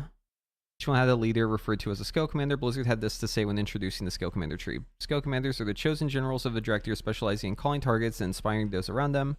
They are experts in using flight during battle and often seen leading the charge while in the sky.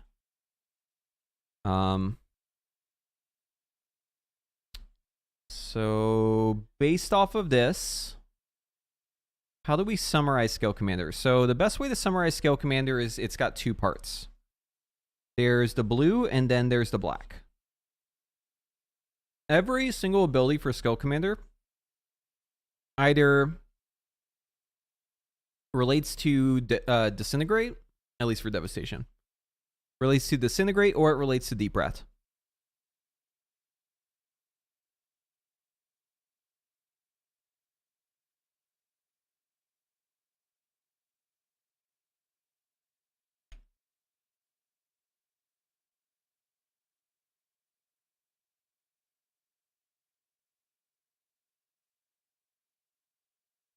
So let's do a quick little write-up here.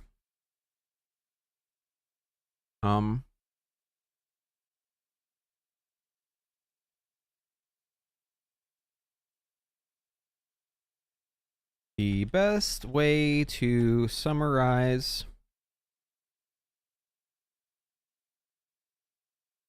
Scale Commander. Oh, let's say the core components of Scale Commander can be, let's teach this a new word. The core components of Scale Commanders can be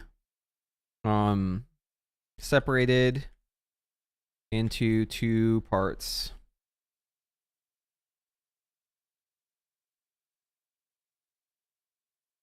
Two categories. No, actually, can be separated. The core components of Scale Commander relate to our blue and black spells, specifically Disintegrate and Deep Breath. I'll say for Devastation, this means Disintegrate and Deep Breath.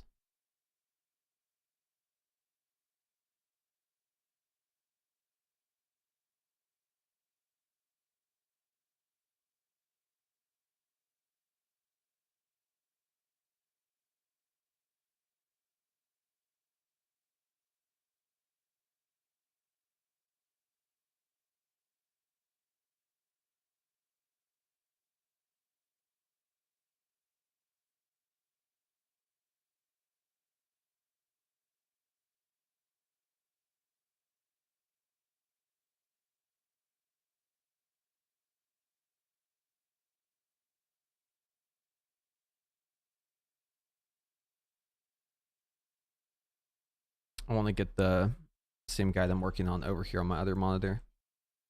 Actually, on the same monitor. I just want to have it be the other half. Okay, there we go. I haven't saved it yet, so it doesn't have the updates.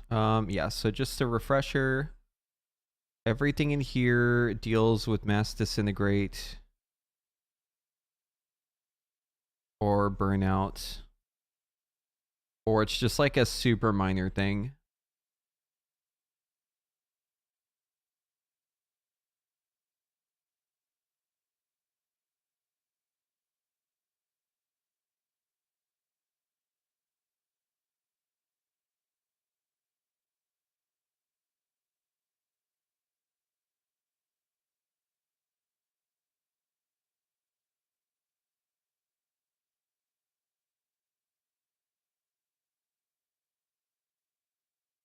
I'm actually going to reword this here. Why is this? Oh, there we go. Not sure why it wasn't pulling up the spell check on this. When choosing this tree.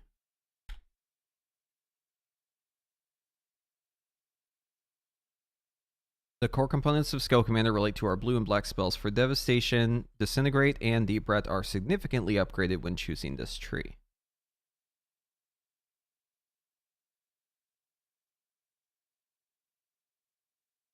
Every time we empower, every time we use an empower spell, is that how the wordage is on this? Power spells. Yeah, every time we use an empowered, every time we empower a spell, let's say,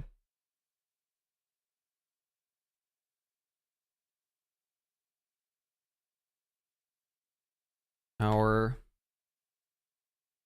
disintegrate is upgraded to mass disintegrate.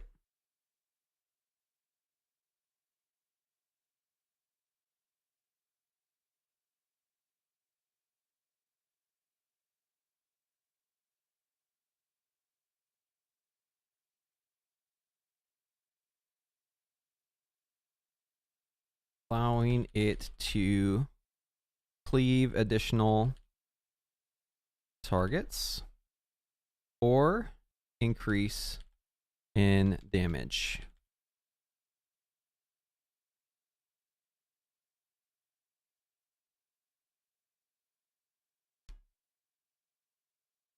And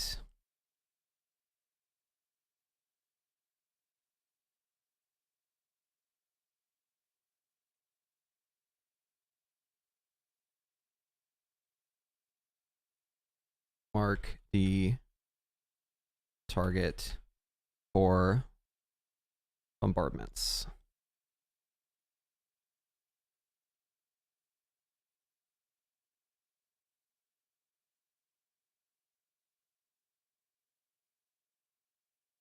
Upgrade to mass disintegrate, allowing, start with bombardments actually, allowing it to mark additional targets.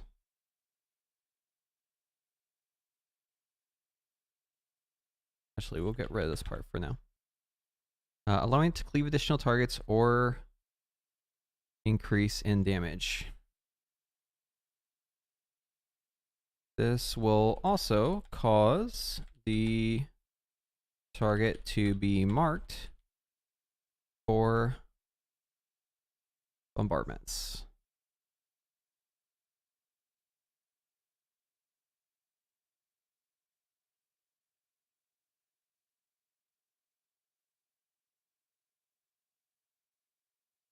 They just released this shit Tuesday. Tuesday at like 1 p.m. EST.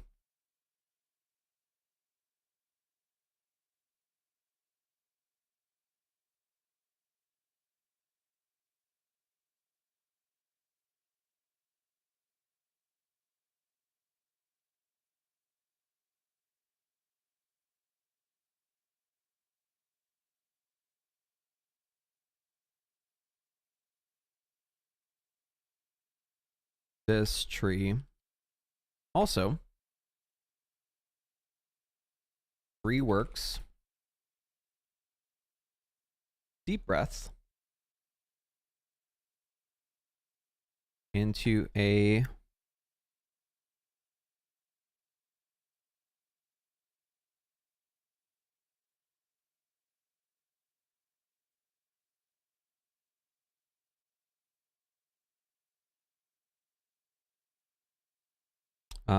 how did they word it?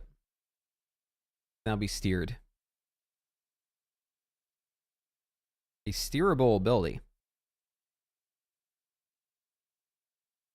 We'll say this tree also reworks deep breath, allowing the player to steer their evoker while in the air.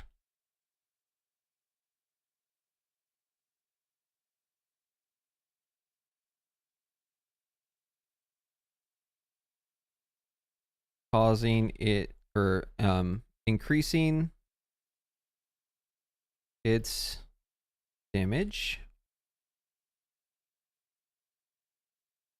applying a damage increase debuff. This tree also reworks deep breath into a proper cooldown, let's say.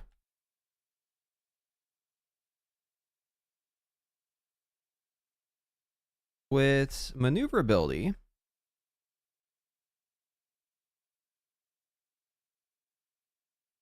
because it is going to be a proper cooldown. We're actually getting like a real cooldown now with deep breath. With maneuverability, players can now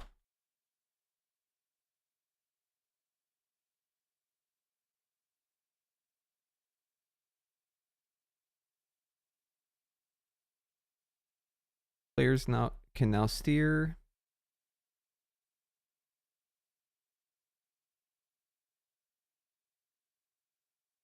Their evoker while in the air.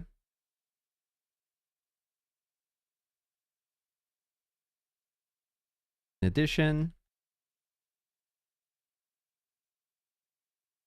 the target will take increased damage. The targets will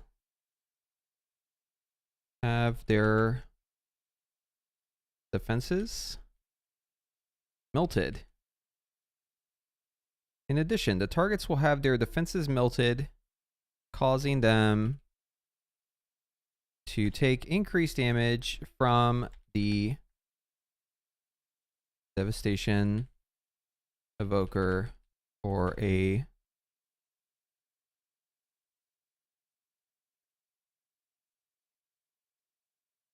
short time. Essentially, you become a fighter jet.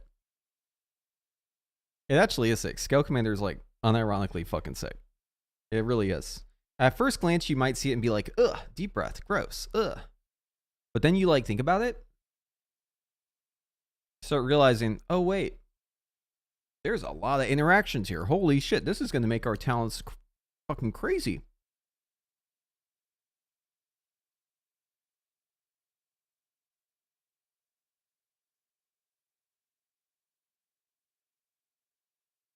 I'm gonna dive into maneuverability quite a bit. I have a mock-up for what I think it's going to be, or what it should be.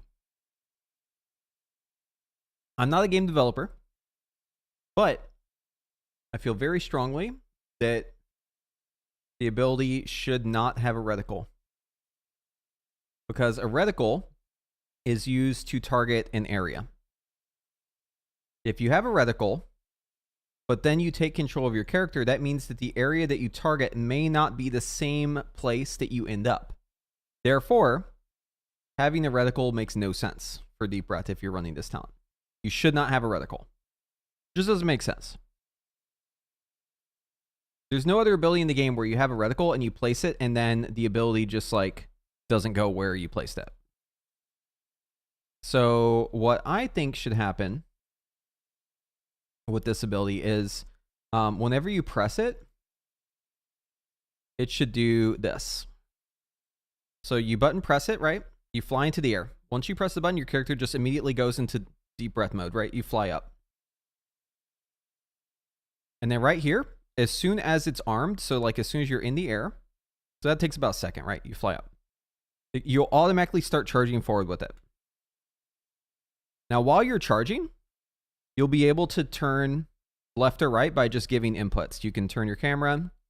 Your character should veer to the left or right. It should be limited, kind of like dragon riding, where like you can't turn on a dime, but like you have pretty good control of it, right? Because you are flying, so like it should have like some bend to it, some give to it, without like being able to spin in place, right? And then let's say once you've been in the air for like a second, so like you've done like enough deep breath to be like the minimum distance, quote unquote. Once you've traveled, let's say like 20 yards, you should be able to exit it. You should be able to press the button again to end your deep breath. That's how it should work. If it works this way, this tree is going to be A+. If it doesn't work this way, depending on how it works, this tree might just be dead. It's really important that they nail this down. So I'm very interested to hear the specifics on how maneuverability works.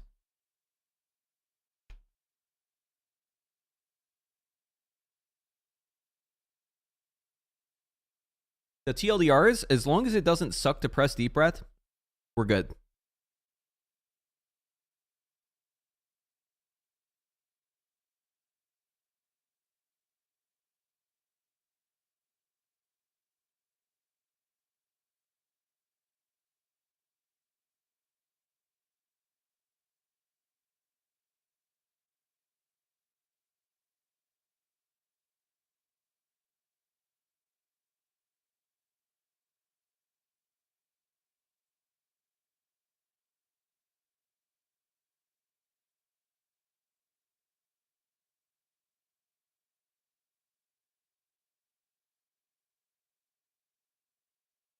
This tree also reworks Deep Breath into a proper cooldown with maneuverability. Players can now steer their evoker while in the air. In addition, targets standing in the fire will have their defenses melted, causing them to take increased damage from the evoker for a short time.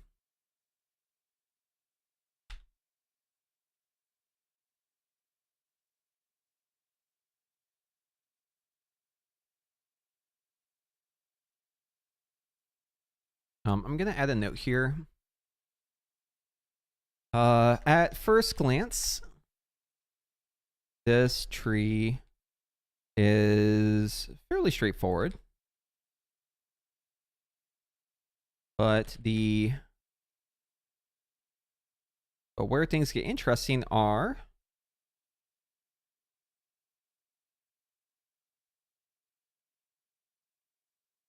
talent interactions with these new abilities are where things get very interesting.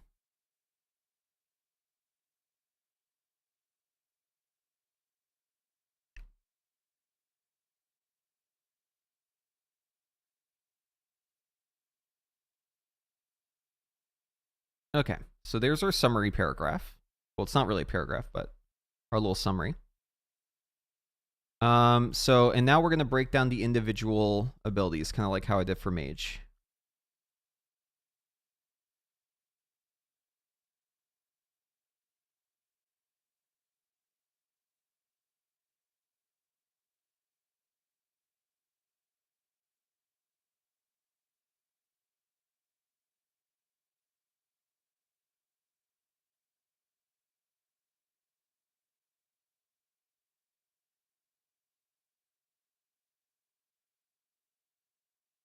I think we'll leave it this way. Okay, so header for Mass Disintegrate.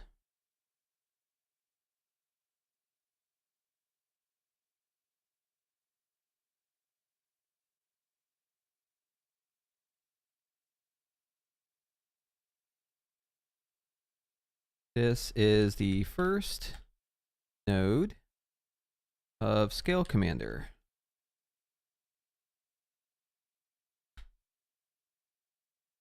Using fire breaths. This is where we're going to get specific. The introduction paragraph is kind of, it's a little zoomed out. It's more high level. This is where we're going to get very specific. So we're going to actually call every spell by name. So like Eternity Surge and Fire Breath. Those are our Empower spells. So using Fire Breath or Eternity Surge will transform our Disintegrate. We'll upgrade our Disintegrate to Mass Disintegrate.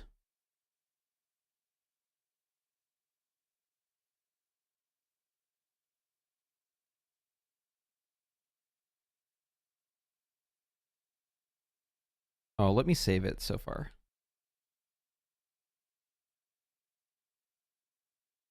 Okay. Looks good so far.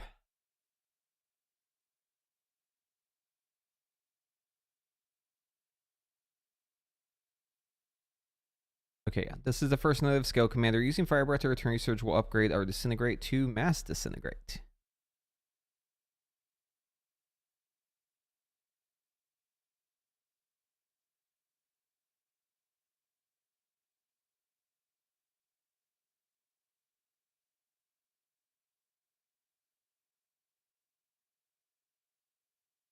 Causing it to cleave up to 2 additional targets. If only one target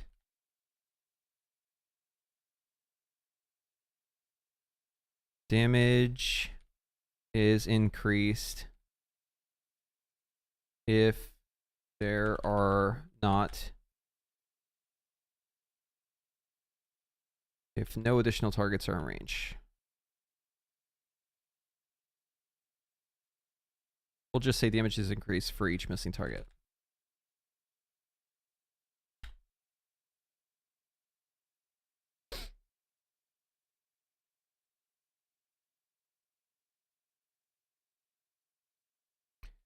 And single target.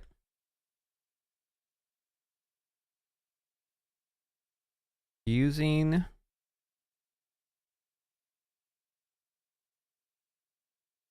simulation data and some napkin math, we can assume this to be a 5 to 8% damage increase in pure single target.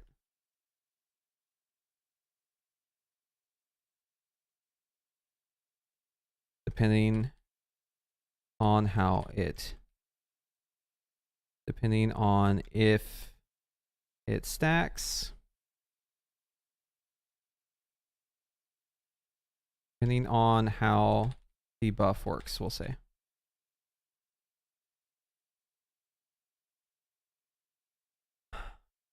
And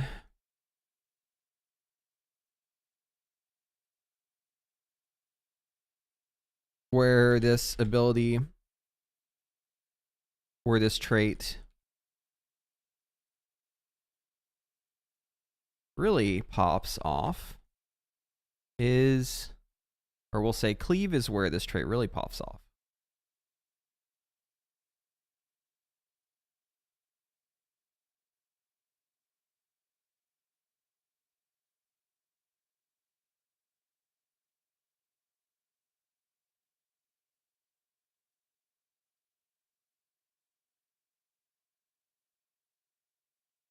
Using simulation data and some napkin math, we can assume this to be a 5 to 8% damage increase in pure single target. Cleave is where this trait really pops off. We'll start with the good news. Cleave is where this trait really pops off.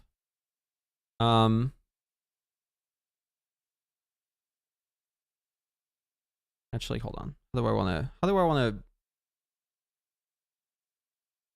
bring up this topic? I think maybe I shouldn't even do it this way. I think I should maybe start by introducing what modifies disintegrate. So let's start by talking about modifiers for disintegrate. Okay, so I'm going to say to understand the full scope of this trait, we need to first understand how disintegrate. We need to first understand the ways disintegrate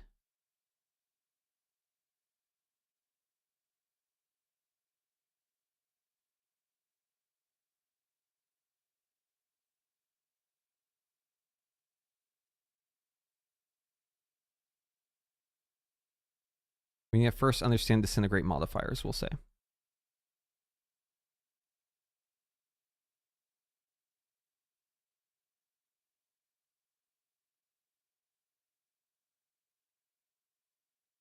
And how the ability affects our rotation.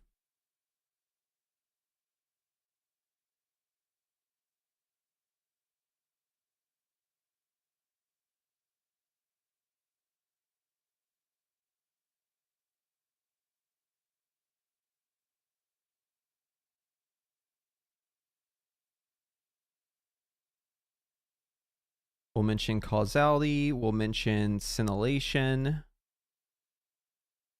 We will mention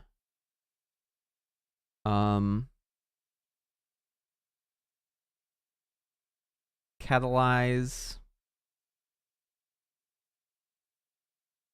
We will mention charge blast.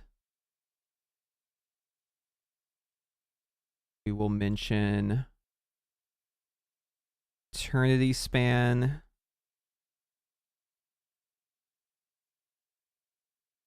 There's other things too that are just like flat damage, like iridescence is one. It's like pretty self-evident, so I'm not going to talk about those. Like shattering stars damage increase, iridescence the damage increase. I'm not talking about that. That's a modifier to disintegrate. It's as opposed to like disintegrate causing something interesting. I think we should just maybe list these out. And how adding additional ticks of it will potentially affect our rotation.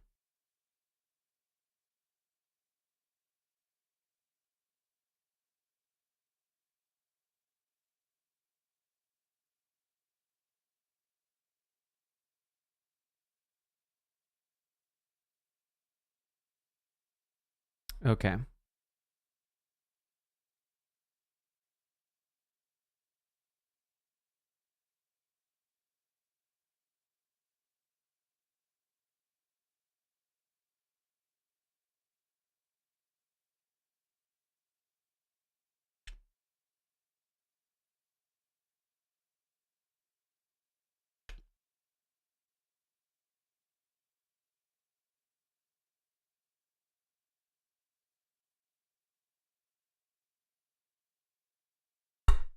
Oop.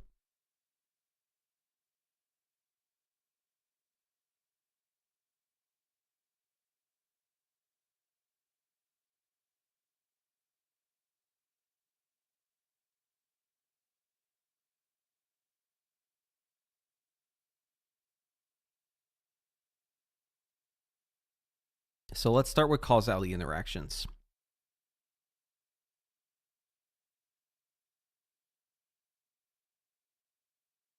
I think we're going to list these out, actually. I think that's the best way to approach this.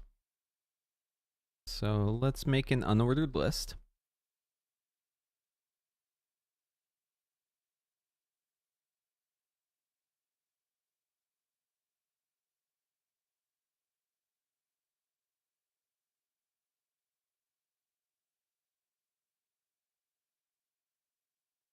Each tick of disintegrate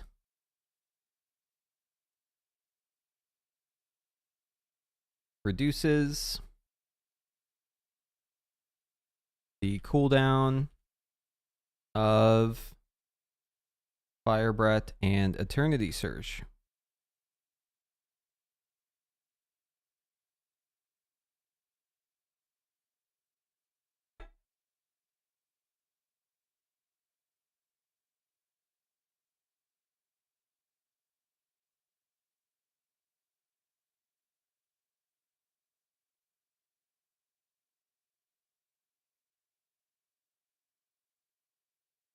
It's somewhere in here. Where the fuck is this tooltip? Oh. Oh, it's right here. It's right here. Okay. I was like searching for this goddamn text. It would have been faster just to copy paste it. How long does it take to get the legendary for like Ret Paladin? Is that what you're saying? It took me since I streamed, so maybe like 24 hours, but I also slept in that period too, so it actually wasn't a full 24 hours. It was less. It didn't take too long. We will actually keep this list. Thank you.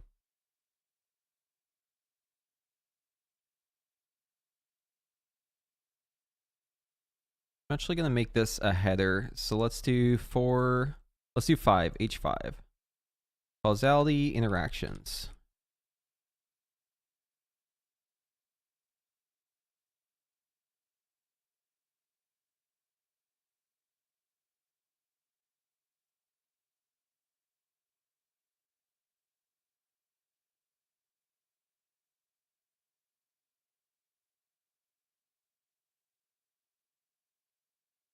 It's not for evokers, it's for warriors, paladins, DKs, strength users who use a two-hander. Each tick of Disintegrate reduces the cooldown of Fire Breath and Eternity Surge. If additional, these, we'll say, of our Empower spells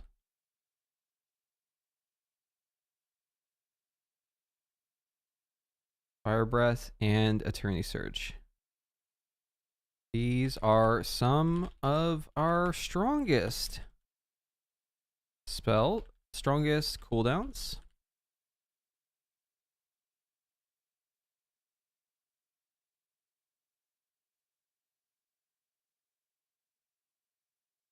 I'll say typically these spells are used on cooldown,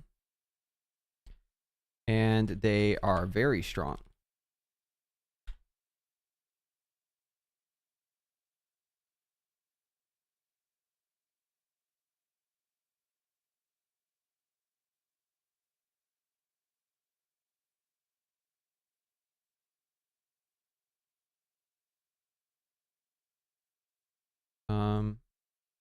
These spells are very strong and are typically used on cooldown.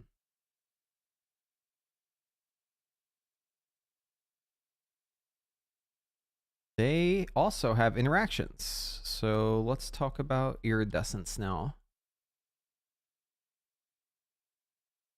And we will also need to talk about... This is why this is crazy, because all the devastation shit's connected. It's all connected. So yeah, modifying Disintegrate modifies your Empowers. Modifying your Empowers modifies your Dragon Rage uptime. It modifies how much damage you're dealing with your other spells. It gives you more mass Disintegrate, so it's a feedback loop. There's just like a lot happening. It also gives you increased essence regeneration. There's a lot that goes into this. So like having Cleave, having like more Disintegrate ticks is kind of a big deal.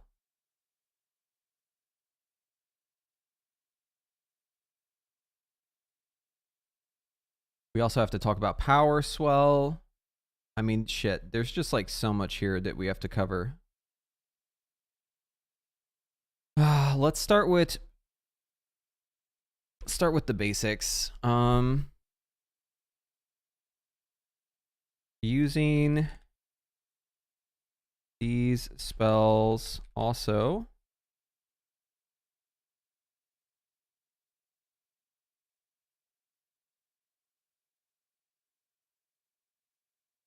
having more frequent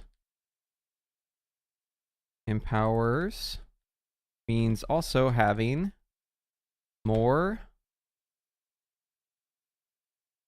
damage in the form of iridescence buffs,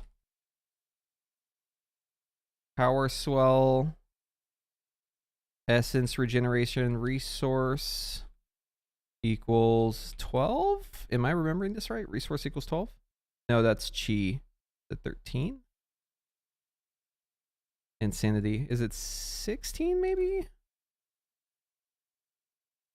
Arcane charges. Maybe it's like 21. I don't know. I don't remember which one it is. I remember it's a weird one. Is it like 26? I cannot for the life of me remember which one it is. Hold on. Let's look up the guide. I have it in the tooltip here. When I was first writing this up, I totally knew this, just like by memory. Here it is. It is 19. Resource equals 19.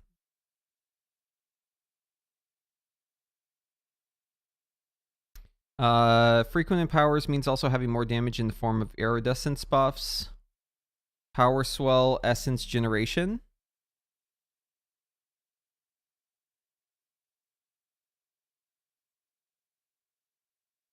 And Dragon Rage uptime.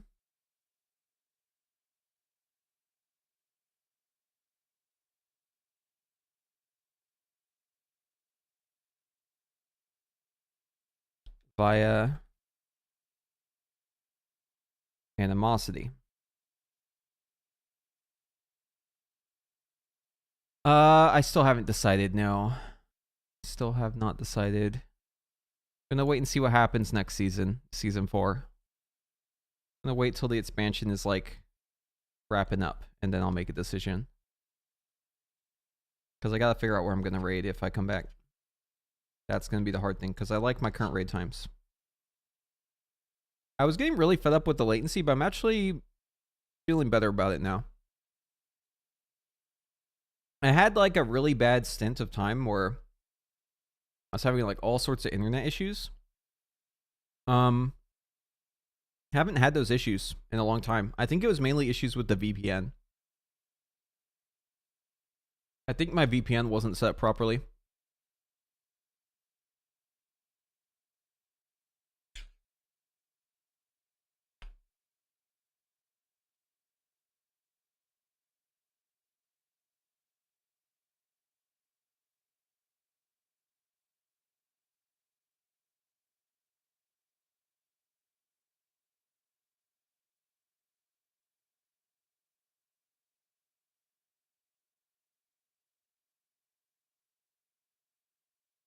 Yeah. Yeah, for sure.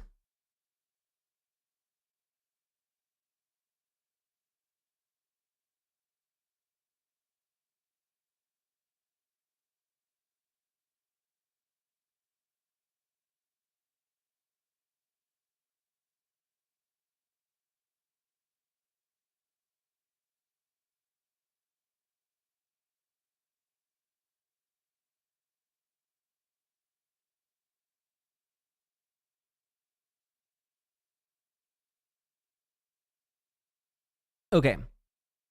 Let's reread this just to make sure it all looks good. Mass Disintegrate. This is the first note of Scale Commander. Using Fire Breath or Eternity Surge will upgrade our Disintegrate to Mass Disintegrate, causing it to cleave up to 2 additional targets. Damage is increased by 25% for each missing target. To understand the full scope of this trait, we need to first understand Disintegrate modifiers, and how adding additional ticks of it could potentially affect our rotation. Causality interactions. Each tick of Disintegrate reduces the cooldown of our Empower spells, Fire Breath, and Eternity Surge. These spells are very strong and are typically used on cooldown. Having more frequent empowers means also having more damage in the form of iridescence buffs, power swell essence generation, and Dragon Rage uptime via animosity. Is there anything I'm missing here?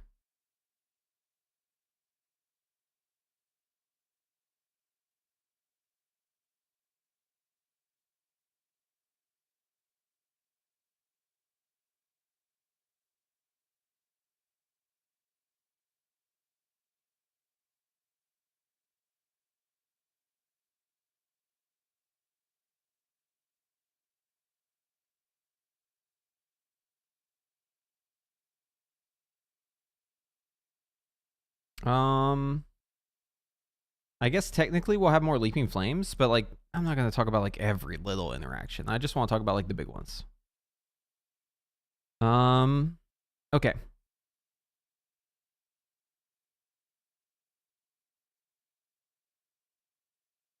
Next up is Scintillation.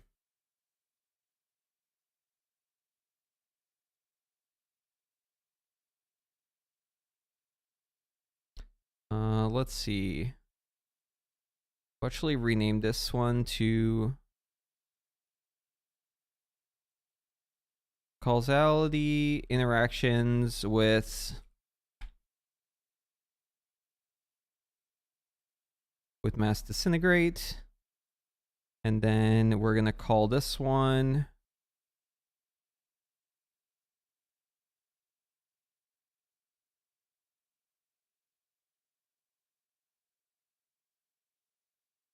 Mass Disintegrate and Scintillation procs.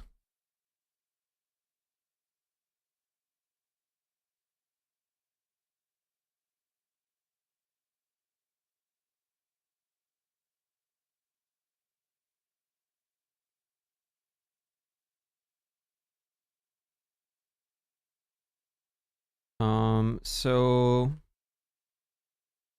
every time disintegrate ticks,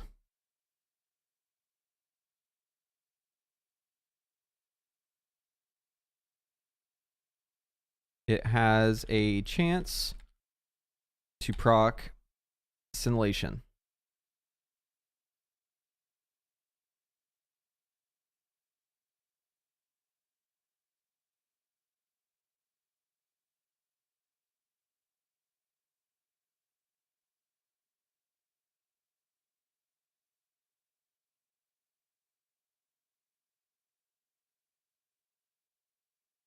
And trigger a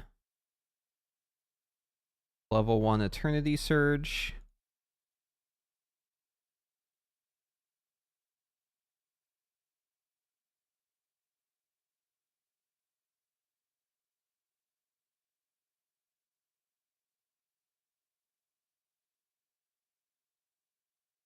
These procs damage the target and are able to cleave an additional enemy if Eternity Span is also taken. These procs damage the target and are able to cleave an additional enemy if Eternity Span is also taken.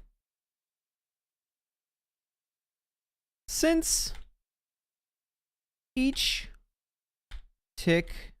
actually, hold on. We should explain how Disintegrate ticks first. So, Disintegrate has 4 ticks. Disintegrate has 4 ticks.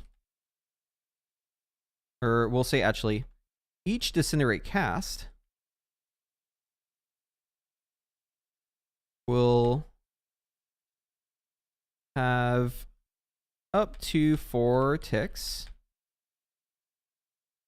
which means that having it hit additional targets will greatly increase the proc rate.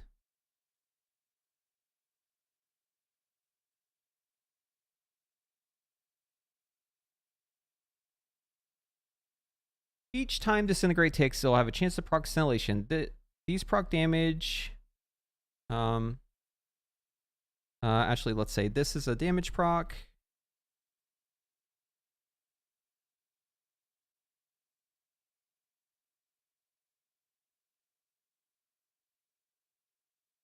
This is a damage proc on the target.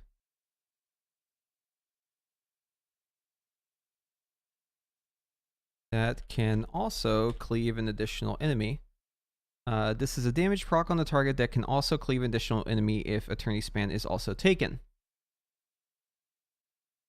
Each Disintegrate cast will have up to 4 ticks, which means that having it hit additional targets will greatly increase the proc rate.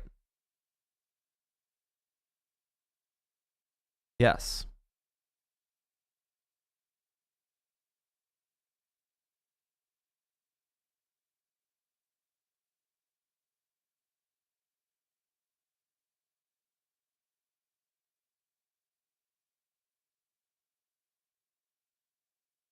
We'll say, which means that Mass Disintegrate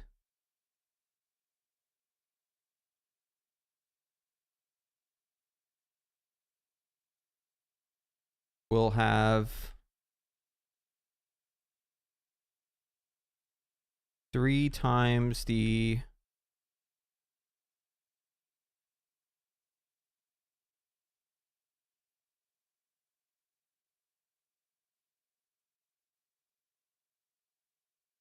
we'll have 12 instances of damage.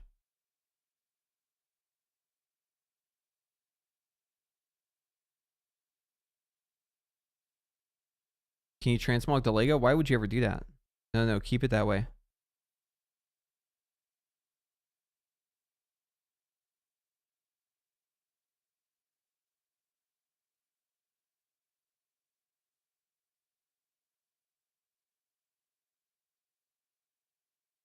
Okay, each time Disintegrate ticks has a chance to proc Annihilation. This is a damage proc on the target that can also cleave an additional enemy if Eternity Span is also taken. Each Disintegrate cast will have up to 4 ticks, which means that Mass Disintegrate can tick up to 12 times in a single cast.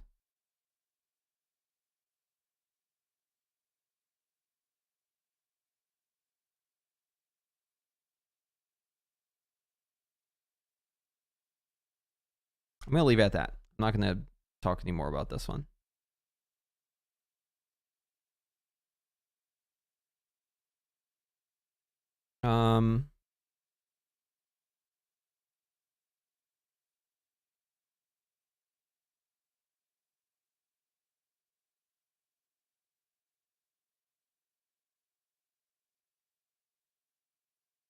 Charge Blast. Generation. And AoE. That's what we'll call this header.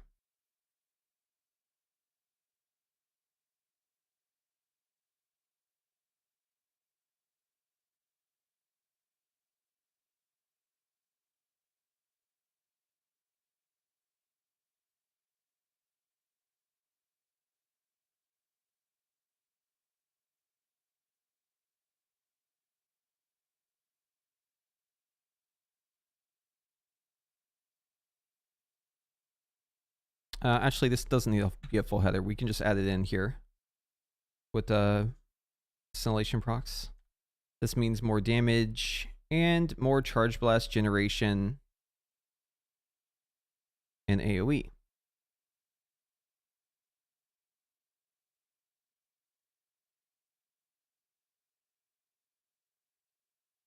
On average,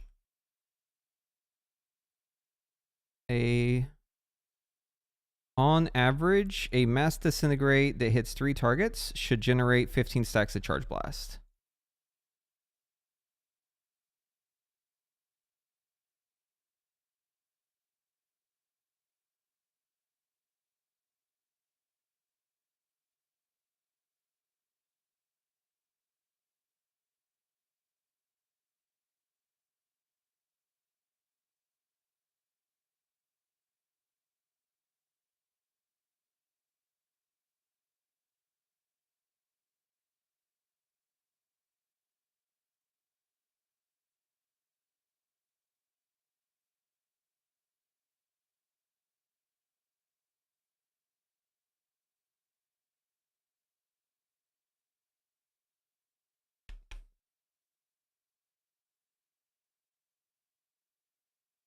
Per cast.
Other interactions.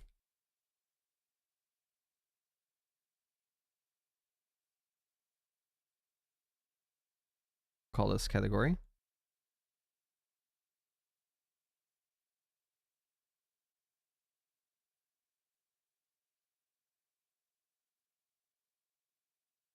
Other minor interactions or other minor benefits. of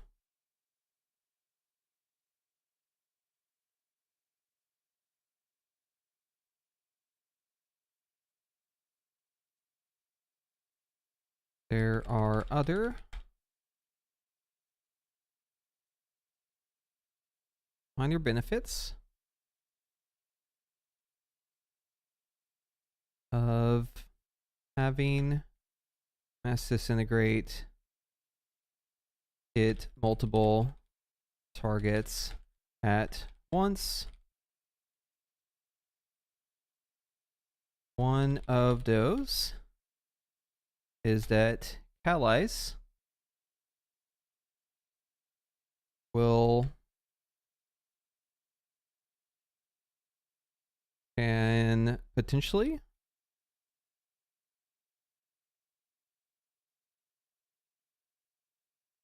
I heard baby just now. She like had a little hiccup. Could potentially affect 3 targets at once. Okay, I'll be right back.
hi chat. I hope everyone is having a wonderful day and that you drink water. That's it. I don't know what we're learning here, so can't help you on devastation of ochre. But all right, bye guys.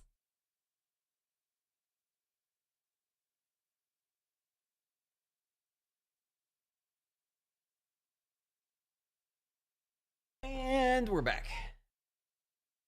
Okay, where were we? We were discussing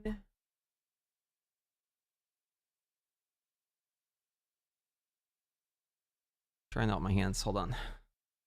We're discussing the interactions with Disintegrate. Mass Disintegrate. There are other minor benefits of having Mass Disintegrate hit multiple targets at once. One of those is that catalyze can potentially affect 3 targets at once. I'm gonna start by saying in pure single target,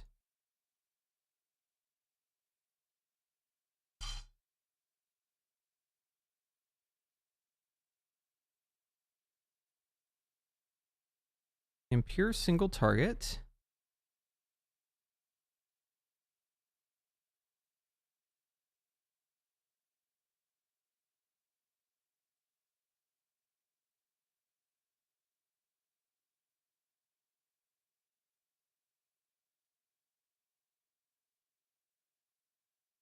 single target, we will not enjoy a lot of these benefits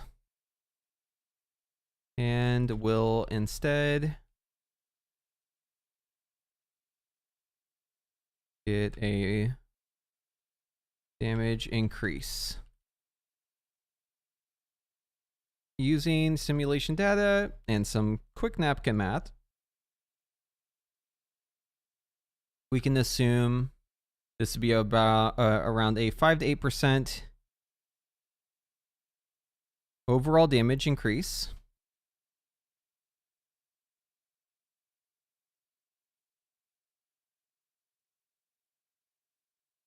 Say 6 to 8%. No, I think it's more like 5 to... We'll say 5 to 8. I'm going to keep it that way.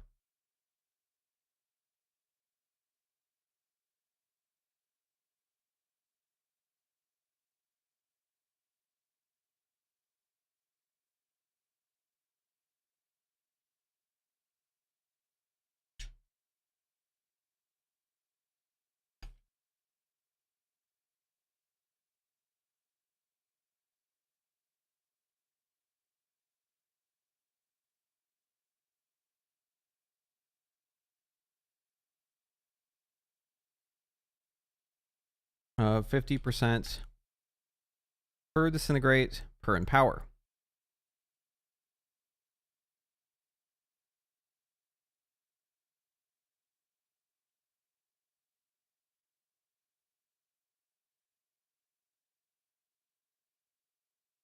In pure single target, we do not enjoy these a lot of these benefits. In pure single target, we will instead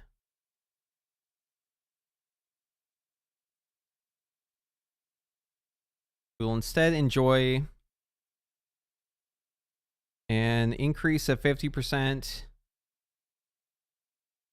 per disintegrate per empower.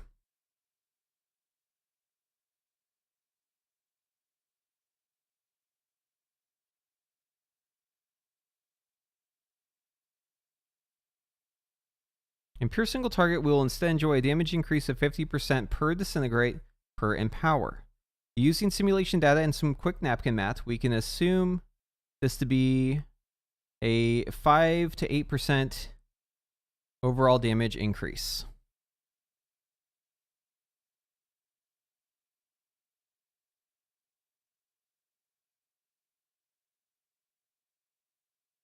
Okay. I'm actually going to move this portion up to here. In pure single target, we will instead We need to get rid of instead because that doesn't make sense since it's before this now. Impure single target. We will enjoy a damage increase of 50% per disintegrate per empower.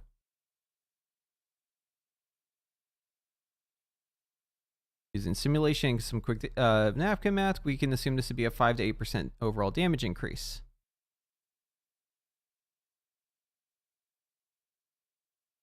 In AoE,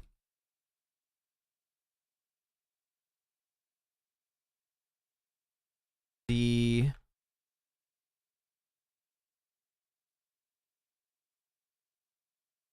interactions here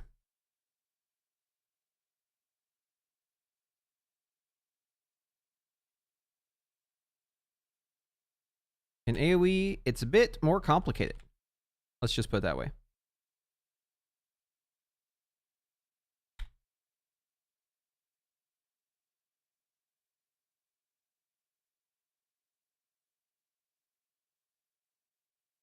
To understand the full scope of this trait, we need to first understand, let's say, the full scope of this trait in AoE.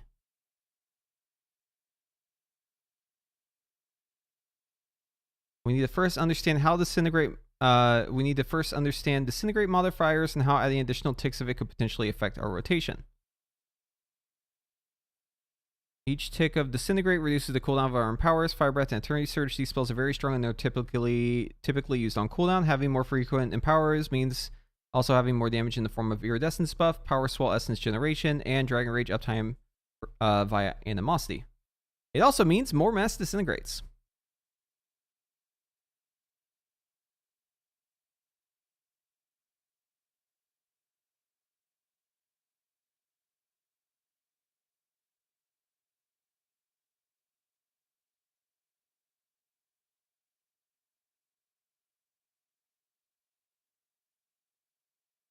Since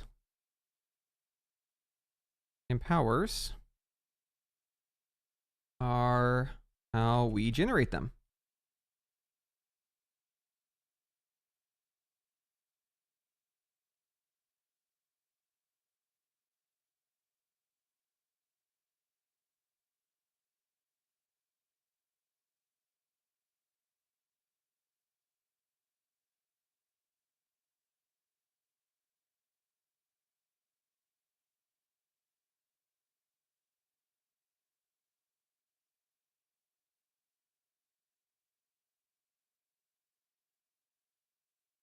Mass disintegration and scintillation procs. Every time disintegrate ticks has a chance to proc scintillation. This is a damage proc on the target that can also cleave an additional enemy if eternity span is also taken.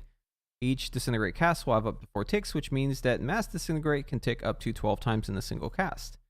This means more damage and more charge blast generation AoE. On average, a mass disintegrate that hits 3 targets should generate 15 to 16 stacks of charge blast per cast. There are other minor benefits of having mass disintegrate hit multiple targets at once. One of those is that, let's just say I'm not going to list them all.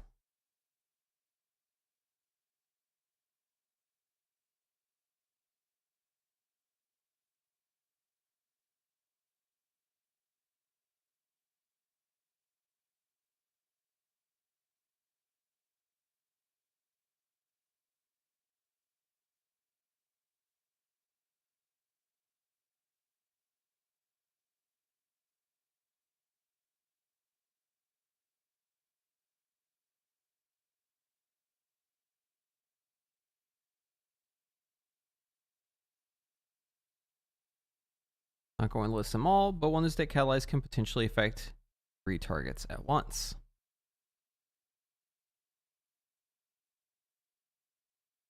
Okay.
What the fuck is this?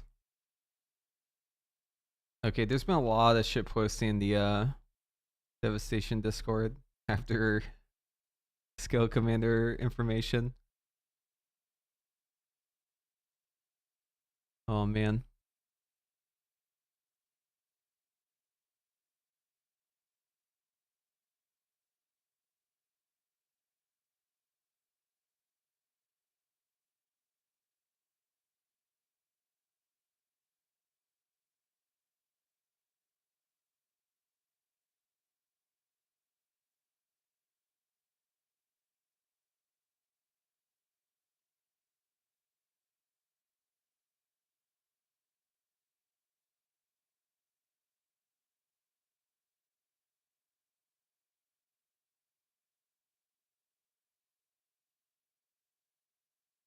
Should we hit him with the charts and graphs? Chat, what do you think?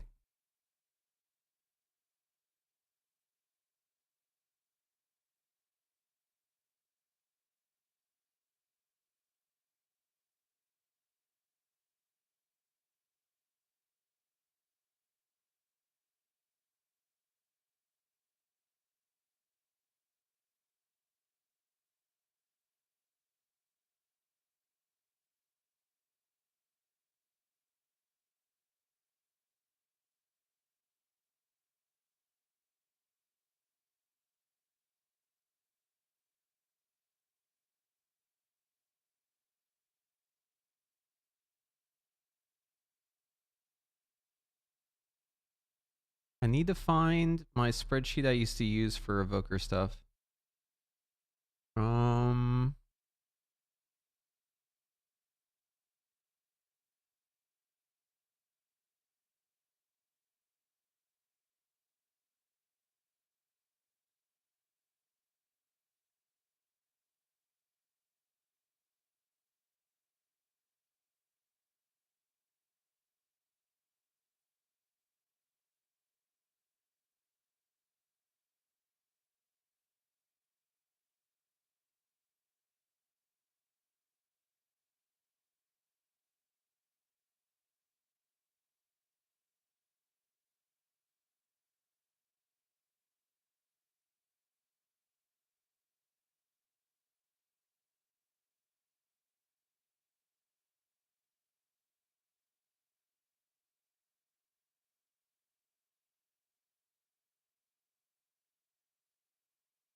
Yeah, I don't know if I'm going to be able to find this.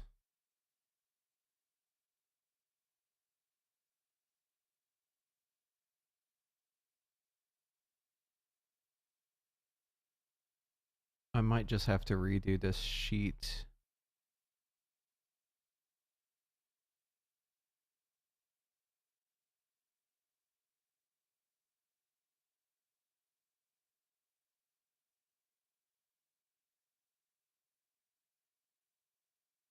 Okay. I think we're going to call it here. I'm just going to keep working on this, but I'm going to progressively do more and more boring things because I need to do some spreadsheet stuff. So, yeah. We're going to cut it here for today. We got our legendary, so that was what we set out to accomplish. And we'll be back again. I'm going to be writing up this Wowhead thing for a bit. I have a new video on Scale Commander you should definitely go check out if you haven't already. This article is due Friday, so I'm going to have this finished probably tomorrow. And then at the very least, I'll be streaming again on Monday. That'll be for Rit Paladin and Devastation Evoker. And then on Tuesday, I'll be raiding on my Fire Mage again too. So if you want to check me out then, that is when to do it. Just press follow if you want to know when I'm live. That's the best way to know if I'm live or not. But anyways, that's going to be it for today. So thank you all for watching. We'll see you in the next one. Bye-bye.